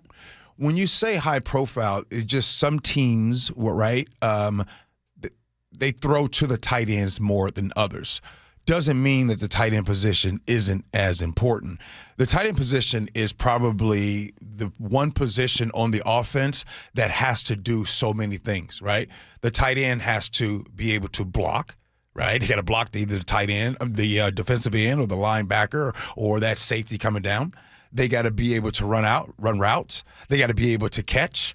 They got to know the run game. They got to know the pass game. They are the jack of all trades out there on the field. So even if the production isn't there as far as passing, they do a lot. Speaking of Noah Fant came here in that trade with Russell Wilson when that happened. Noah Fant started 42 of the 48 games here. So he had a lot of experience, had a lot of catches and everything. So, look, This Seahawks offense is going to be a totally new offense coming up this season. You don't have Noah Fant. You don't have DK. You don't have Tyler. You don't have Geno. So when you pull up to one of these games or you go to watch it on TV, just understand, honey, this is a new team. I don't recognize some of these folks. Lois might know about him, though. You are the host of the Reset Podcast. Yes. 15 seconds. What's it about? The podcast is a show where myself and Super Bowl champ Brandon Mebane, we're on there once a week. We cover and we talk about Seahawks football. More importantly, we talk about the current team, and we also talk about the LOB, yesterday's team that he's on. Right now, we're in the process of interviewing all of the teammates that were on that team, telling stories. It's pretty cool. We just had Tony McDaniel on the show, so that was pretty cool. So if you get a chance on YouTube, go to the Reset Podcast and hit subscribe. Hang out with your boy. 8:54 now. Thank you, G. We'll listen to you on G and Ursula coming up. Sully's at the Beacon Plumbing Traffic Desk. Still working with 10 miles worth of backup and about a 50-minute delay as you try to make your way from Everett down into Seattle and primarily just away from the Linwood area. It's an hour and 40 minutes from Everett to Seattle, and about an hour and a half of that is just from Linwood. So that is just ugly, and it's all because the express lanes are not open in the southbound direction. A lot of people have bailed, headed over to the 405 corridor. It's running well over an hour. Now, Adam, our good friend, the Staples driver, told me it was about a 30-minute delay going underneath the convention center northbound and across the Ship Canal Bridge, where we have the two left lanes blocked for the construction that kind of started all this. You can use the northbound express lanes there coming up out of Federal Way. They're going to be that direction 24/7 for the next month. Rented to Bellevue, about 35 minutes. The Valley Freeway, 35 behind that, and the rest of the map is cleaned out. This report brought to you by Global Credit Union, where members enjoy no-fee accounts and early payday with direct deposit. Learn more at globalcu.org. Sunshine, 78 for today. It's 58 right now. G and Ursula show coming up next on KIRO News Radio. This is the story of the one. As a lineman, he does whatever it takes to keep the power on in his community. And he wants a partner like Grainger who does the same. Grainger offers the professional-grade products he needs, from voltage detectors to harnesses to hard hats, plus fast, dependable delivery, so he can rise to every challenge. Call 1-800-GRAINGER, click Grainger.com, or just stop by. Grainger, for the ones who get it done. Why'd I go to the doctor? One day at the firehouse, I was so lightheaded I could barely stand. Even my crew noticed. Getting checked out was the right call.